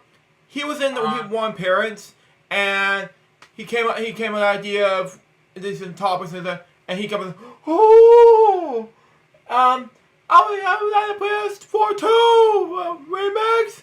So that's what he came up with the idea about. If you watch this, Larry, it's for you. But that's just me. Yeah, but I think by far the best part, in my opinion, is that when you took your Friday show to college, and it was ups and downs from downside for me at the time. Yeah, ups and downs. Yeah, a little bit some downsides, but I think I remember one thing is that we did have some features of our Friday show during our 15-year documentary of our company. Yeah, ever since then, I did interview you, remix about it, and everybody, some family members, and I did mention this to my stepdad, talk about the death of my granddaddy Bays in that time frame, in 2014 of November. And also, I want to say this right now, for those who have not seen our 15-year documentary about LGBTCBM, and where we feature some of our best moments from this program. It's on Luke's channel right now, so be sure to check it out while you can. Check it out. And be sure to subscribe to Luke's channel and my channel to get notified of the new content. Yeah, new content. And other than that, I'm going to be actually leaving here soon, Luke, to get my hair cut. So I'm not sure exactly when I'm going to be back, but if I don't come back by the time we close the show, let me just say to all of you guys, thank you for 10 great years. I can't wait to do 10 more. And I'll see you guys hopefully next season. Okay. Yeah, so, but other than that, because my haircut's at 2 o'clock and my mom's still at work right now, she's going to be on her way to pick me up here in a few minutes. But other than that, I'm going to go ahead and start getting ready to go. But again, Luke, thank you for 10 great years. That's so sweet. Been hosting the show for a very long time. And here's 10 more. 10 more. And, all right, thank you, Luke, and thank you guys for watching. My character's fell down. I'll see you guys again next season. Take care, everyone. Take care, Billy. And Remix is top at the moment, so I think that he's going to be in the general chat. So at the moment, he's chat with me. So at this time, so he's saying things like that. So once he's coming on, then I think it'll be official that I think that it'll be time for me to call Remix. So I'll meet with Remix, call him, and see what's going on with the 10-year anniversary. So there you go. So yeah. Anyway, folks, before I begin, I'll be right back for first intermission break, and I'll eat this huge cake. Be right there with you.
But folks, sorry about that. I just gotta get a cup, get ready for a spoon to celebrate my big anniversary. Let me call Remix on the line and be right there with ya. Hang on. If I call him now, see if we can do this anyway.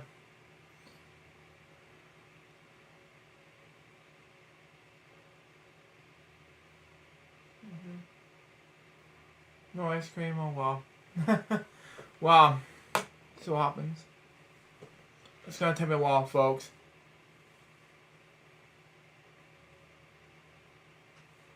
Oh well, we'll try.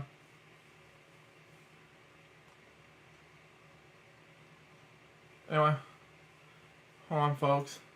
Gotta get back in the thing here before we actually begin.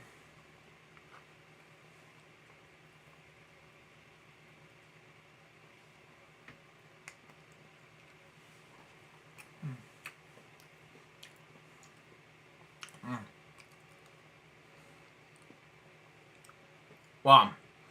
Anyway. Oh, man. Anyway. Hold on. Let me just get my OBS whooping real quick.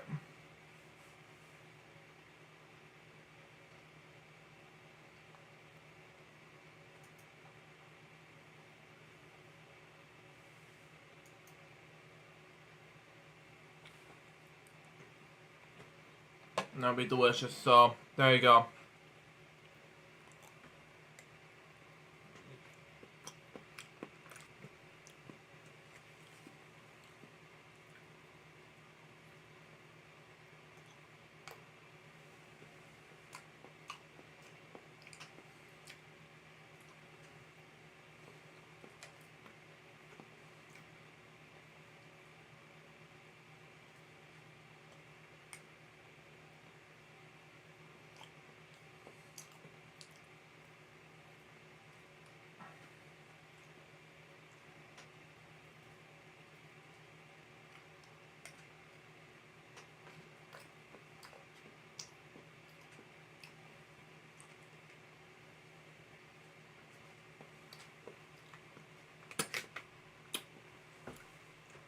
Anyways, let's move on.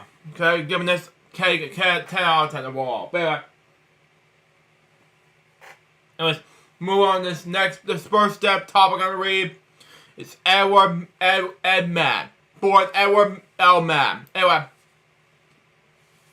he was an American musician, best known for his mallet performance on stage with Frank Zappa's albums from 1977 to 1988. And his appearance on over 30 of Zappa's albums. Wow.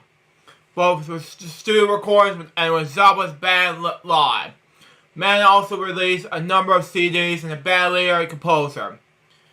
Born on January 14th, 1955 in Grand Barrington, Massachusetts.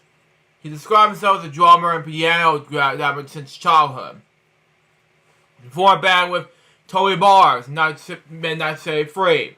By the end of that year, he was studying with John Bergamo in Cal Arts. In 1977, Frank Zappa asked Bergamo to do some overdubbing with Frank Zappa in the New York album, and Garmano and Term recommended Man. Wow, okay. And a few months later, Ruth Underwood told Mann that Zappa was looking for a second keyboard player. When Mann called to recommend Toby Mars at midnight, the only time that when you could reach Frank by phone, Zappa invited him to come to his house. Mann went to the house where Terry Bozzio, Patrick O'Hearns, my dad, and Andrew and Behiro were jamming with Zappa. At 2 a.m., Mann was in the band. He later commented, it took a few days to get all this again. Mann can be heard by gongs on J21's album, Yo Mine, Boo Mine. Hang on. Let me see if Remix is calling me.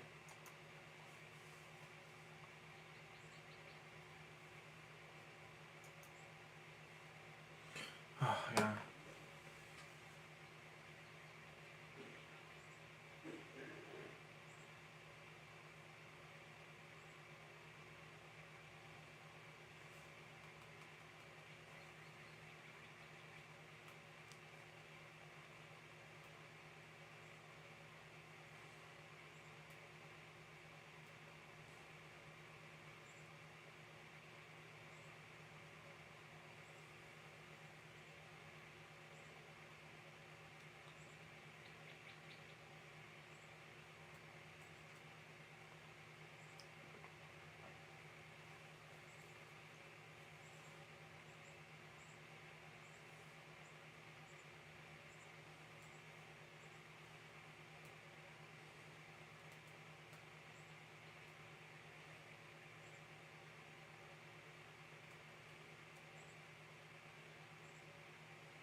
Anyway, move on.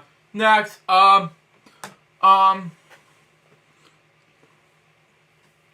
okay.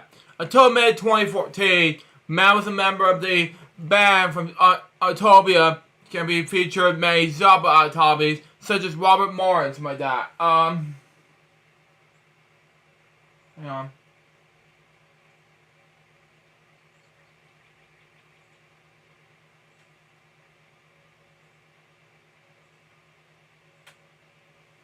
Okay.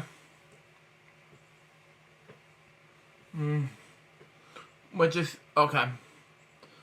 Hang on. Okay, move on. Until May 2014, Mann was a member of the band, did my OBS suddenly crash? Oh, it did not, okay. Until May 2014, Mann was a member of the band with Autobia was featured with many Zappa Autobia, including Robert Martin, Chad Wackerman, Albert Wing, Tom Fowler, Ray White, and Ralph Humphrey over the years. In 2008, he toured Project Orbit and sat with Ancient Moosehead in the New York Harvest Festival and Freedom Rally. In 2013, Mann began performing with Profession and electronics with the Z3, an organ, guitar, and drums trio that adapts Zappa music, the album organ Sarah Jack Spunk edition. Wow. Okay. Mann played on the White album and did a traditional performance in the song Apple a Day. Mann played on the two of David Impressions albums. Mann joined Northeast Bulgarian jam band Desert Raid for the Sound of the Warptown Music Festival. In the fall of 2015, from then on, he joined the group of clubs throughout the Northeast. In July 2016, Mann joined Mac Dillon for the 3 Days of Millions Northeast U.S. tour. Man suddenly passed away last Friday. He was 69 years old. The next step topic has to do with Martin Strager. Born that name, he was an American entertainment businessman and producer. He led ABC Entertainment, a wing of ABC during his boom period in the 1970s. Prior to the creation of the television shows such as ABC Movie of the Week, Marcus Welby MD, and Happy Days. He also pushed limits of television broadcasts presented over primary miniseries such as and television such as Roots and Rich Man Poor Man. He was born in Bronx, New York City in 1942 of May 8th.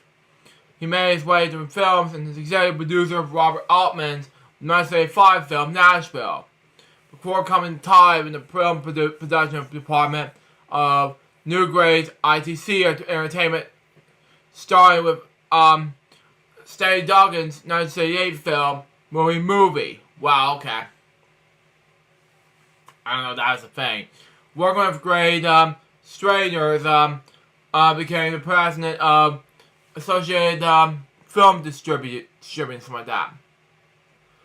The studio of ITC's film, which tied him to the production of films, both successful, something like that, the Muppet movie, wow, okay, on Golden Pond, Sophie's Choice, as well as the bombs that destroyed the comedy. Rise of Titanic, The Legend of Lone Ranger, Sam Free. After the fall of AFD, Stranger continued to produce such films, including Peter Bogris pronounced it, 1985 film Mask. He died at his home in Los Angeles on May 31st, 2024, which is last Friday. He was 92 years old. Hold on.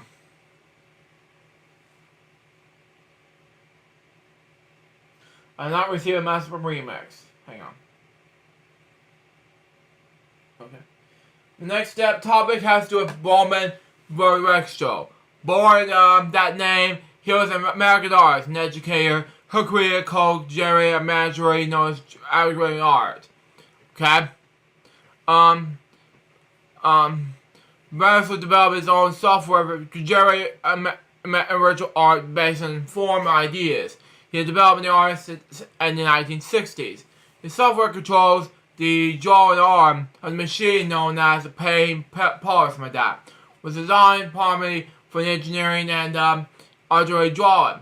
Including his software, FwL controls and the machine's drawing arm is an extra or version in its own drawing arm. But other actual draws with ink pens, but actual adapted actual brushes to fit the drawing arm and wrote interactive routines where achieved brushes strokes for his players. In 1995, he co-founded operates with Jean-Paul Hubert. He was born in Terrace, Pennsylvania, a coal mine on September 12, 1929. A coal mine town 50 miles east of Pittsburgh. A painter in his early life, he also studies in Barswood Mark at St. Vincent Mary Cemetery, something like that. In Rockborough, Pennsylvania, from 1952 to 1968. During the advisory there in 1963, his modern next travels took him to places such as New York. Wow, okay. Washington, Paris. After originally survived in 1968, he continued administering with automatic drawing that led him to explore methods of writing code and to achieve some form of computer automatism. So this led him to redirect all the artist's practice towards artist's art. He married Alice Wagstaff in August 1968. She was a psychologist and game pioneers in Missouri who, when Rosa met her, she died in 2009. He resided in Mammoth, Minnesota. Where he taught in the Manitoba College of Art and Design, MCAD for short, from 1988 to 1924. 1994. Anyway. And held the title of the professional analyst. He died in Minnesota at Michigan on Minnesota, something like that, on June 1st, 2024. He was 94 years old. Now, I'm not going to read the education, artworks, nor his honors awards. I'm going to read just the biography. The next step topic has to do with Ben White. He was a family journalist born that name. He was an American journalist who known for his coverage of business and policy. Before his death, White was the chief economist correspondent for Politico, something like that. Before he joined Politico in 2009, while worked for the New York Times between 2005 and 2007. He was a U.S. banking editor and Wall Street correspondent for Political Times.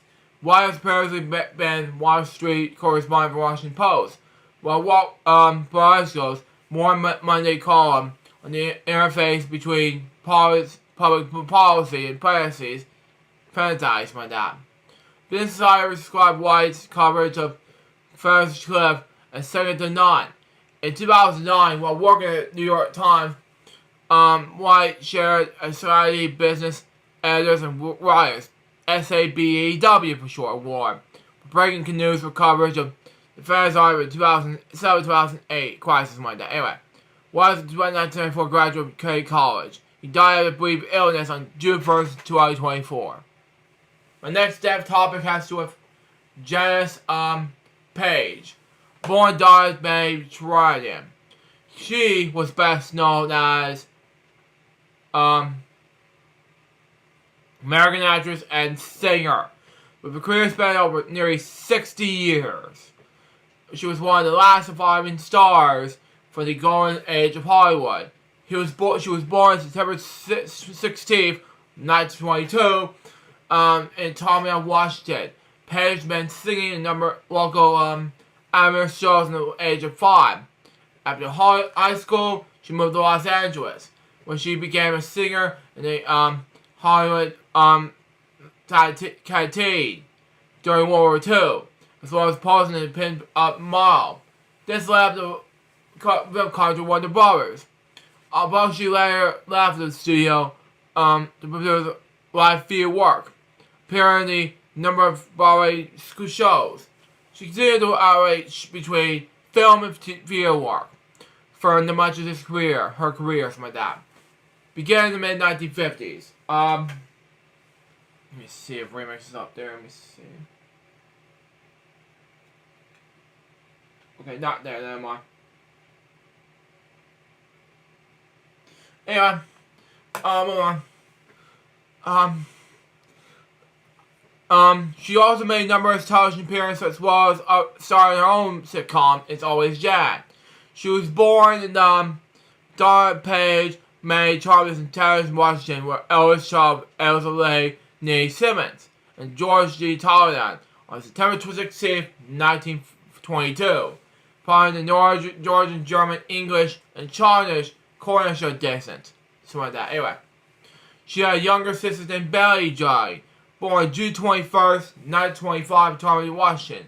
She died in 2020 of July 2016 in Luxor Folk Locks, Connecticut.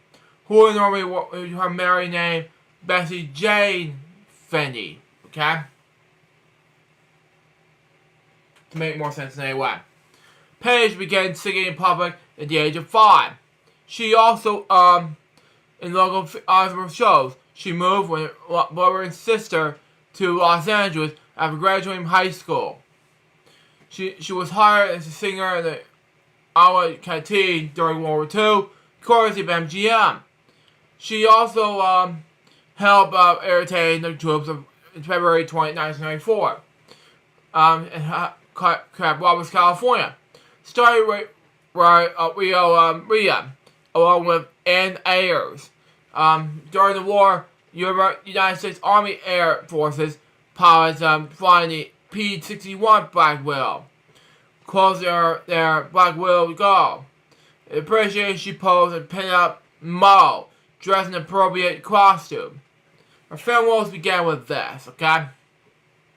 Now we continue with the studio-sponsored club, the members of the military. A Warner Brothers agent saw her there, saw her professional and signed her the contract. She began to co-star low-budget musicals like that. On pair with Dennis Morgan or Jack Carson. She also co-starred in Romance and High Seas in 1948. The film in which Doris Day made her movie debut. Page later co-starred in adventurous dramas in which she fell out of place. Following her role in Two Gals and a Guy in 1951, she decided to leave Hollywood. Wow. Her Broadway debut in let me just turn on the webcam real quick, okay? Let's see. I have difficulties, hang on.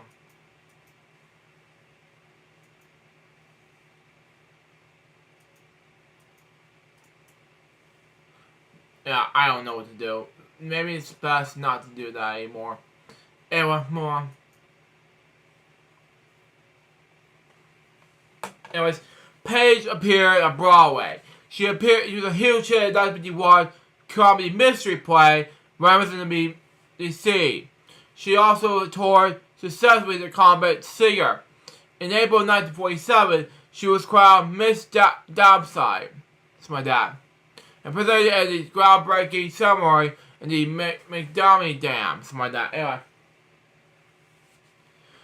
And the Columbia River. Alongside Oregon to Governor Earl Snails, my dad. Like Miss Columbia, Morton McNary, my dad. The will of Senator Charles McNary. Star became in 1954 when her role was Babe in the Broadway musical The Pajama Game. She was on the December 1954 cover Esquire, when she was featured in the serious pose taken by an American photographer Maxwell Frederick Colbians, my dad. For the screen version, she's also why one of the major movie stars to graduate the film's success. So John Ray's role as Sid was already to Frank Sinatra, who would also been paired with Paige, something like that. When Sinatra declined, producer offered Paige wrote the Babe to Doris Day, who accepted was paired with Brady, something like that. Returned to film. After 6 years away, Paige returned to Hollywood. The Silks stock is 1957. What starred Fred Astaire and Sid Costrace like that. The Doris Day and David Niven comedy Please Don't Eat the Days in 1960 as a low star married neighbor. Paradise in 1961 with Bob Hope. Where this dramatic role was Marvin in the Marshall Parcher and the Caretakers in 1963. Musical Fear. Okay? Paige returned to Broadway in 1963 and short-lived Here's Love in 1968. 1968 was that when there was only 2 years, Angela Lansbury left the Broadway production of the musical Maine to take a show in the limited U.S. tour. Paige was the star chosen to be the first Broadway replacement, but she reminded the character, say she's a free soul. She can be down, but never out. She unbiased.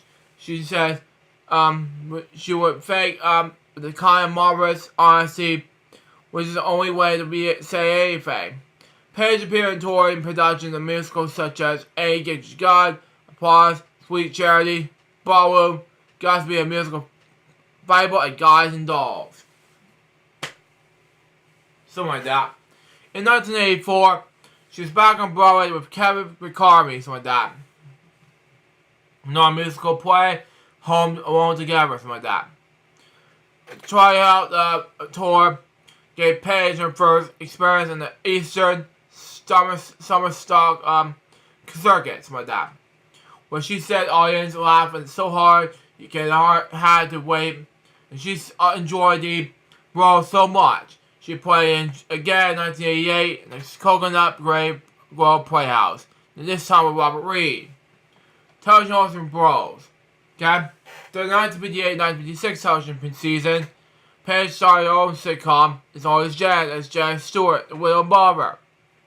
Paige her live dramatic TV debut June 27, 1957, as an alleged key on the Log's Top Fear. She appeared as troubadour Howie Martin for the episode Ballad for the Ghost, 1994. She also had a recurring role of Addie B, Tom's brother sister, in A Is Enough. Paige also appeared as a waitress named Dennis in both the 7th and 9th seasons in All the Family. In her first appearance, she had a friend with Archie Bunkers like that. Their friends become serious. Okay? Paige appeared in episodes of 87% like that, John M.D., Columbia, Night Court, Caroline in the Sea, the 1975 television movie, John Harris Gibbsdale, also known as the Terry Boyd Jim Wallace like that. In 1982, she appeared on the Say Elsewhere as a female flasher who sought the highways of the hospital to cheer up the male patients. She also appeared in that season 11 episode of Happy Days. It's well-side dyer waitress named Angela, who may not be Fonzie's long-lost mother. Fonzie has a helpful talk of Angela, and it was left up in the viewer with the debate she said she is his mother or not. But the emotions exhibited by her character throughout the scene, and innocently she is, but she does not want to find out. In 1980s and 1990s, she was seen in several soap operas, including Capital 1987 St. Grace's First Wife, Roanne, General Hospital in 1989 and 1990s, covering this downfall, especially Aunt Anna and Lady Confield fears like that, and Santa Barbara in 1999-1993, replacing Dame Julia Anderson as Matrix Max Rodriguez. Her honors began with this, okay? Let me just see here before I actually begin this, and then we'll... I haven't got a response back from Remix. Anyway, hang on. No, I did not. Okay. Paige was given a star with the motion picture section in Hollywood Walk of Fame and 6624 Hollywood Boulevard on February 9th, 1960. Her personal life and death begins with this. She was married 3 times. She was married Frank Willis Marshall Jr., a restaurant in 1947. They divorced in 1951. She married Arthur Stanner, a television writer's career It's Always Jan. In 1956, they divorced him the next year. Paige married composer and music publisher Ray Gilbert in 1952. They married until his death on March 3rd, 1976. She had no children. Okay? Paige was a Republican who supported the campaign of Dwight D. Eisenhower during the 1952 presidential campaign election. In 2001, Paige found out her voice was cracking and nearly irreversible vocal cord damage. She wanted a singing teacher and friend recommended Paige's voice ended up worse, with not being able to talk at all. He originally took my voice away. She said, I lost all my top voice. I couldn't hold a pitch for a second. Finally, I couldn't make a sound. He said that so this will come back to me. It didn't. Something like that. Another singing teacher told her that goes in the voice client at Marshall University Medical Center in Nashville, Tennessee. There will be bits of skin hanging in my vocal cords. She said they told me that go home and not talk for 3 months. She finally was introduced by a doctor, another voice teacher, Bruce Alxon, whoever regained her speaking voice and singing voice. In 2017, the age of 95,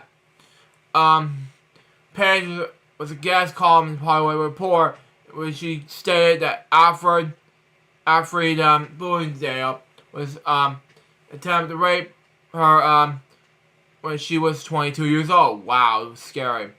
She realized that she was, I'm not going to say the S word, sorry. I saw it after being watched at Bloomingdale's apartment until false presence. Yeah, it was creeping me out. Anyway, she turned 100 on September 16th, 2022. She died in her Los Angeles home. On June 2nd, 2024, she was 101 years old. My next topic has to do with Larry Allen, born Larry Christopher Allen Jr. He was best known as an American professional football player who was a guard in the National Football League for 14 seasons. Prior to that was Cowboys. He played for college football for the Bowie Blowers and the Saudi State Cossacks. It was selected the Cowboys in the second round in the 1994 NFL football draft. Allen is regarded one of the National Football League's probably strongest players ever. We're also comparing using his speed against the defenders. Spent his first 12 seasons to the Cowboys, Allen earned 10 Pro Bowl selections and 6 first-team All-Pro honors. He's also a part of the teams that won Super Bowl title, the Super Bowl 30 over the Pittsburgh Steelers. Allen played his final two seasons with the San Francisco 49ers, where he received the 11 Pro Bowl selection. He was named the Pro Football Hall of Fame in 2013. He grew up in California. Born in Los Angeles, California, on November 27, 1971. He had a troubled childhood. It was construction magnetized and almost died at 6 weeks old, as well as being stabbed 12 times in the head, shoulder, and neck by a young neighbor who was trying to protect his brother at the age of 10. He attended a different school in the age of his 4 years in high school. As a freshman in College High School in Charleston, Allen learned football. Well, for his sophomore year, he attended Kentucky High School in Lodi. As a junior, Allen transferred to Evan High School in Charlotte. He finished high school in Managed High School in Nevada, California, but did not graduate. Wow. Allen was not actually eligible to NCAA Division I football, so he attended Buddy College in Oil, California. And then just 2 years in Buddy. The team went 10-1 while winning it with the Golden Valley Conference. Allen was named to the All-Conference and All-State teams both seasons. Allen was recognized as a JC, something like that, All-American after his sophomore year. Allen not attend a school the following year.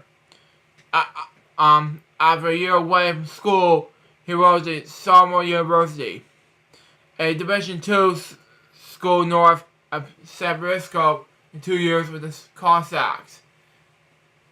Allen gave up just 1 sack and was a 2-time All-American. Cossacks was primarily a passing team and established 10 new school records, including most yards gained, most touchdown passes, and best game per completion rate and highest passing ability during Allen's senior season. The team at this school marked with 444 rushing yards against Cal State High. Senior, he participated in the East-West Swine game in the Senior Bowl. Let me just see that. Okay, never mind. His professional career begins with this, okay?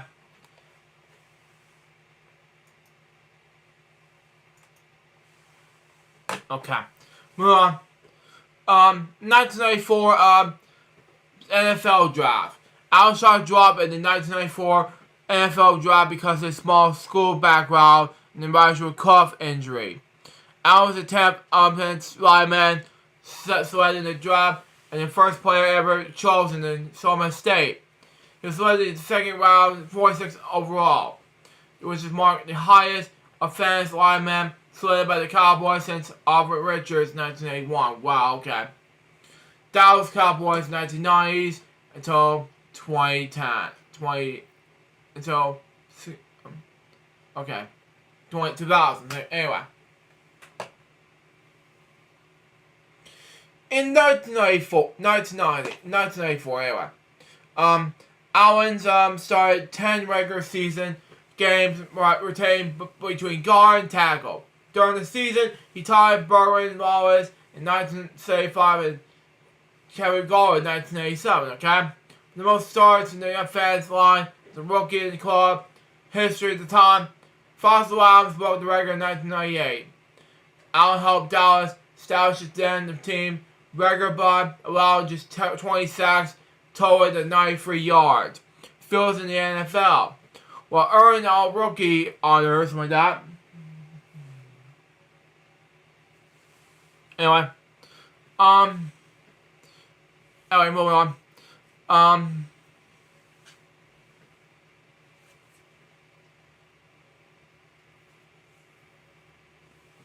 Where was I? Yes,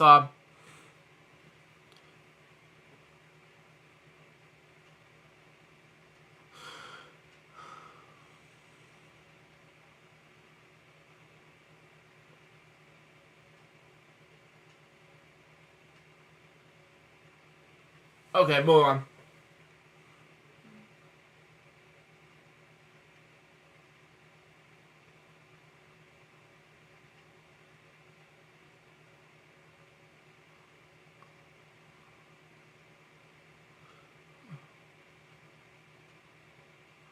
I was fortunate starting spot from 4 games his rookie season with Martello sucking back stabs in the road against the Washington Redskins.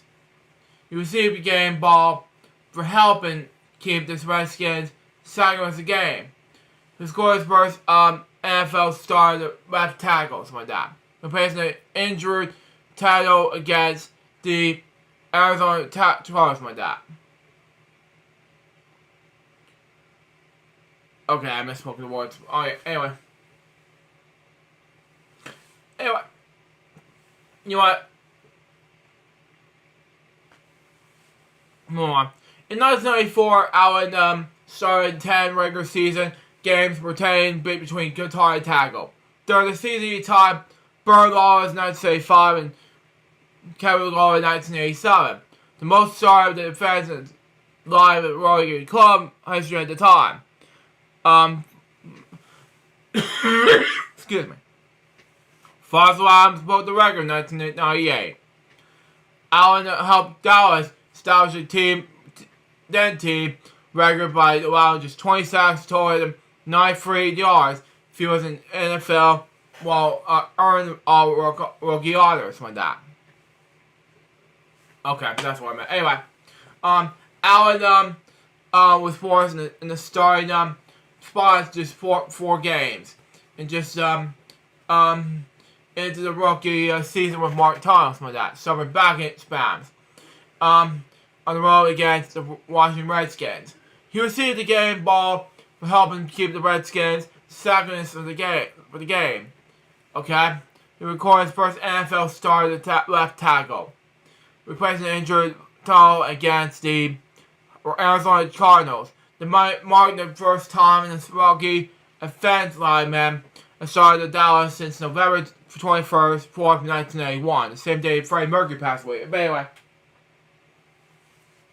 when Eric Williams started right tackle against the Redskins.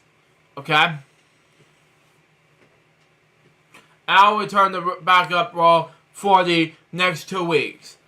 But early in the morning of October 24th, Al Williams was injured with an automobile accident and was out of the rest of the season. Okay? After which Allen was merely moved to the starting lineup. Williams' right tackle position began with the game in Cincinnati on October 30th.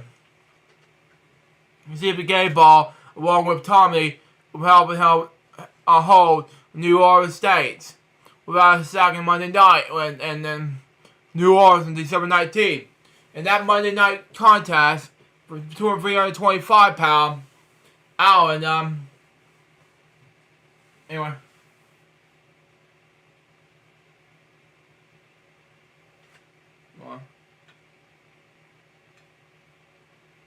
Anyway. Start the Saints with by running down linebacker Dorian Connor. From behind the interception return early for the game.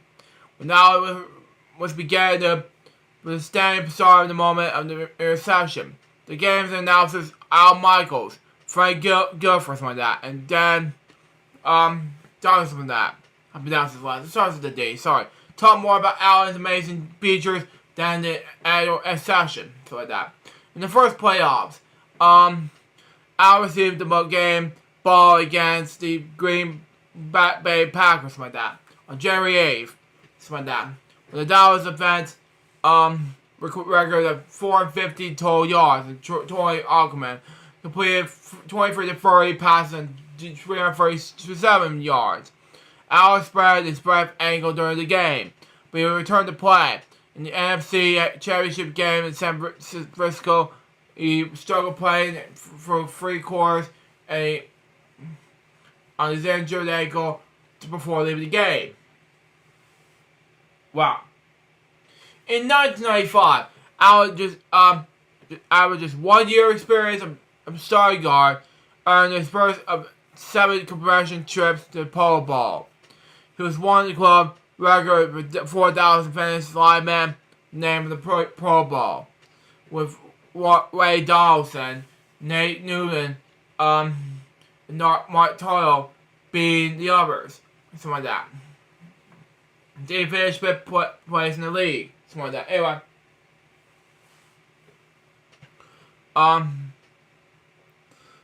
In the total offense, with Emmitt Smith getting a franchise record of 1,773 rushing yards, his 4th NFL rushing the title in 5 years. Smith also scored then the NFL record 25 rushing touchdowns. Allen made his first NFL start at right guard in the season opener in Meadowlands against the New York Giants on September 4th, helping the Dallas offense record 459 yards, including 253 rushing yards. In the regular season finale on the road against the Cardinals on Christmas Day, the offense line instead of Dallas to record 434 yards. Of the total offense, the most yardage by a Cowboy team, Cowboys something like that, since September 15th, 1985, something like that. January 28th, 1996, Allen earned his first start in the Super Bowl, as well as the only Super Bowl ring when the Cowboys defeated the Pittsburgh Steelers 27-17 on Super Bowl 30. In 1996, Allen earned his second commercial trip to the Bowl along the early sequential All-Bowl All-NFC honors. Dallas offense line led the league by allowing just 19 sacks, okay? Excuse me. One shot of the team record set the previous year. For the first greatest season behind Allen, Emmitt Smith ran for over 1,200 yards, while Ted Quiston 100 rushing yards 4 times, including a season high 155 yards and 3 touchdowns against the Redskins on November 28th. Okay. In 1997, Allen, despite being moved between guard and tackle during the season, was selected his first convention Pro Bowl, as guards earned first team All-Pro honors. Okay. He also spent part of the trade camp working as a left tackle in return in his left guard, right guard position in the first 13 games in the season.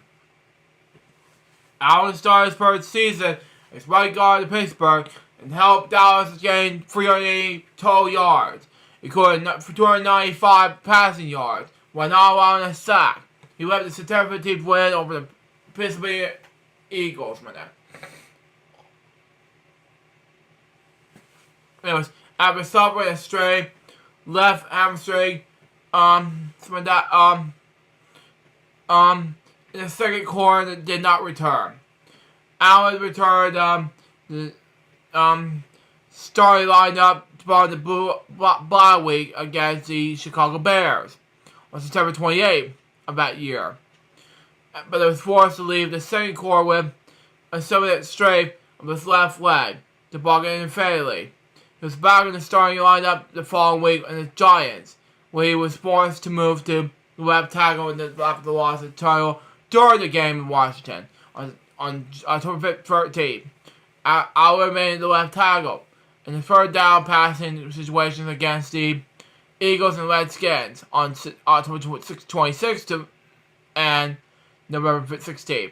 He began a full-time start at the left tackle against the upstart Carolina Panthers on December 8th and remained there for the final 3 weeks of the season. In 1998, Allen was signed to start the left tackle. In his first full season, guarding Troy Aikman's blind state size like that, he earned convention All-Ball and all NFC honors. Allen became just the third player in league history to be selected the Pro Bowl and more than one definitive line productions like that when peers voted him to the MC Pro Bowl team to tackle. He earned recognition as part of the definitive line that allowed just 19 sacks for 110 yards and just 493 pass plays like that. Anyway, for the season, the fewest in the NFL. Allen's blocking helped Emmitt Smith to record 700-yard rushing games and 1,332 yards in the season. He debuted his new position this season, opener against the Arizona Cardinals, and helped Dallas gain 444 total yards, 188 rushing, something like that. Both total were the team's highest score since 1996, something like that. Excuse me. Anyway,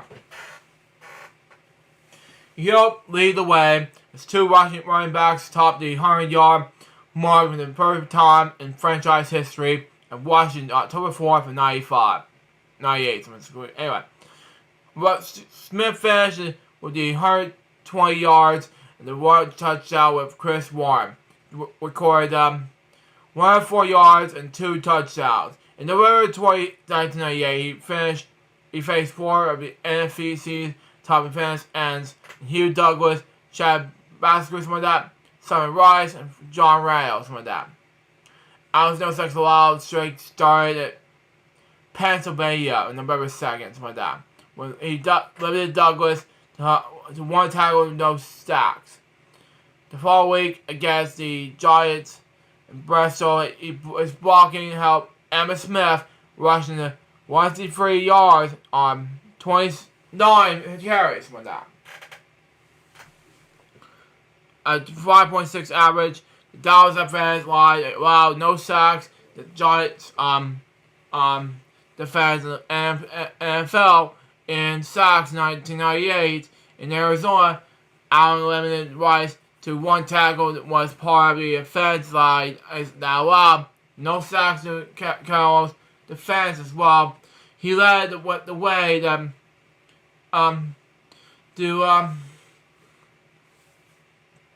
Smith's 118 rushing yards and 3 touchdowns. The Seattle Seahawks had the AFC's top sacking defense from 1998, 11 sacks for 22 yards, and came away with just 1 sack and almost fumbles like that. while the Cowboys ran for 173 yards. He also limited Randall to 1 tackle with no sacks and 181 offense plays against the Minnesota Vikings on November 26th. Something like that. Allen's helped set the franchise record of pass attempts in the game without a sack of 57 and led the way that Smith rushed 3 touchdowns to Marcus Allen's NFL's record 123 career rushing touchdowns, something like that. Regular season finale against the Redskins on December 27th. I was part of the defense of the line that showed Smith won 2 more touchdowns to break the NFL's all-time rushing touchdown record. In 1999, despite staying in his first offense in the top lineup portion as many years and missing 5 games during the injury, I was selected his 5th consecutive Pro Bowl while earning conventional All-Pro honors as guard. Wow. I was recognized as part of our offensive line that allowed the second fewest sacks 24 in the league. Beyond Indianapolis, who allowed just 14, something like that. And on the fewest sacks 9 to 16 games. He helped to lead the way the Cowboys gained 541 total yards. They gave up only 1 second 50 passes plays, something like that. The first career that started at left guard in Washington September 12. He helped lead the way that Emmitt Smith became the 3rd player in the last 29 games to rush 100 yards against the Atlanta Falcons, which is my brother's favorite. He's watching this video, especially Mitchell Hill. Anyway, on September 20th, where he ran for 109 yards. Allen's blocking helped the Cowboys. Offense line had always allowed 120 pass plays in Pennsylvania on October 10th. Allen gave up no sacks. The Redskins on 32 pass plays on October 24th.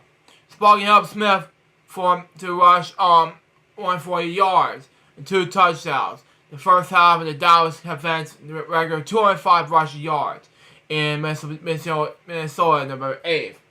Something like that. Anyway, Allen helped the Cowboys rushing backs in record of 149 yards before leaving the game in the 3rd quarter with a sprained medical crash or remnant, MCL for short, in his right knee against the Packers on November 14th. Wow. Wow. Okay then. He missed the first career game in Arizona on November 21st. Snapped his strings in 97% of games, playing on 90 starts. He missed the next 4 games in a sprained knee. He returned to the starting lineup of New Orleans on Christmas Eve in '99 and helped the Cowboys and fans in the line gave up no sacks, not 29 pass plays, while helping Smith to rush his 800-yard game of the season. In the season finale, the Giants New Year's Day of 2000, something like that, it depends. He bought for Smith and later recorded his 900-yard game in the season. Al was part of the offensive line that did not allow a sack 43 pass during the plays during the game. In the NFC wildcard playoffs 2 games in Minnesota on January 9th of 2000, he opened the holes for Smith with yards with 99 yards, equaling the Dallas postseason records of 65 yards. 2000s. In 2000, Al was still in the 6th offensive Pro Bowl. Something like that.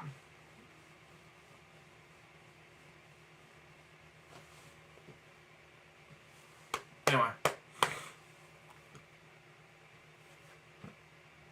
And earned conservative All-Pro and All-MC honors. He was part of the offensive line unit that allowed just 35 sacks for 48 pass plays. Something like that. Anyway. of the season. 6 times during the season, all players were held 1 sack or less. Despite serving the cyber right hand, the Pirates of June 20th, something like that. Let's see here.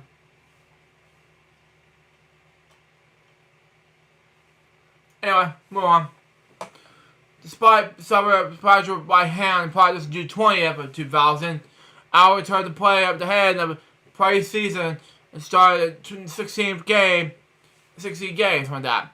His blocking helped limit the Cardinals of the 1 sack while protecting Randall Cunningham as he completed 24 for passes for 243 yards and 3 touchdowns on September 10th. His ballgame against Arizona on October 22nd, 2000 was the key to defense and the record recorded 347 total yards, including 200 rushing yards. He allowed just 1 sack. He outlimited 1 sack to tackle to 2 tackles.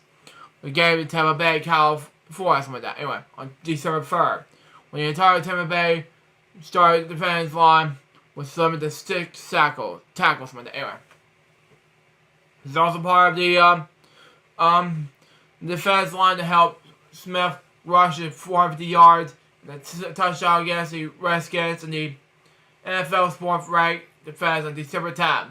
Cowboys rushed for 242 yards against the Redskins, the most Dallas defense since recording 271 rushing yards in Pennsylvania on Halloween of '93. Wow. In 2001, Allen was named All-Pro in the Associated Press for 7 finishes season. He was also named Pro Bowl starting at guard. However, he was unable to attend the game in Hawaii due to an elbow injury that was performed after the season ended.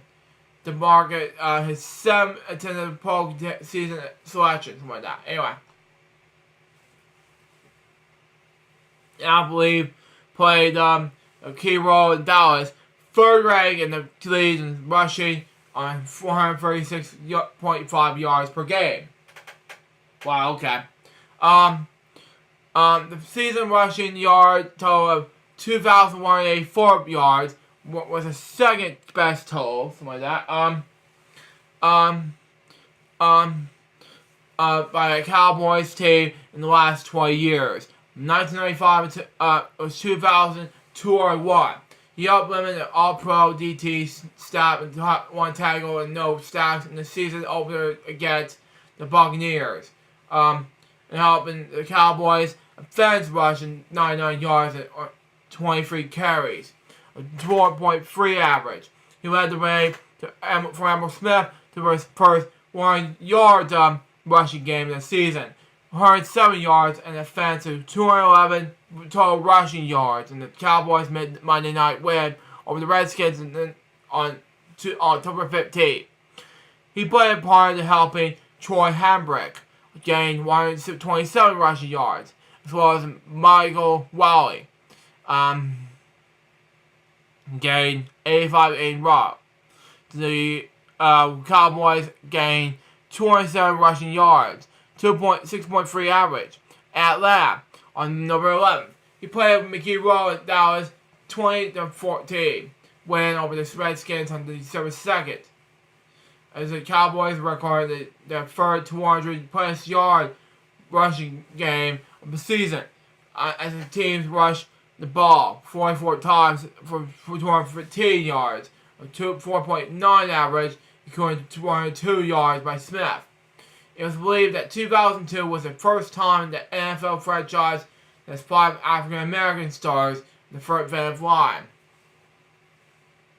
Something like that. Anyway, when the Cowboys lined up the rookie center, Andre Gary, something like that, tackle exploders with Adams, and Solomon Page, Garth Allen, Dominic Garvin, something like that. Allen's a current challenging season due to injuries. He played through off-season surgery and a nagging early season Angle spread to limit him to 5 starts in the season between left guard and left right tackle, something like that. Through his off-season rotated glove, something like that. Surgeries on the right shoulder, something like that. Was limited to training camp. It was played to just final 2 preseason games. He was led to a fair captain with teammates entering the regular season. Alex spread his left ankle in the second quarter against the Tennessee Titans on September 15th. He attempted to return in the second half, but lasted just 2 plays before returning to the sideline. He was announced with Pennsylvania on September 22nd, something like that, to his ankle injury. He moved right tackle during the practice of the week led in the St. Louis Rams game on September 29th, and hoping the game that his position before rearranging his sprained left ankle from that. He then left the game in the first quarter. He returned in the starting lineup in the right tackle against the New York Giants on October 6th. But came up during the first drive after averting left ankle. He fought the pain and was in and out of the game in the second half, and it was left guard for Colin Garman, who suffered a hip injury. Following the trade of Garman and to the Giants, my dad. Al returned to the left guard after the Panthers since October 13th, but left the game in the second quarter with ankle pain. He's been inactive next to these 3 games and let the injury heal. He returned to practice a week against the Colts on November 17th. Was inactive in the 4th straight game. He was placed on injured reserve on November 21st. He was successful in surgery on December 3rd to remove bone spurs from the left ankle. In 2003, Allen returned after missing both the 2002 season. The sprained left ankle required off-season surgery to remove bone spurs. He returned to started all 16 regular season games and playoff games in Carolina January 3rd. However, despite missing parts of 4 games or injuries, he returned and honored to play with 8 Pro Bowl selected guards like that. Then he began his season by straining his hamstring during practice 4 days before the season opener. However, he was started against the Falcons, but eventually hamstring in the second quarter and the remainder of the half before coming back for the second half as offense recorded 23 total yards. He played the New York Giants on September 15th. Something like that. Anyway, to help protect Quincy Carter, allowed him to quell the 321 yards leading Dallas with a comeback. Come from behind overtime wins. Anyway, he overstrained left knee in the second quarter against the Cardinals on October 5th. Something like that. Returned in the second half to help Dallas to 365 yards of defense. Despite playing smartly against the Washington on November 2nd due to sprained left knee, some in the first quarter, he helped his Cowboys recorded 4 yards to total offense, including 208 rushing yards. Allen has helped to hold up DT Chris Jenkins to 0 sacks. Something like that. While the Dallas line allowed only 1 sack for 0 yards in 45 pass plays against the Panthers on November 23rd. He also went for Troy Hamburg with run for 189 yards against the Redskins, something like that, on December 14th. In 2004, Allen started all 16 games at a time in her 11 NFL seasons. And now, for the 9th time, he was an NFC Pro Bowl sweating guard. in the second season opener in Minnesota. Alex Walken helped the Cowboys offense record 423 yards with that in total offense. In the home opening win over the Cleveland Browns on September 19th. Something like that. Anyway. Hang on, I gotta see if I got a message here.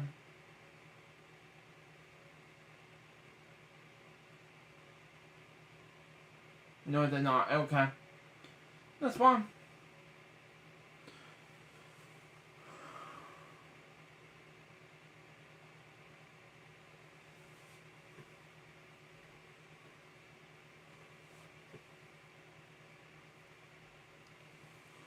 Okay, in 2004, Allen started all 16 games at the time in the 11 NFL seasons. It was enough time he was on the NFL NFC post-football celebrity squad. The season opener in Minnesota, Allen Walken helped the Cowboys defense record of 423 yards in total offense. In his home opening, he went over the Cleveland Browns September 19th. The Cowboys recorded a season high 444 total yards. Anyway, and Vinny Thomas Murray passed for 322 yards with only one sack and 36 passes. The Cowboys also rushed 126 yards. He helped the Cowboys record 166 rushing yards. The game against the Giants on October the 10th. On Thanksgiving Day, and we ended up in Chicago. It's part of the line that led the way with Julius Jones, rushing from 150 yards on the Monday night when in Seattle on December 6th. Cowboys defense lines blocking of open holes, with Jones run for 198 yards. First best rushing game in franchise history and second best ever by Cowboys rookie. In season finale loss in the Giants, the Cowboys defense line ended the season by open holes with Jones to rush the ball 29 times with 49 yards and 5.1 average with a touchdown. In 2005, Allen was elected for his 10th Pro Bowl. He played every defense snap for the Cowboys in 2005, starting all 16 games and left guard. He started the 11th season in the Pro star in the 7th season opener as left guard San Diego on September 11th. He helped the Cowboys defense record 28 points and 301 yards at total offense. He started against the Eagles on October the 9th and helped the Cowboys defense record a record of season high of 456 yards. Wow. Shoot me. Anyway, move on. His ball can help protect Drew Brees or something like that, and allow him to complete 26 to 47 passes for 312 yards against the Giants, okay, on October 16th. I'll help the Cowboys running backs record of 164 yards, average 4.2 yards per carry, something like that, in Seattle on October 23rd. He helped lead way as Marion Barber III rushed for 127 yards and 2 touchdowns and 27 cherries, something like that, against the Cardinals, something like that, on October 30th. He was by the defensive line that allowed Barry time to throw the 332 yards and 3 touchdowns while running the backs to a record of 129 yards. The countdown against the Kansas City Chiefs, like that, on December 11th. On the 445 yards in total offense was the record second best of the season. His run back blocking allowed Julius Jones like that, and the rush for 194 yards, the fourth best performance in the franchise history. Carolina Christmas Eve. The Cowboys advanced record 22 first downs, 394 total yards, including the season high 214 yards rushing, 214 points, and come from behind win. And for the Pro Bowl weekend, home Hawaii, he won ESPN's Strongest Man Award for the Pro Bowl weekend 2006 by bench pressing 43 reps with 225 pounds, like that. On March 21st, 2006, Al was released by the Dallas Cowboys after spending his first 12 seasons with the organization from 1994 to 2005. San Francisco 49ers. In 2006, on the other hand, 3 days after being released by the Dallas Cowboys, Al was signed by the San Francisco 49ers. It was an unrestricted free agent. Along with his changing teams like that, he also changed numbers. The original only number he have won in his professional career, 73, to the number 71. For the season, he played and started with 11 games like that. Anyway. And it was inactive of 5 on the Spread Medical Commercial Time Regiment, MCL for short. Anyway, he was involved in his career in Pro Bowl at the Bung RB Frank Gore's franchise record of 1,695 rushing yards in the season. Al started left guard, but left the game due to the Spread Medical Control Regiment suffered in the first quarter in Arizona on September 10th. And was replaced by Toy Ray, just like that. He was been inactive for the next 5 weeks due to the spread MCL. Anyway, he returned to the spread lineup in Chicago on October 29th. The entire offensive line was awarded games, balls, by head coach Mike Nolan. Anyway, in part of a job blocking the running back, which was 198 yards against the Lions on November 12th. He started the left guard against the Seahawks on November 19th. He played with the defense that brought the Gore's single game franchise record of 212 rushing yards. The 49ers generated 262 total rushing yards in the game. The 8th most in the franchise history. The last time they put rushing with the May yards against Detroit it's on December 14th, 1998. When they ran for the then franchise record 328 yards. Gore was won the game ball by Nolan. Turning the game balls to entire events get line. Allen started the left guard in Seattle on December 14th and one of the best defensive line performances of the season. Quarterback Alex Smith was not sacked but once, and the 49ers ran for the 228 yards. 144, which they were by Gore. Anyway.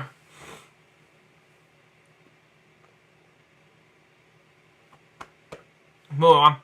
I was named as a reserve guard with the NFC in the Pro Bowl during the game week to mark this 11 Pro Bowl season selections like that. He started in Denver on New Year's Eve and brought in the Frank Gore to break the 49ers franchise season rushing record and franchise combined yardage record of 2,808 like that.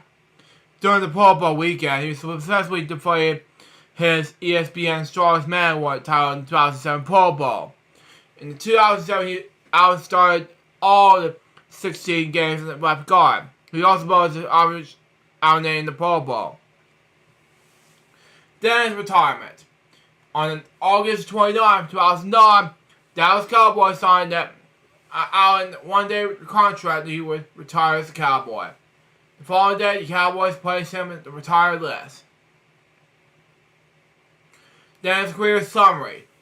Allen was chosen a member of the NFL's All-Decade team from the 1990s and 2000s. Excuse me. Anyway. Also, he has been widely recognized as one of NFL's all-time best defensive lineman, one of the most powerful men to play the game. Which in his 14th season of the National Football League, he was named to the Pro Bowl 11 times, including the last of the 49 in 2006.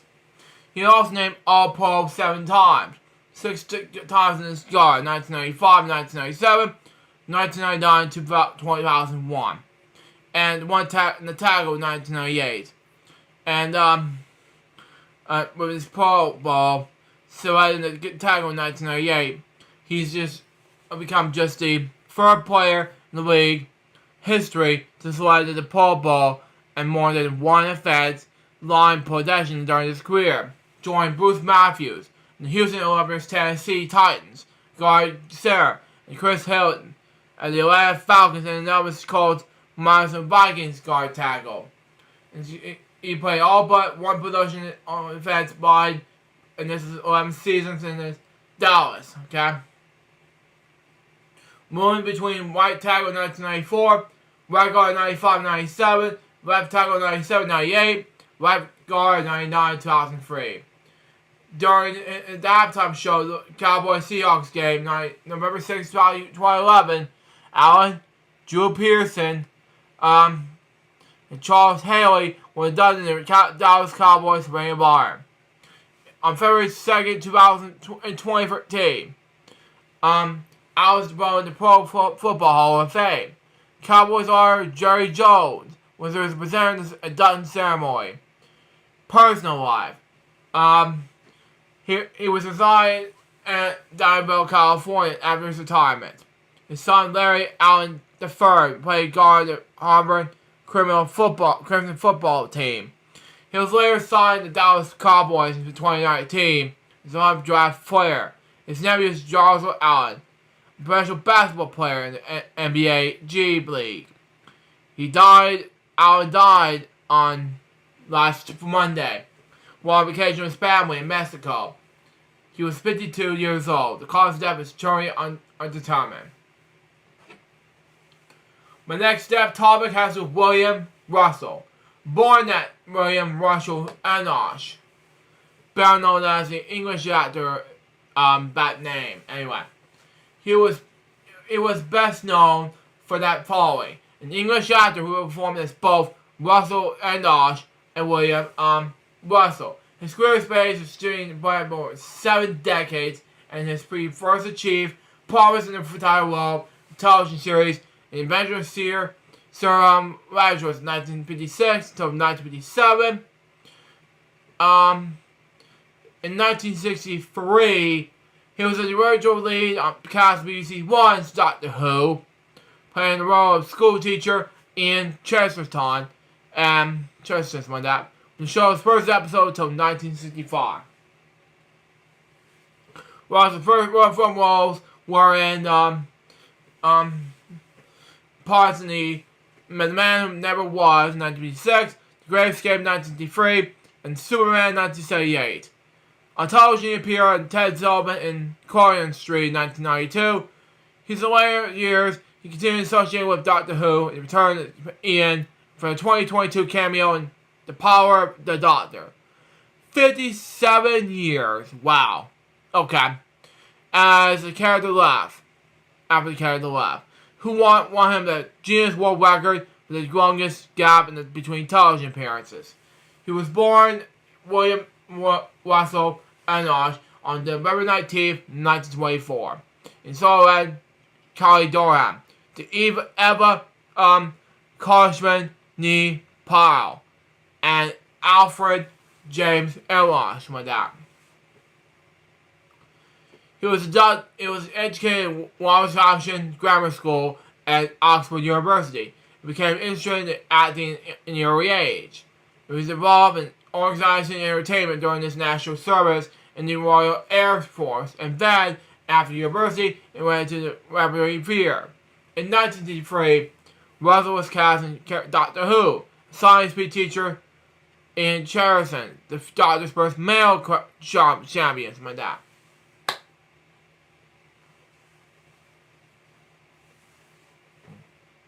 appeared in all episodes of the first 2 seasons of the programming, except for the last 4.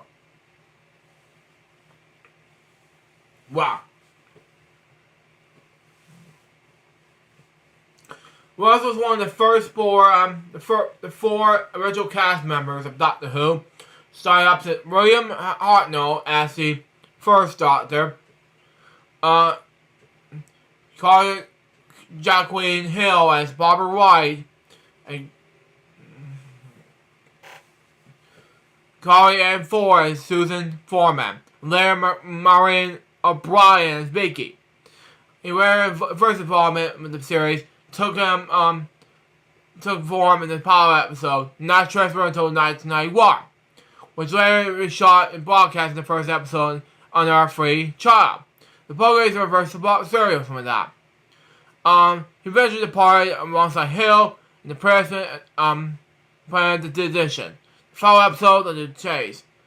It serves as the partial story of the second season. And he's in that Russell would respond to the role in the 1983 story Married Undead alongside Peter Davison, the 5th Doctor in the 12th season, scheduling the convention left him unavailable. After leaving Conservative Street in 1982, Russell retained him associated with Doctor Who, having let his voice as the narrator. The several of the audiobook released in the last 1960 episodes. He appeared in the game one of the extraordinary Doctor Who audio stories, produced by Big Finish Productions. He also recorded reads of some of the CD audio adaptations of Doctor Who story novel nominations, which were published by Target Books. Okay? Let me just see that. Nothing happened. Okay, that's fine. Anyway. Okay, that's fine. Move on. In 1999, Russell returned to the role of Ian on the VHS release of The Suicide, which was Night of the Jaffa and the Warlords. The second and 4th episodes, respectively, of Lost. He recorded several of the character scenes on camera, which will help bridge the gaps between the existing episodes. Russell continues in the Doctor Who DVD range, having presented several audio commentaries on screen interviews since 2002. In 2013, the BBC produced an Adventure of Space and Time, a docudrama, inspired the creation early stage of Doctor Who, as part of the program's 50th anniversary celebrations. Russell and the character of the drama was portrayed the actor J.B. Glover. Okay. Russell himself had a cameo role playing the BBC's commentary named Harry. Same year, Russell portrayed both Ian and the First Doctor in the Big Finish audio play, The Light at the End, produced to celebrate 50th anniversary, age 88. Something like that. He became the oldest person to portray the Doctor.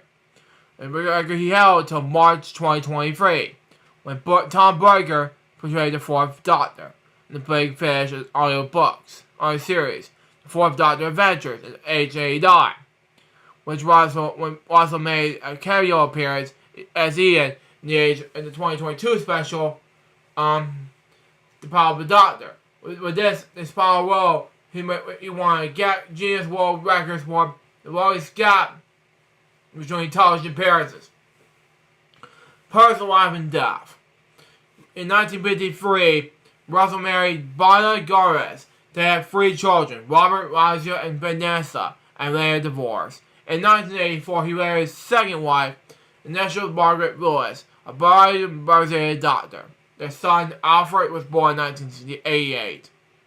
Alfred is now an actor as well. Best known as playing Dean Thomas in the Harry Potter film series, and Web Scablins in the television series How to Get Away from Murder. The film performed Cadaver until in the 2020 movie Executive Order. He died on June 3rd, 2024, which is last Tuesday. He was 99 years old. Wow. My last death topic has to do with Nicholas Ball. Born John Nicholas Ball He was an English actor, best known for his play the title role in the television series Hazel. He was born April 11, 1946 in Longington Spa, Worcestershire, England. Okay? He portrayed the vigorous gang lord, okay? Terry Bates in EastEnders between 2007 and 2009. He played Gary Wyatt in Series 5 in Footballers' Wives. Both series and spin-off programming The Footballers' Wives. Extra time.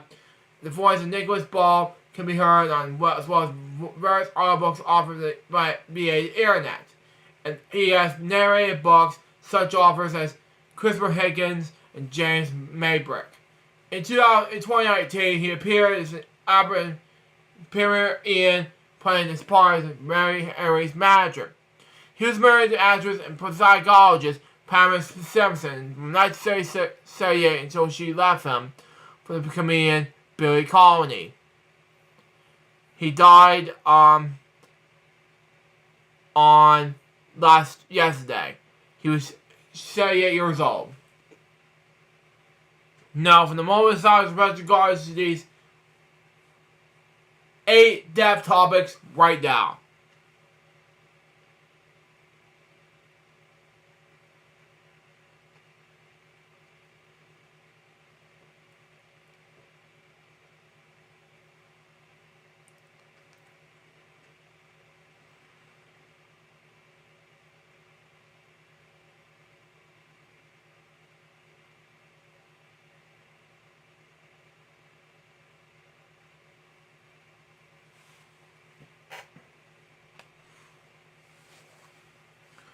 Thank you. Rest in peace to these 8 people. Now, before I do to get just one game segment for the day, because I want to remix do this thing and other things like that, we're going to have to go ahead and read you WWDC 2024, because this is very important, okay? And this will be the only topic for the day, and that's going to be it for that time frame. And that will be special for celebrate 10 years of my Friday show. Be look out for it. But anyway, this is very special, okay? We're going to go ahead and do it from MacRumors.com. This is what it follows, okay? The 45th annual WWDC 2024 will take place on June 10th through June 14th. The pedestrian keynote event will be set to be held on Monday, June 10th at 10 a.m. Pacific Daylight Time to debut new software. And this year's keynote event, which is very exciting, we expect iOS 18, iPadOS 18, macOS 15, tvOS 18, watchOS 11, visualOS 2, which is exciting. We so far have not heard rumors about new products to be unveiled as of yet. As well as WWDC events in 2020, WWDC 2024 will be an online event. Oh, wow. That is open to all developers at no cost. Which is exciting! You know? But WWDC 2024 is probably online. And it's open once again, holding a special event that's pleasure with developers, students, and members of this media. Wow! So excited! Which is set to be take place on June 10th in the Apple Park campus in Trevino, California. Developer and student attendees will be able to watch the keynote and State of the Union presentation at Apple Park in person, as well as to meet Apple employees and attend the Apple Design Awards. Wow, okay. Exciting. Okay. Apple's normally held a Swift Student Challenge when WWDC days are announced. The challenge kicked off early this year. Winners are announced on March 28th, which is early this year. Some winners are invited to attend the special event at Apple Park throughout the lottery process. And 50 distinguished winners were invited to Cambria for the 3-day experience. At WWDC, Apple offers developers and Apple's customers a first look at the new version of iOS, iPadOS, macOS, watchOS, and tvOS. Plus, this year we'll see a new version of visionOS. Sorry about that. Anyway, developers will also be engaged with Apple's engineers for engineering sessions, one-on-one lab appointments. The Apple Developers Forums all which are the aim of learning how to engage new OS features into apps.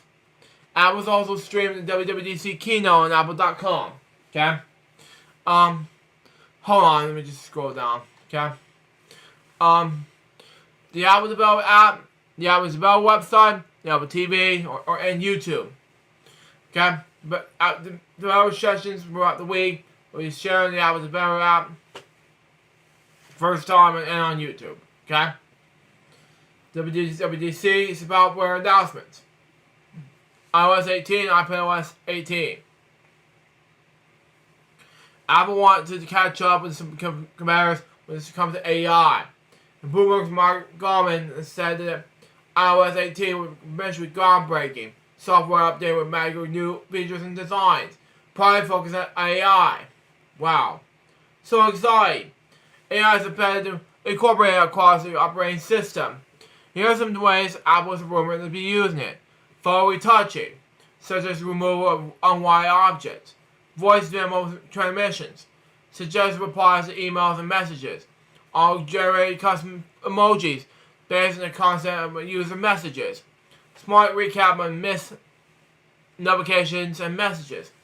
Improved support web search and browser searches in Spotlight. Auto-generated Apple Music playlists based on the input of the user, such as mood. AI assisted by pages. AI assisted slide deck keynote. AI code writing Xcode for developers. Yeah. Siri improves the emergent large language models and LLMs, such as natural conventions ways improve user populations. Wow. Yeah. Oh, it's canceled? Hang on, let me just call you right now. Yeah, join us, Remix Palm, ladies and gentlemen. Hi, I'm late. Sorry about that. Yes, yeah, sorry, I didn't know your thing is canceled. Yeah, the doctor's appointment was canceled because the driver didn't show up, but he was doing loop-de-loops, burning donuts, getting in the trouble, all that crazy stuff. Yeah. Yeah, sorry. Yeah, I didn't know it was canceled, so, yeah. Yeah, because he didn't show up, and so they rescheduled, so now I'm here finally. Thank you for the wait. Sorry, folks, and I'm also trying to get the fan put together, and that's being a pain in the butt. At the moment. And it's raining outside. Yeah. We'll be doing that. Also a lovely Friday of the finale.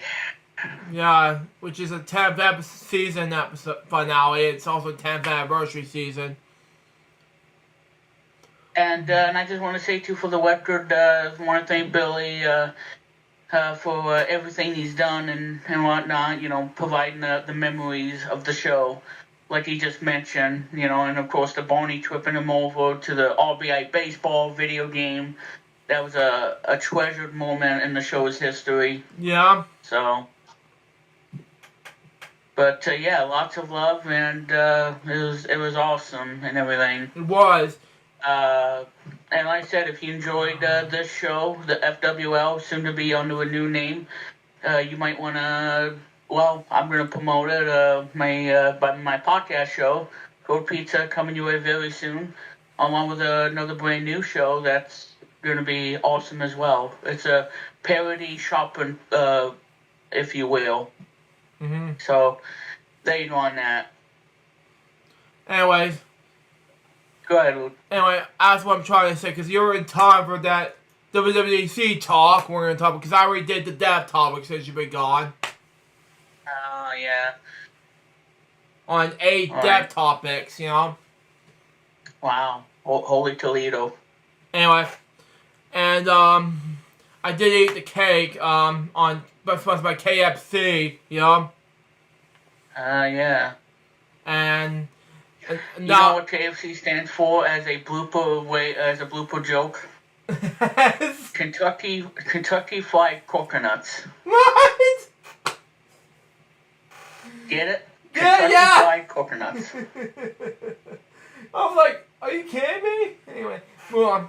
And also, it's about iOS 18, okay, will include some design changes, perhaps adopting some design cues from visualOS, but it will not receive the total overhaul. The update is spot the feature of more customized home screen, giving iPhone users more options to look for the iPhone. Apple plans to give customers more control over the app icons arrange, the colors of visual icons, something like that. Okay. Now apps icons are expected to remain locked in the initial grid from our initial purposes, but the update could add the option to create blank spaces, something like that. Rows and custom columns between the app icons. iOS 18 is likely bring the most substantial updates to the home screen that way we will have in years. A part with the lock screen changes that Apple introduced iOS 16. iOS 18, something like that, is expected to include updates for some of the built-in apps, something like that, including Notes, Mail, Photos, and Fitness. Wow, okay. The photo apps are expected to have new IA integrations for Eddie. Apple Music will get generated playlists. Calendar will have better organizations like that, reminders, and Apple Maps, apps like that, what could carry new features like support from topographics like that, maps, and the option to save custom roads to the selected roads that Maps offers when putting in directions like that. Hold on. Anyway, Apple introduced RCS, the message app, in iOS 18. Anyway, improvement between versions, competition like that, between iPhone and Android use like that. Send photos and videos like that, to Android users to iPhone will no longer be resolving errors, which is a good thing. Anyway, and group chats will have better performance. Features like cross-platforms and emoji reactions, reads rate receives, and real-time processing excitation will also be added. For more what's to come on iOS 18, we'll have a iOS 18 roundup. Now moving on to macOS 15. Okay? macOS and iOS have some many features in common. So while mostly rumors we heard have focused on iOS 18, many of the same AI features are coming to Mac. And as for the name, Apple still using California landmarks. Apple's trademarks of California related names. Over the years, as many have gone unused, some of them remain for possibilities using Redwood, Grimsby, I can't pronounce it. Starts with an S, sorry. Mammoth, Pacific, Waken. Wow, okay. Farmon, Mammoth, Connor, Dino, and Sawshy, something like that. And Apple could go for the non-registered trademark name. For it has to be done so it can be in the past. So the name says Apple has been since started name Apple macOS version of the landmarks in 2013. As follows: Maverick, Yoshime, El Champion, Sierra, High Sierra, McAlvey, Catalina, Big Sur, Mary, Victoria, and Samora. macOS 15 is available on macOS 15 Roundup. Other updates: we also have watchOS 11, tvOS 18, HomePod Software 18, visualOS 2. We haven't heard many rumors about them including these updates, but these hardware and there are much more to come. So, how to watch WWDC 24 keynote? Well, WWDC keynote are as follows, okay? Keynote will be watched on Apple.com, on YouTube, through the TV app, and on the Apple TV, or through the Apple Developer app. For those who are able to watch the event when it happens, we will have the live coverage on MacRumors.com and our MacRumors Live Twitter app. Unfortunately, it's not going to happen anymore. It's now called X. Stupid MacRumors. As a reminder, the Mac WWDC keynote will begin at 10 a.m. Pacific Daylight Time on Monday, June 10th. And that's all the topics I'm going to read for now. For the moment I'll be waiting for the last time in this 10th season, let's move on to game segments. And then we'll get to his game segment thing last, okay? Because right now, I have some block. I was gonna do these past 2 games and this game. Deal no deal because I have to do that one. Unfortunately, we have to do this game in our past Jack's retirement. I guess Luke fired some soundboard crew. Wow. Yesterday, oh wow. The fresh going with the 27 spies and 0. Wow. Wow. You killed me, Remix.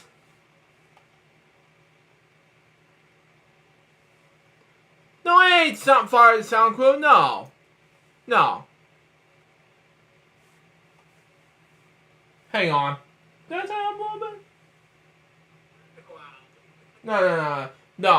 No. It's fine. It has some sound. Anyway, where is I? Yes, we just gotta play Wheel of Fortune, because some of the Wheel of Fortune games in our past Jack's retirement, since it's his retirement day, we're gonna do it anyway. Where's opening wheel? There you are. Now, here are some games like the Wheel of Fortune, fortunately, since we're doing an iPad Stage retirement game, and we're just doing June edition first, unfortunately. I was going to do Open MU. Well. Hold on, go back.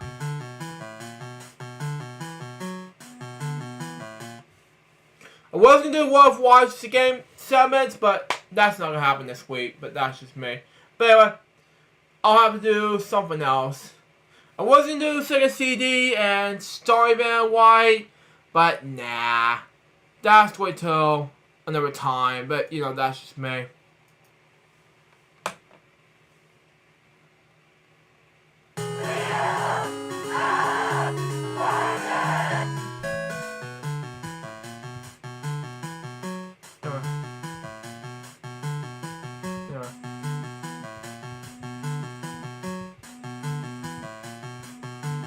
My name's not Luca, come on. Not one. Categories, plays. Anyways. Where did Remix go? 750, okay. Serum. 2.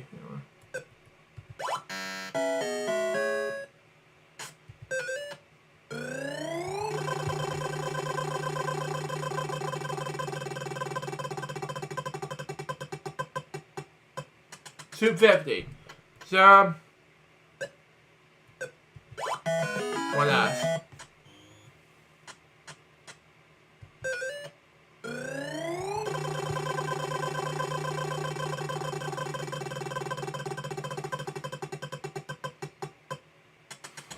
$250 again. R. 1R. What to buy, Val? A. 1A.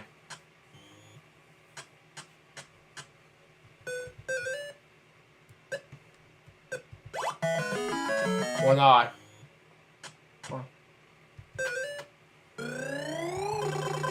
Wow. Okay. Wow.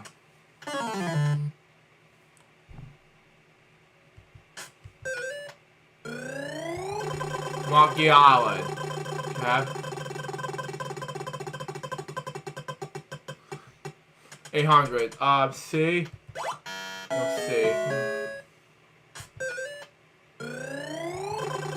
Wow.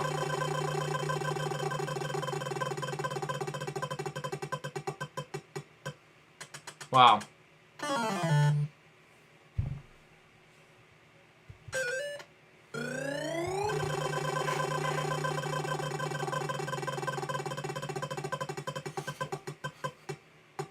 500. L. 1 L.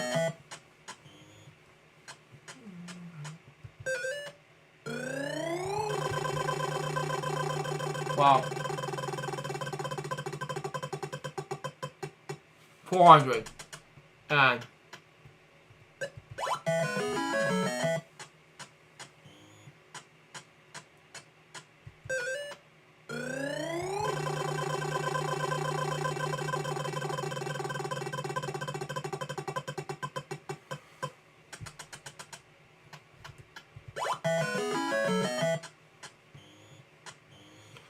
okay.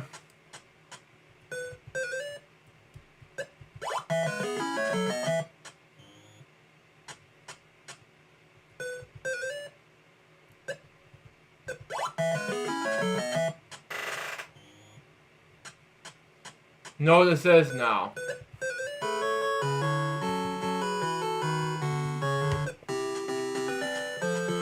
Anyway, Rhode Island. $0. Anyway.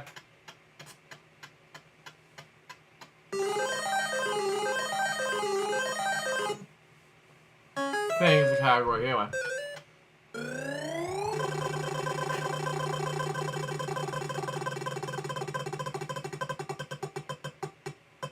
$200. 2 anyway. 1 T.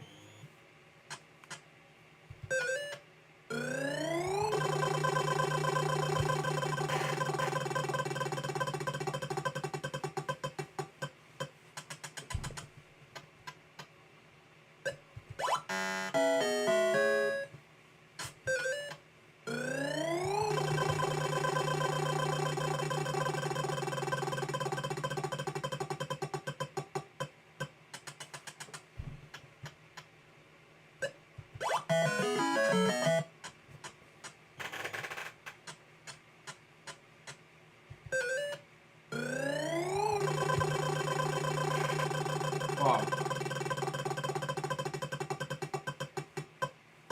750. Sir and 2 eyes. Wow.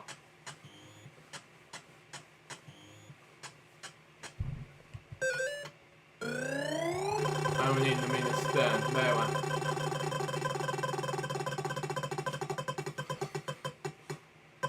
$250. Okay. 1 R.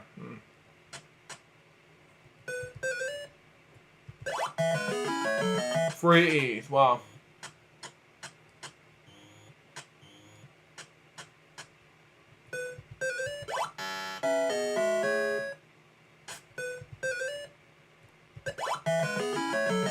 Two eyes. Wow.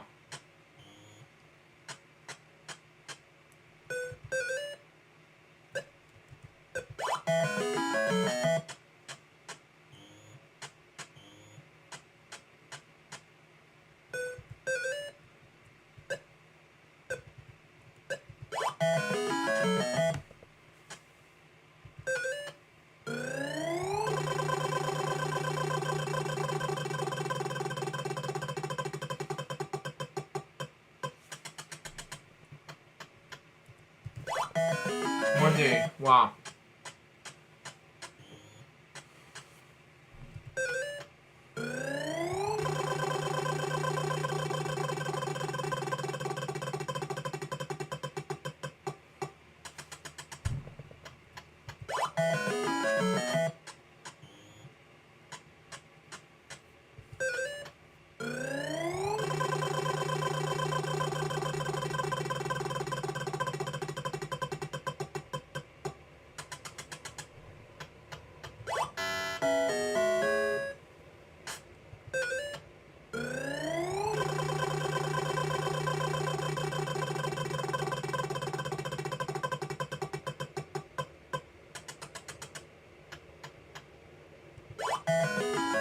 Wow.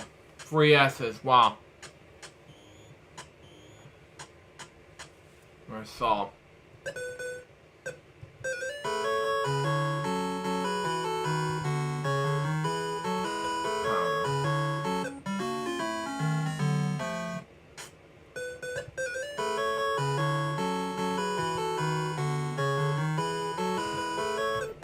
There we go. Thank God. 3200. Wow. Speed up. Barbie.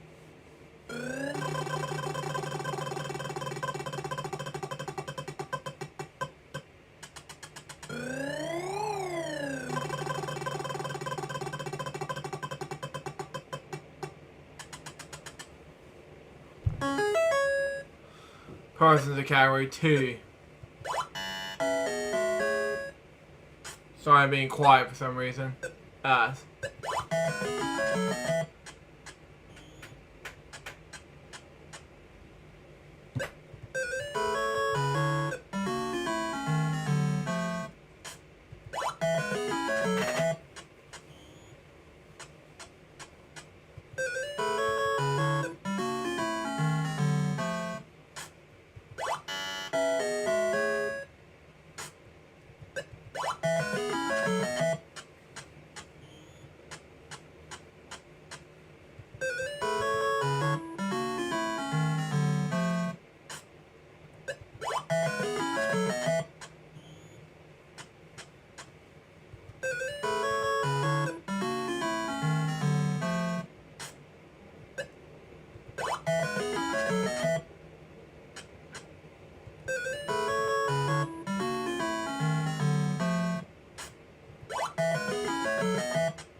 Wow.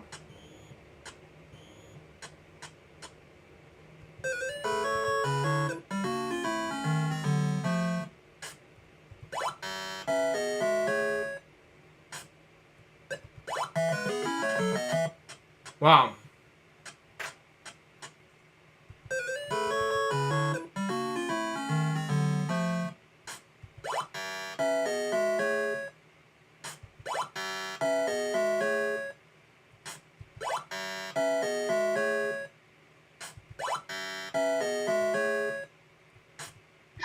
And I'm back.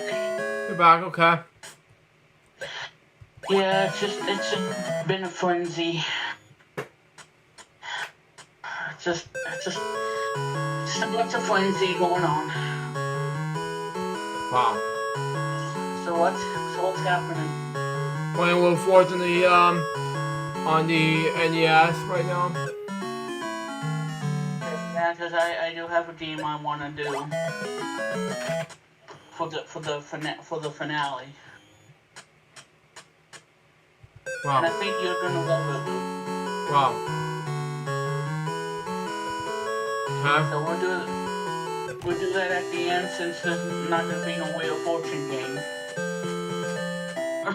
I'm just doing some Wheel of Fortune games just to finish off because Pat says just retiring at the end at this thing, you know. Well, because I thought Billy was gonna do the Wheel of Fortune game, but he was only there for a couple of minutes. Wow.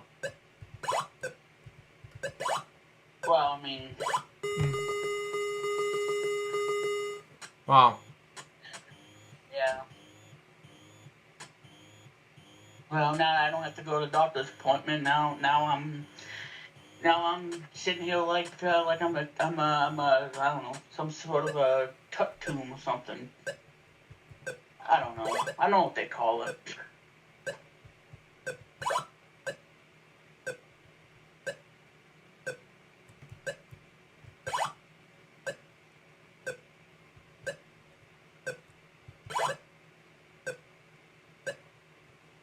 I don't know what this is. Sorry. I think I know the word. Let me guess, the game is participation? Wheel of Fortune for the NES. Okay.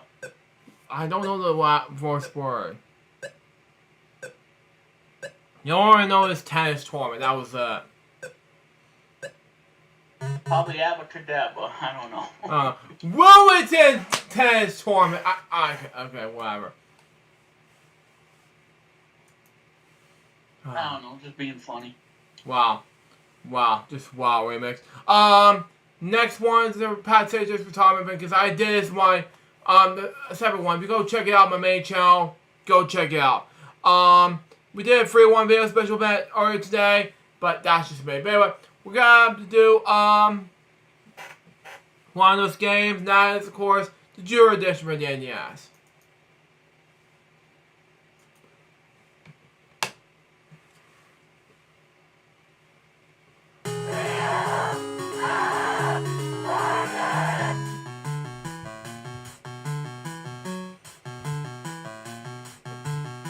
My name is... Oh, man.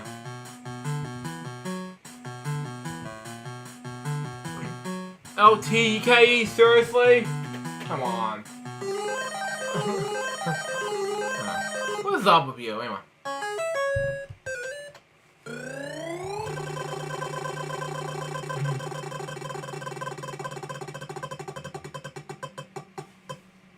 $200. 1 T. Wow.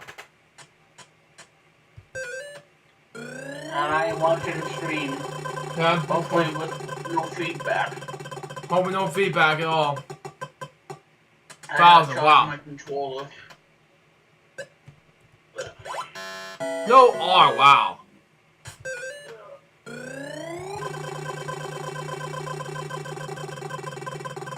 We're doing just fine.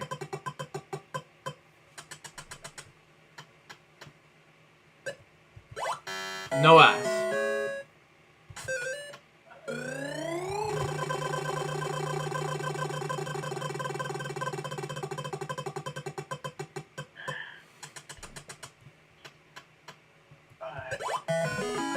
Two N's. Wow. Yeah, I can't believe tonight is the final Wheel of Fortune for him. Solid. Solidly. By about E. 1 E. No more free ice cream for him. No more free ice cream for him. Exactly. Wow.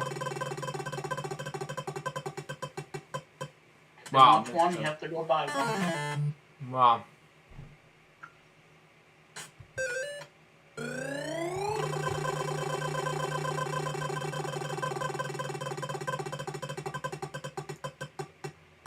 $200. L. 1 L. Wow.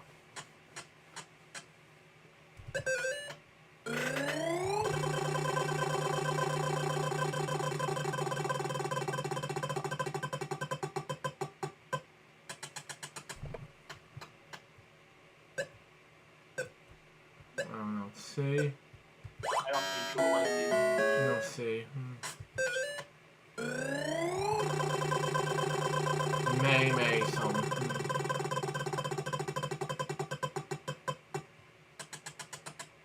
Sorry, I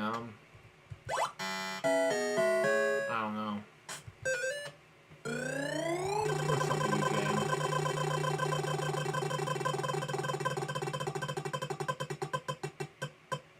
$200. Yeah, U's not a consonant.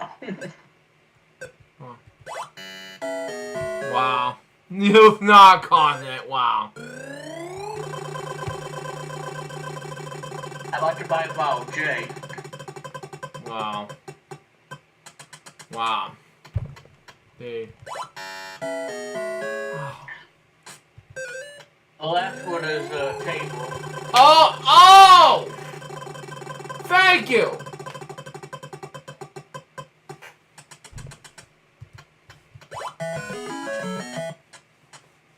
Although it is allowed, right, Luke? Yeah, it was odd, yeah. Okay, because I want to make sure if you allow that. Oh. Yeah, I was like... I thought it was liable. I don't know. For some reason. Anyway.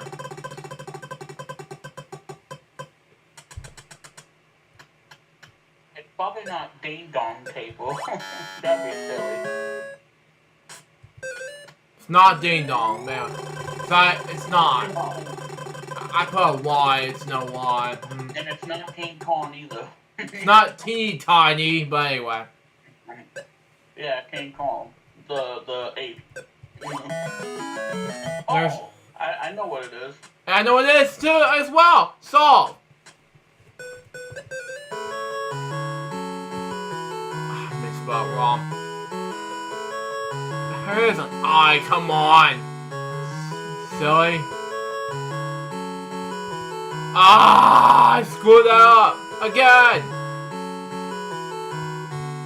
Really? I thought it was like pink pork table. No! No!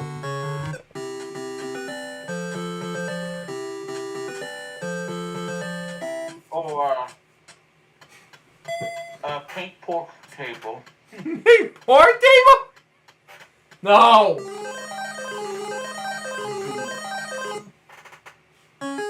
Okay. There you go, that's correct. Ping pong table. Wow. Yeah.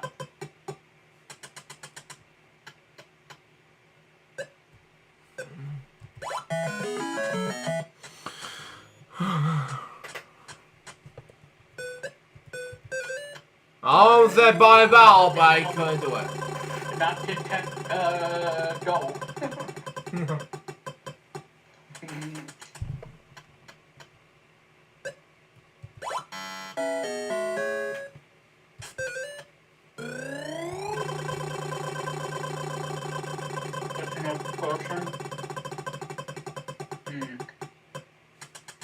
Wow. R. Two R's, Maybe I wow. know what it is already.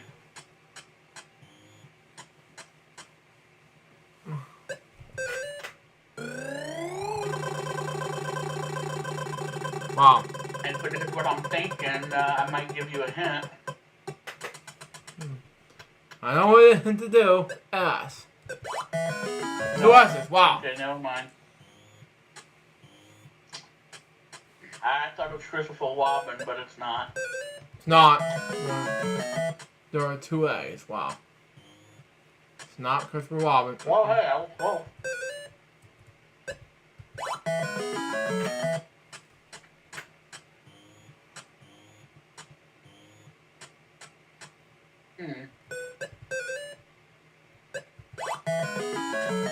Wow.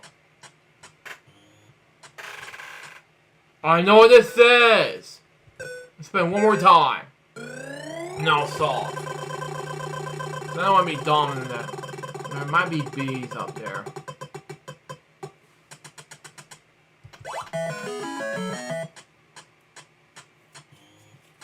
Okay, I think I know it now. It's on TV. Yeah, I know as a kid in 2000s, Berenstain Bears. And I like the video game on the Genesis. It's actually a good game. Wow, exactly. A really good game on the Genesis. Exactly.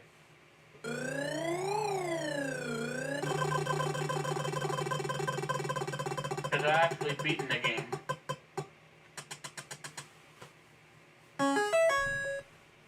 It's actually a good game. And if you don't like the Magic School Bus, you would probably like this game. And the Richard Scary one too. Nah, I played the Red Scary one a few times, you know? Yep, based on the TV show. Mm. You know, I wonder if Paramount will ever bring that back. Or do something CGI animated. Yeah, I wonder. They need to bring that back. You know, give us our childhood again. Yeah, there was some Charlie Berenstain Bears ones, you know? Now, if there's a Mr. Bucket animated show, I'll be hiding in my closet.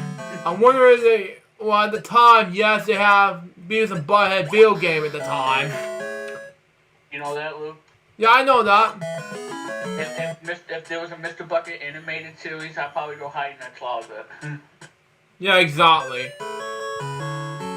Yeah, because I don't want that thing to come alive and get after me. Like, no, no, I don't think so. I'm going to take a sledgehammer and beat the devil out of it like Bob Ross. You know, There is a. I know, I'm being funny today. Your head, yeah. I know what this is. I know what this is. Yes. Backbeat boombox, I don't know. No!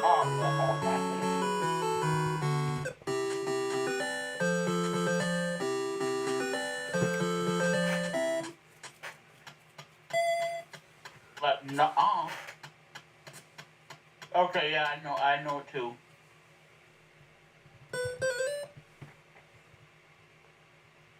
And you're the only contestant, so you're gonna win no matter what. I thought it was a backseat Gilligan, or backseat Jeffo. No, it's not!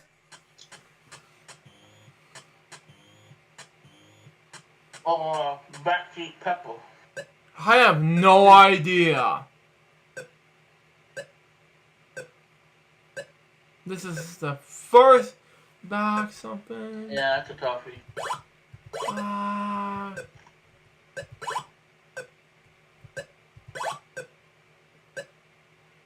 I think it's Jack Frost. Oh, it's Jack. Oh! Hang on.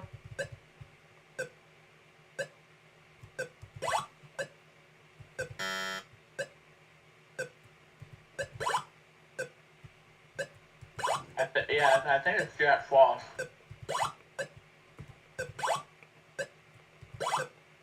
Because I'm watching this on the Xbox. Yes! 1 second remain! Courtesy of me. Yep. And he'll be nipping at your nose this holiday season. And he's gonna give you a big hug and a kiss. Oh, man! Just don't let Rudolph see it. Or he'll be embarrassed. Yeah, the snowman will get me for that. Yeah, you know the big ball with my butt. That's a snowman. In the movie, you know, in the 1998 movie, you know. So I've seen that in the trailers before, you know what I mean? Next one is Family Edition from Wheel of Fortune. You know. Yeah, and it has the great music too.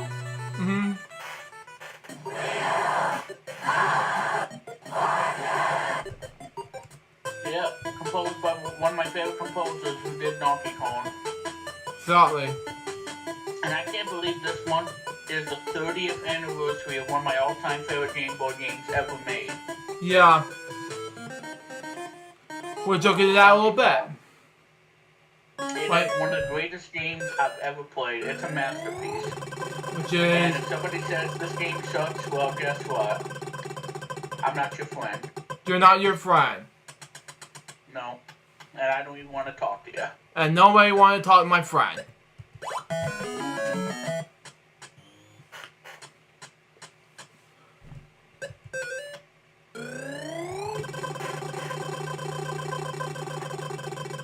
That was my point. You know. 400. So... 1 R.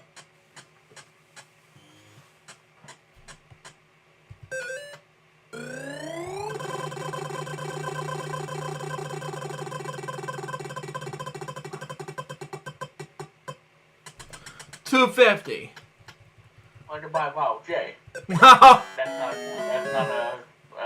That's just a consonant. That's just a consonant.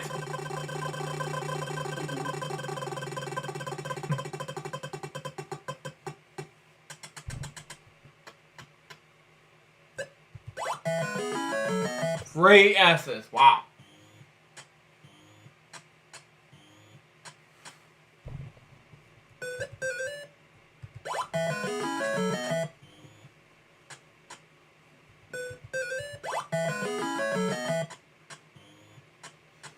Two A's. Wow.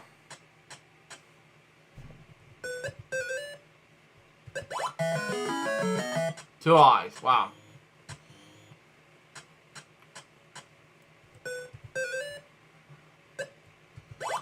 And it's down 3 or 4. Yep. 2 U's. Wow. Something. Oh, I know what this is now. Spin one more time. It's not Saturday or something. When I played Anticipation, you're not going to believe what I saw. What is it? Music in the Great Puzzle. Oh my god! Speaking of which, there's one element of the puzzle, and that's music something, you know? Yeah, you would either find a theme, music, or a weapon. Wow. In the pink puzzle, you get a whatchamacallit. And I got a bankrupt, wow. Well, thanks a lot, puzzle. Or wheel, you know? 400. C. 1C. Yeah, that stinks.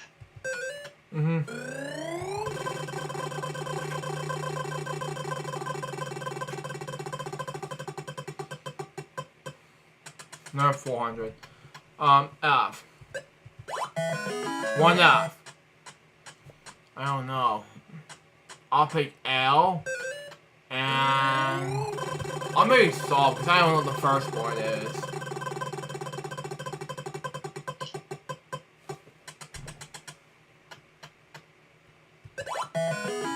One or 2 L's. Wow. Oh, man.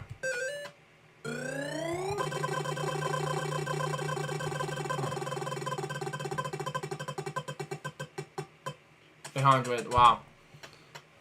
The 1B.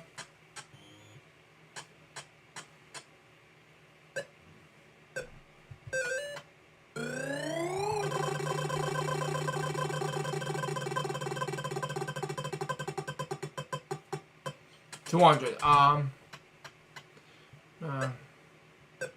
D.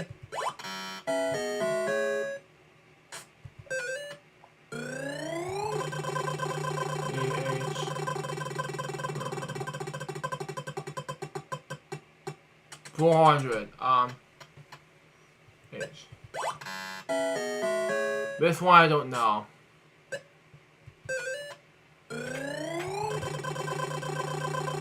Don't know.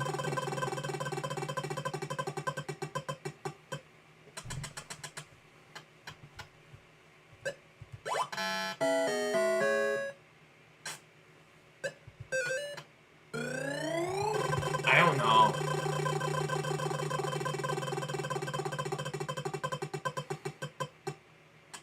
$300. B. 1B. Wow.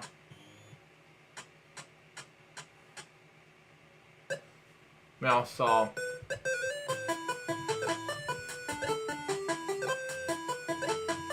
Cowboy? I don't know. Wow.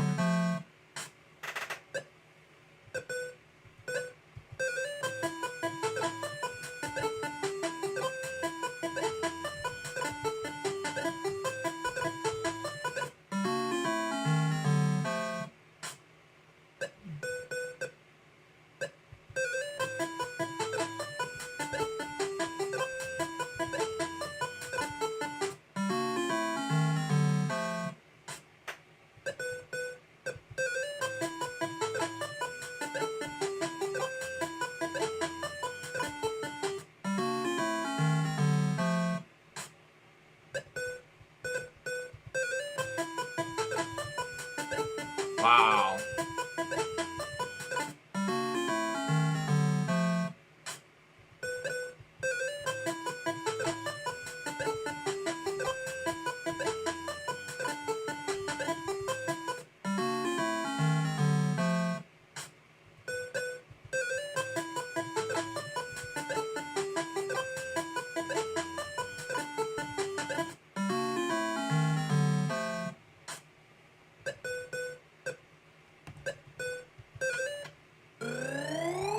I have no idea.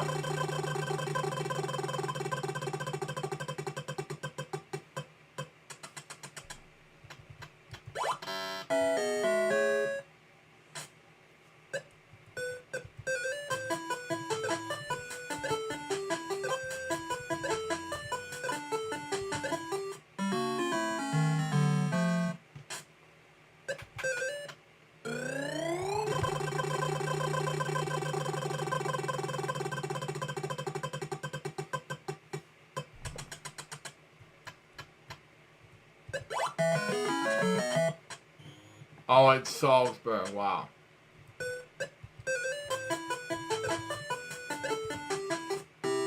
Wow. That was a little tough as easy. But it's hard at the same time. But anyway. Move on, round 2.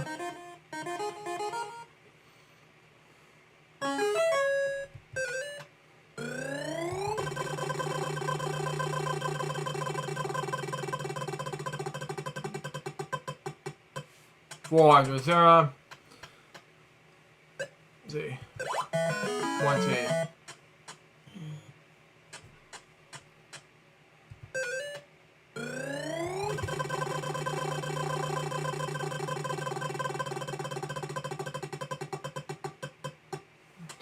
H. 1 H. E. 3. Excuse me, I probably anyway.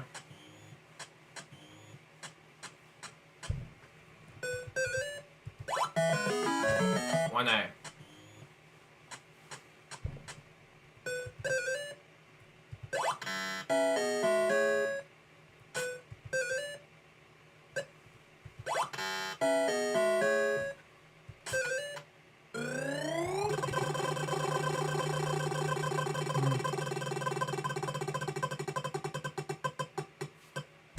Four, 0. Let's see. 1D.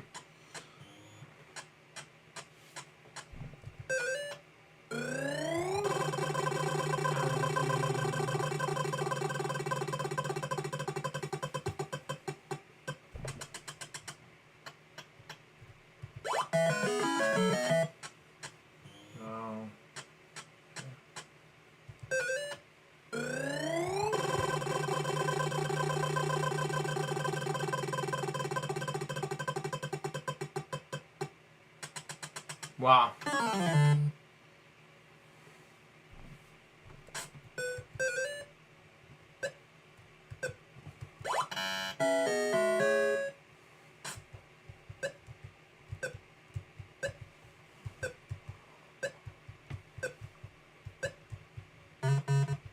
Wow, I can't spin.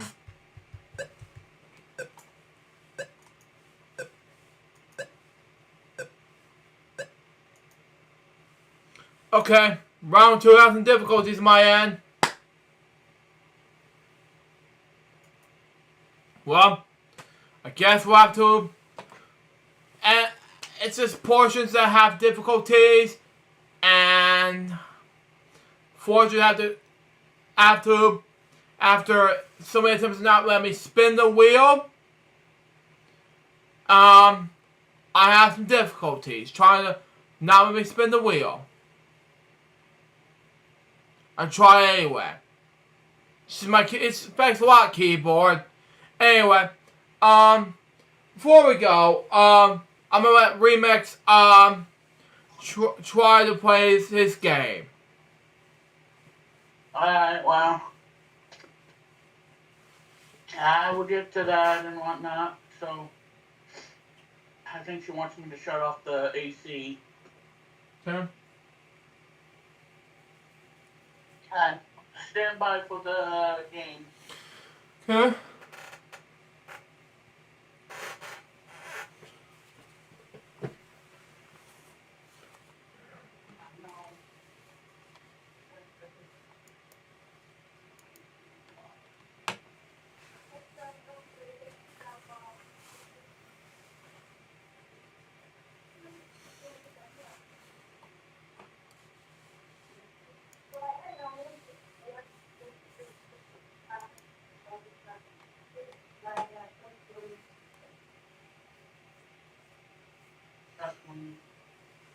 While he's doing that, I'll be right back.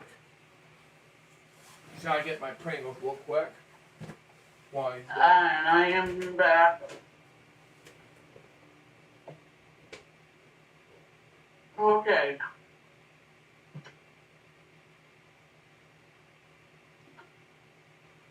Well, folks, give me 1 second and I will get the game going to end the season finale. Yeah, so you had a problem with Wheel of Fortune. Yeah, it's just difficulties with my keys, you know? Mm. Not that. Well, that's why I use game controller, like Yeah. Xbox controller or a PlayStation. Which I had to buy on Amazon. You have to deal with the problems and crap. Just the same.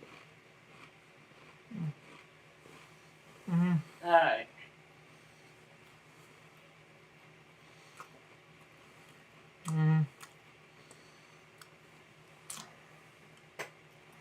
Alright, let me do this here. See if I can at least concentrate without her bothering me.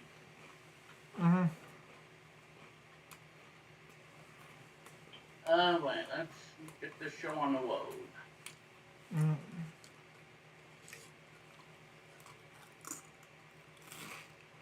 Actually, you know what? I'm just gonna do this.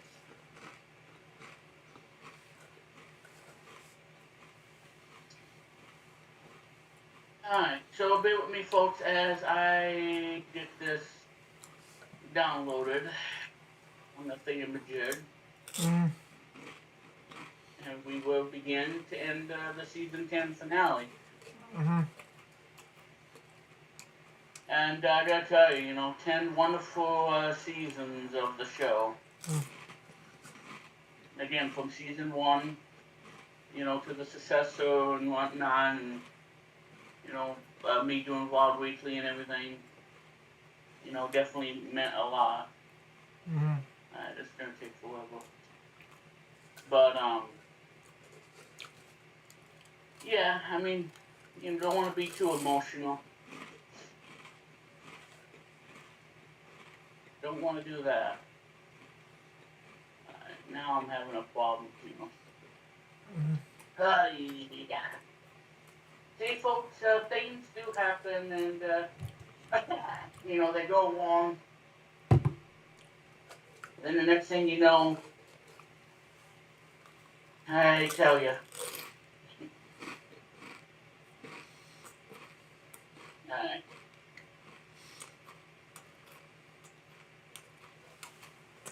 No, that's not what I want.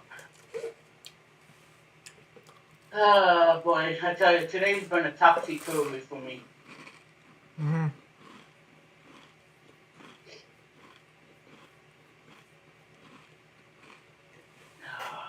This is gonna take forever. Well, I don't know if I want to wait that long for this to work. This is a pain trying to do this here.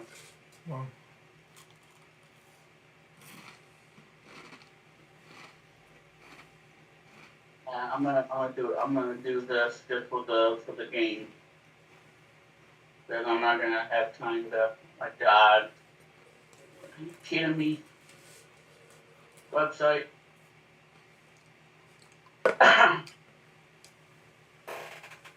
Well, it's not even letting me download.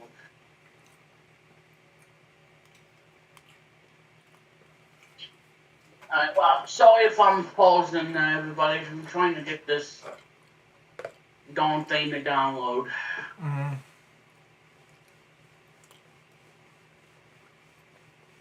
So anyway, Luke,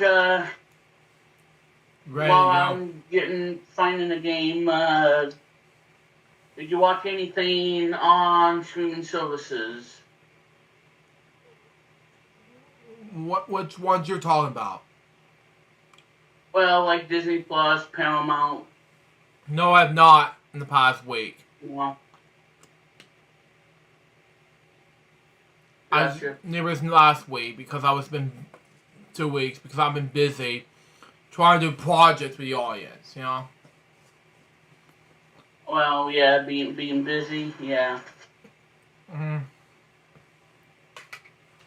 Disney Plus. I never watched anything on Max either, and nor is other apps that I haven't watched. I have inactive with other apps since weeks. And bad news about Max. It's increasing from $19.99 to $20.99. Starting on July 4th, 2024. But I'm going to save up my money even more. For Max, you know? Why is this so slow?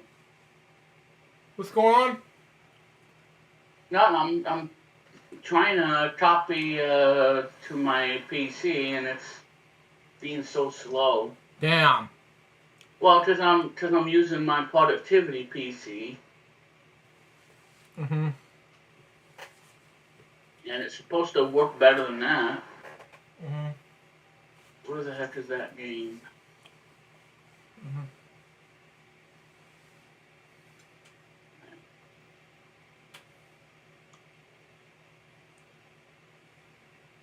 Ay.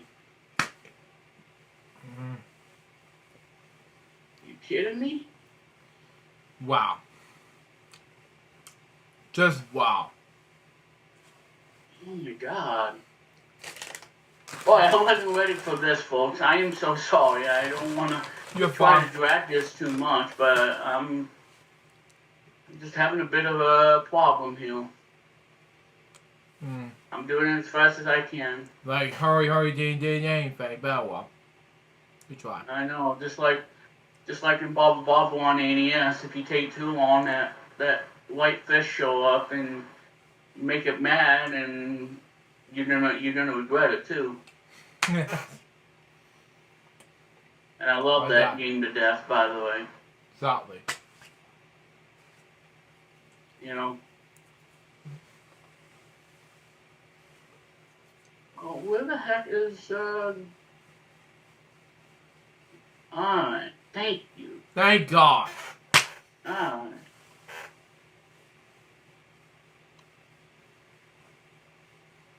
This thing's not copying any faster.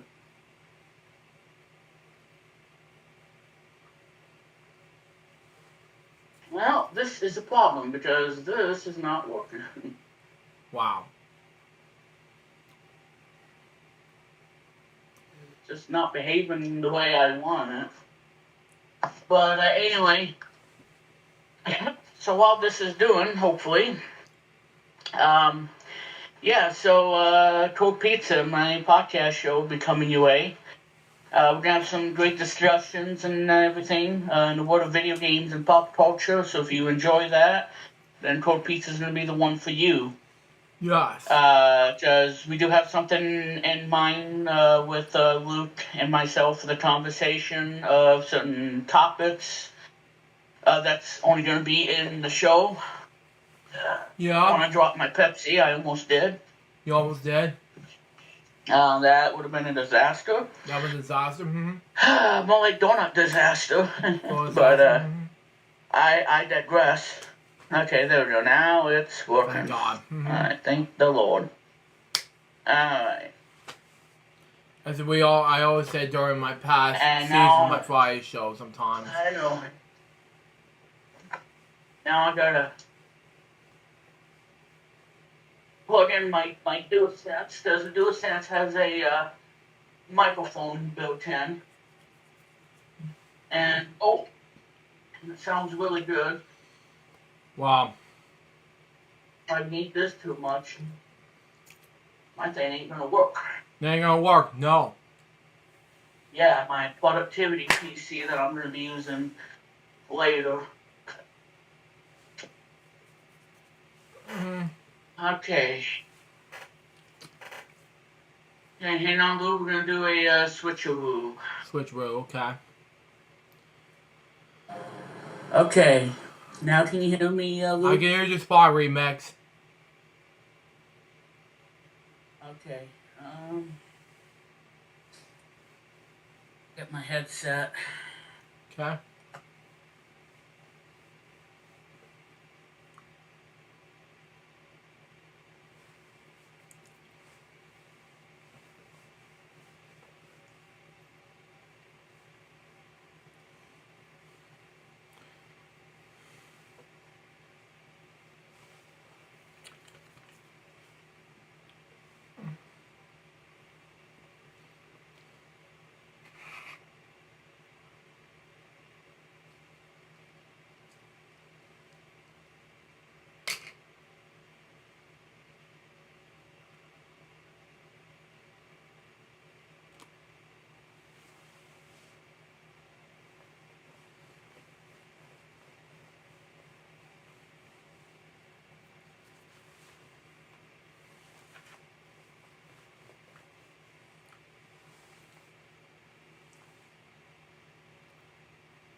Alright. Now I have everything on default, Luke. Oh, thank God. Mm-hmm. Now I can hear you just fine. And you can hear me on my DualSense, right? Yes. I'm using my DualSense controller as a microphone. And it sounds really good, doesn't it, Luke? Yes. The DualSense. So you see, the DualSense is great, especially, you know, not only for a gaming controller, but for everything else. Mm-hmm.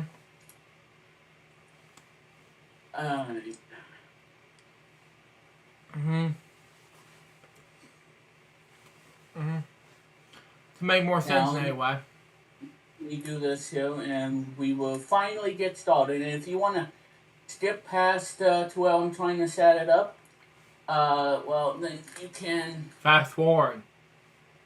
Yeah, fast forward, or Luke will provide a little time jump in the description, so you don't have to, you know, wait for me and everything. Or like, comment okay, down come below on, in the video. you know, and, you know, hurry up, hurry up. Me.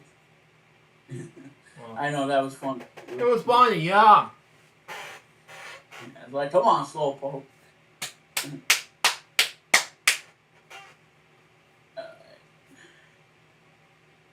Look at myself here. Wait. But, yeah. I know, it's like me being a sloth. Yeah, it's like a sworn sloth in Zootopia. And, yeah, Zootopia is supposed to be about butt-naked animals. Alright. Alright. Now how do I pause this? Anyway, next.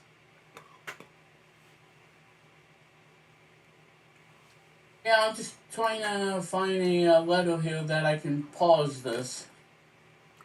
Let me go to, let's see, input. And...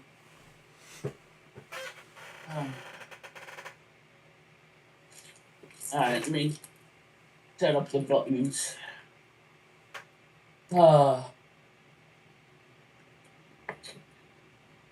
I tell you, Luke, 10 amazing seasons of the show. Yeah, it's already 10 years of FwL series, and one way to finish up the season, you know? Yeah, exactly. Hopefully it won't, your computer won't crash, But we did, like what happened on season 9 with the Hangman game. Which, thank God, it didn't anymore. Because one time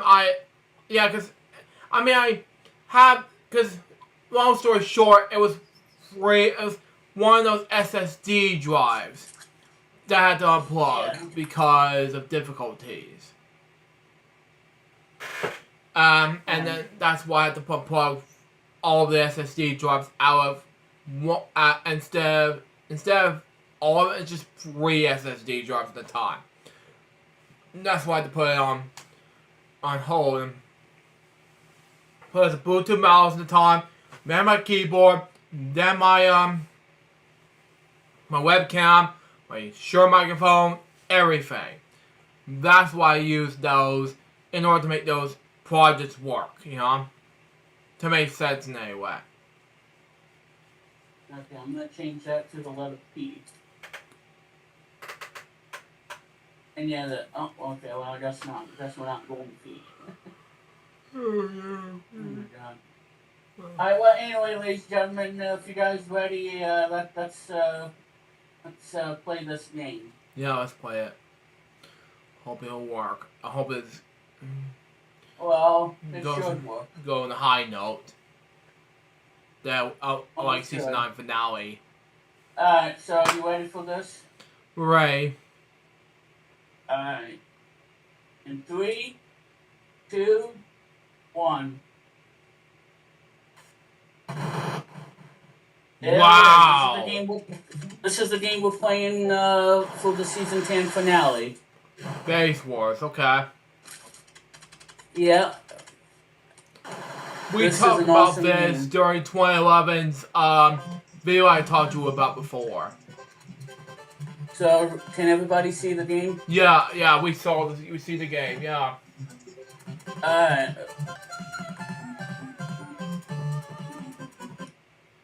Oh no, I didn't want to do that. I want to turn off the music. There we go. Alright.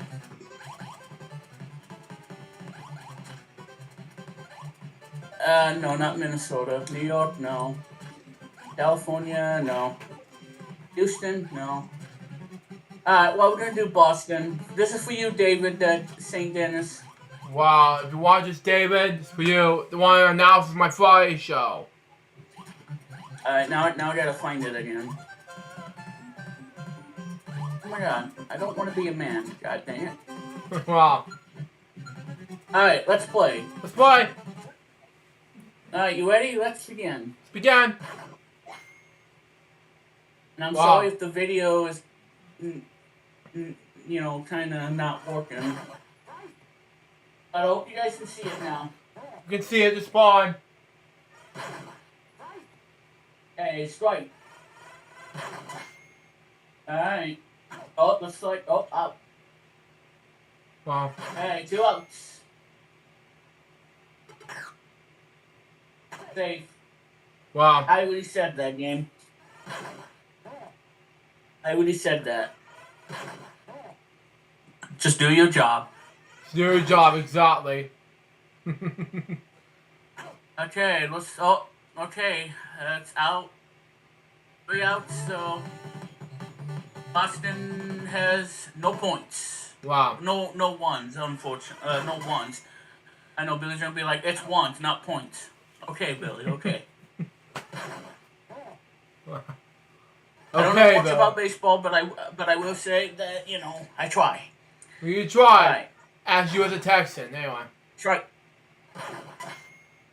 And you can make the window a bit big. Oh, that's fine. That's fine. Yeah, so they can see the font of the game. Oh, that's fine. Okay, okay, there's no score after the first inning. Wow. Okay. Oh no, we're not. Okay, no, we're not gonna have any war on the base. Oh, here we go. Nope, never mind. This is one of the great things about this. Is it gonna happen? Nope. All right, come on, game. Come on, game. Do this. Come on. Oh no! Oh no! Oh no! No! No! Oh, out. Safe. Oh, here we go. Wait, what? You kidding me? Oh man, you're killing. I think this game doesn't know what to do. Oh Jesus, help me! It's having an epilepsy problem. You damn right. And he caught it. Wow. All right, foul ball. Yeah, up your butt. Yeah. Mm-hmm.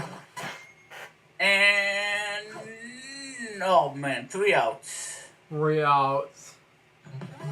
I guess we need to fire the coach. Fire the coach. It's like in season 1 of RBI baseball on the FwL. That's exactly right. Oh, I wish Billy was here for this.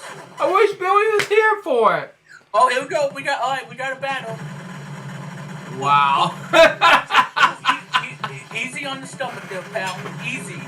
Easy. Easy there. All right. Well, he lost the battle, so he gets an out. Like, take it easy, dude. Oh, okay. 3 outs. Now that's the end of the. Nope. Now we're going to bottom of the 3rd. Still zippity-doo-dah. Still zippity-doo-dah. Come on, people. On oh, here we go. Nope. Never mind. I lied. You lied. Okay, gonna try to take the base. Okay, looks like gonna be a battle for 3rd base. Here we go. Alright, he's been knocked out.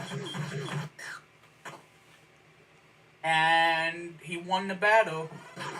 He gets the third base. He wins the battle. Finally, somebody went to... Oh, now the fight for the home base. Oh, my God. Here we go again!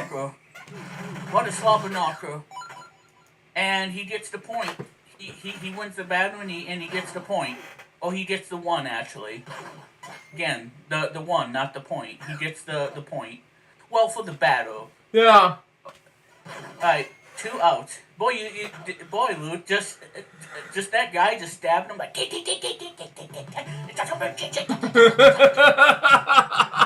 It's like, yeah, it's like you don't belong in my stadium, there, pal. Oh, Hey, God. home run. Wow. Home run, exactly. This is exactly what my point is.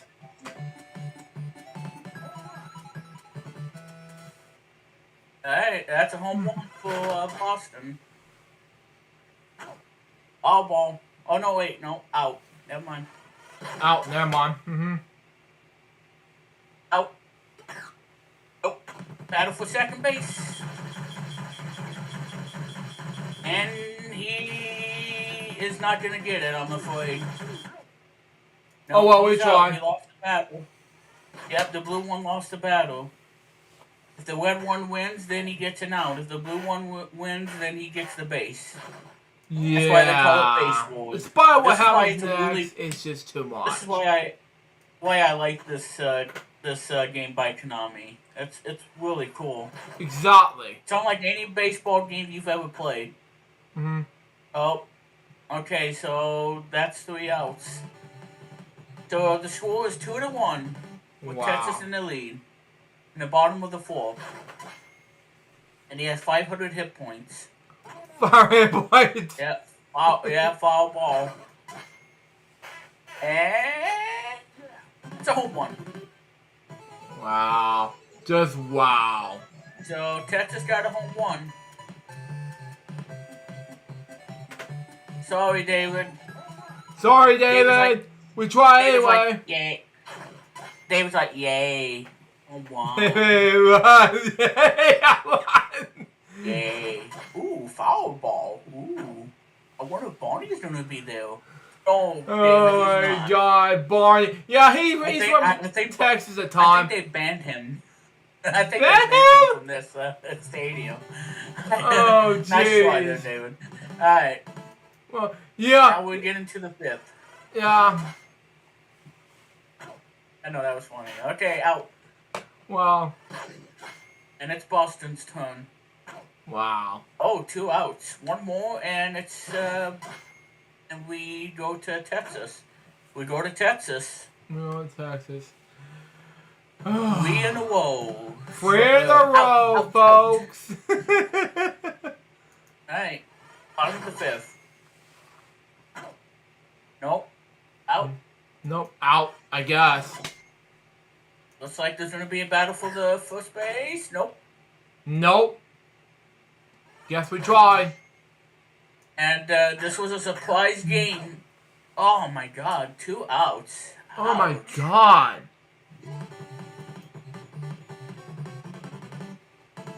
And yes, Luke, this was a surprise game. It was a surprise game, alright.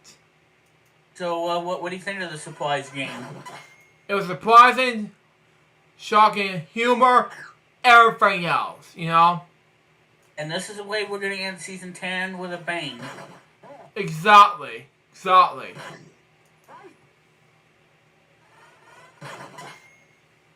And looks like it's gonna be an out.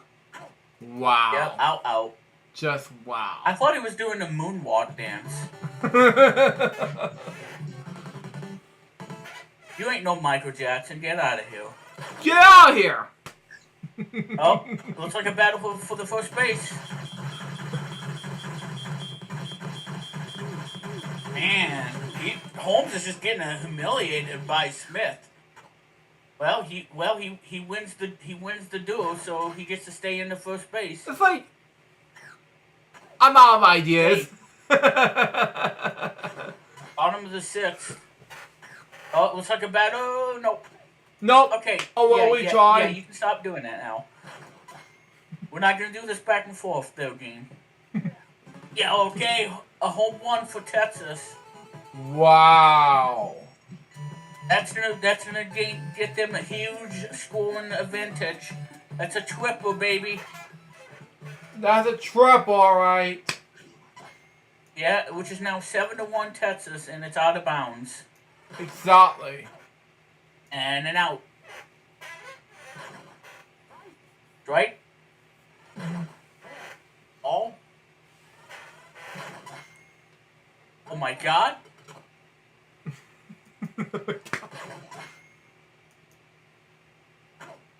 The heck is this? Okay, don't swing.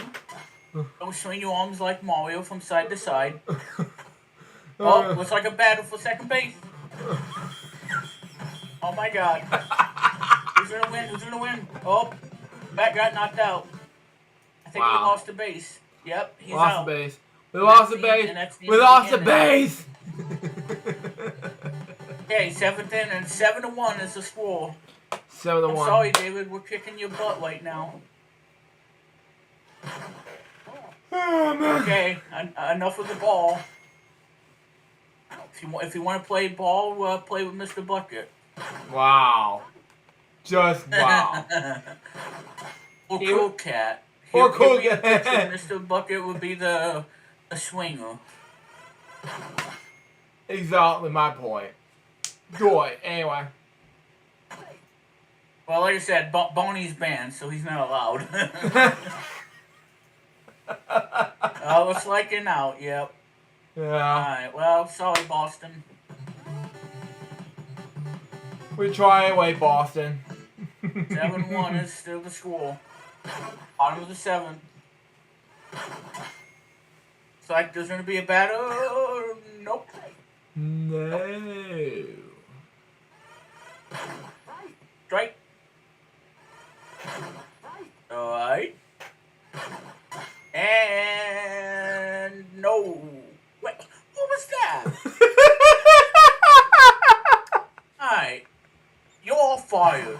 Get out of this stadium. Oh, that was God, a lousy play, Tess. That was a lousy play.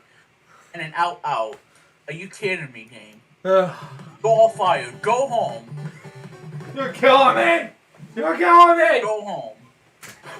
This is crappy baseball. Isn't it, Luke? This is nothing more but a crappy game. It is. Even though this game is phenomenal, I really love this game. It's really intense too. This is unlike this is not like RBI baseball. You can't do this in RBI baseball. Exactly. Oh. And no, okay. Oh well. I tried. Okay, safe. Strike. Oh. I can't even do shots the rest of this game. Oh, out. Okay, 7-1. It's Texas' turn. Texas turn. Yep, Texas is red and Boston is blue. Boston's blue.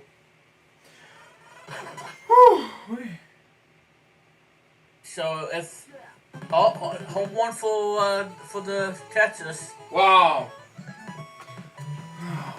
You enjoying this so far, Luke? I was in the out of the cliff when you said, "Hey, get that back to us!" in the 7th inning. Like, oh my God, you're killing me right there. And just to let you guys know, oh, well, hey, hold that thought. Oh my God, we got a batter going. And Montana's got the base. He won the battle. Wow. Just wow. So he won the battle because he's red. Because Texas is red and Texas is red. Blue. So if red wins, he gets the base. If blue wins, he gets out. Yeah. Alright, this is it. Boston needs to score some ones. Yeah, Boston needs to. Boston. So if Boston can get some more scoring opportunities, then otherwise we're gonna win. And looks like he's out. Okay, blue won. Thank That God. one, or red one. I forgot if it was red or blue that one. I have to look on the replay. No, the red one won. Wow. Oh boy, this is not looking good for Boston. Not looking good for David's team. It's the end of the game. It's all over. It's all over. Remix Texas wins. team 8-1. won. And that is Ace Wars. So Luke, your overall final thoughts?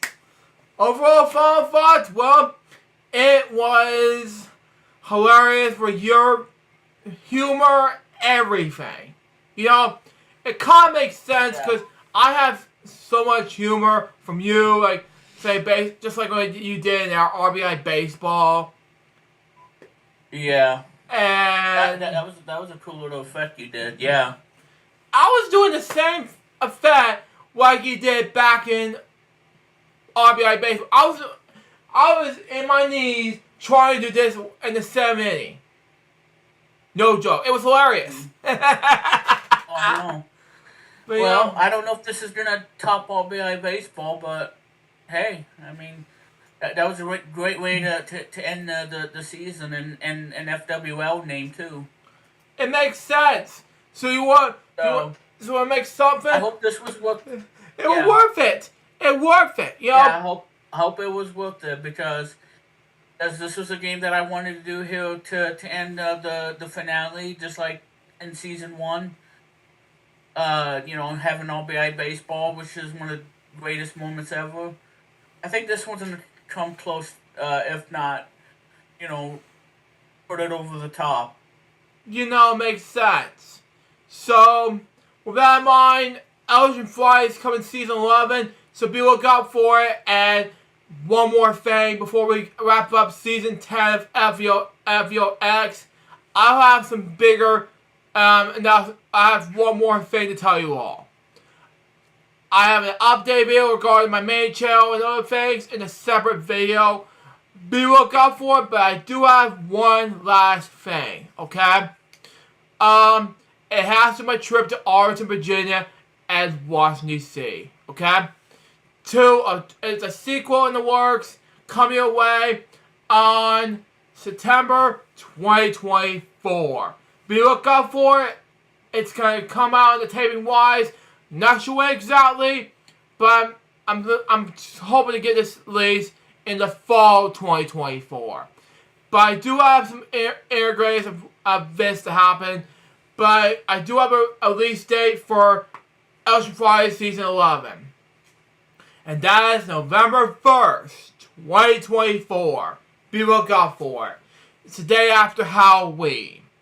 So that is something I have in mind before I do something for Friday's shows that have been done for Season 11. So be look out for it. It's going to be a huge season coming away for Season 11. So be look out for it. And it's probably the time that I'm doing this and the time where I can do this. So be prepared for it. That being said, Bell Season 10 finale of FwL X. Hope you enjoy it. Stay tuned for next going to be. It's a brand new name. Season 11 premiere, which is a brand new name for Elgin Fridays. Till next time, so just Box Baby, you get more Elgin Fridays new name. For you guys very soon. Till then, out. See ya.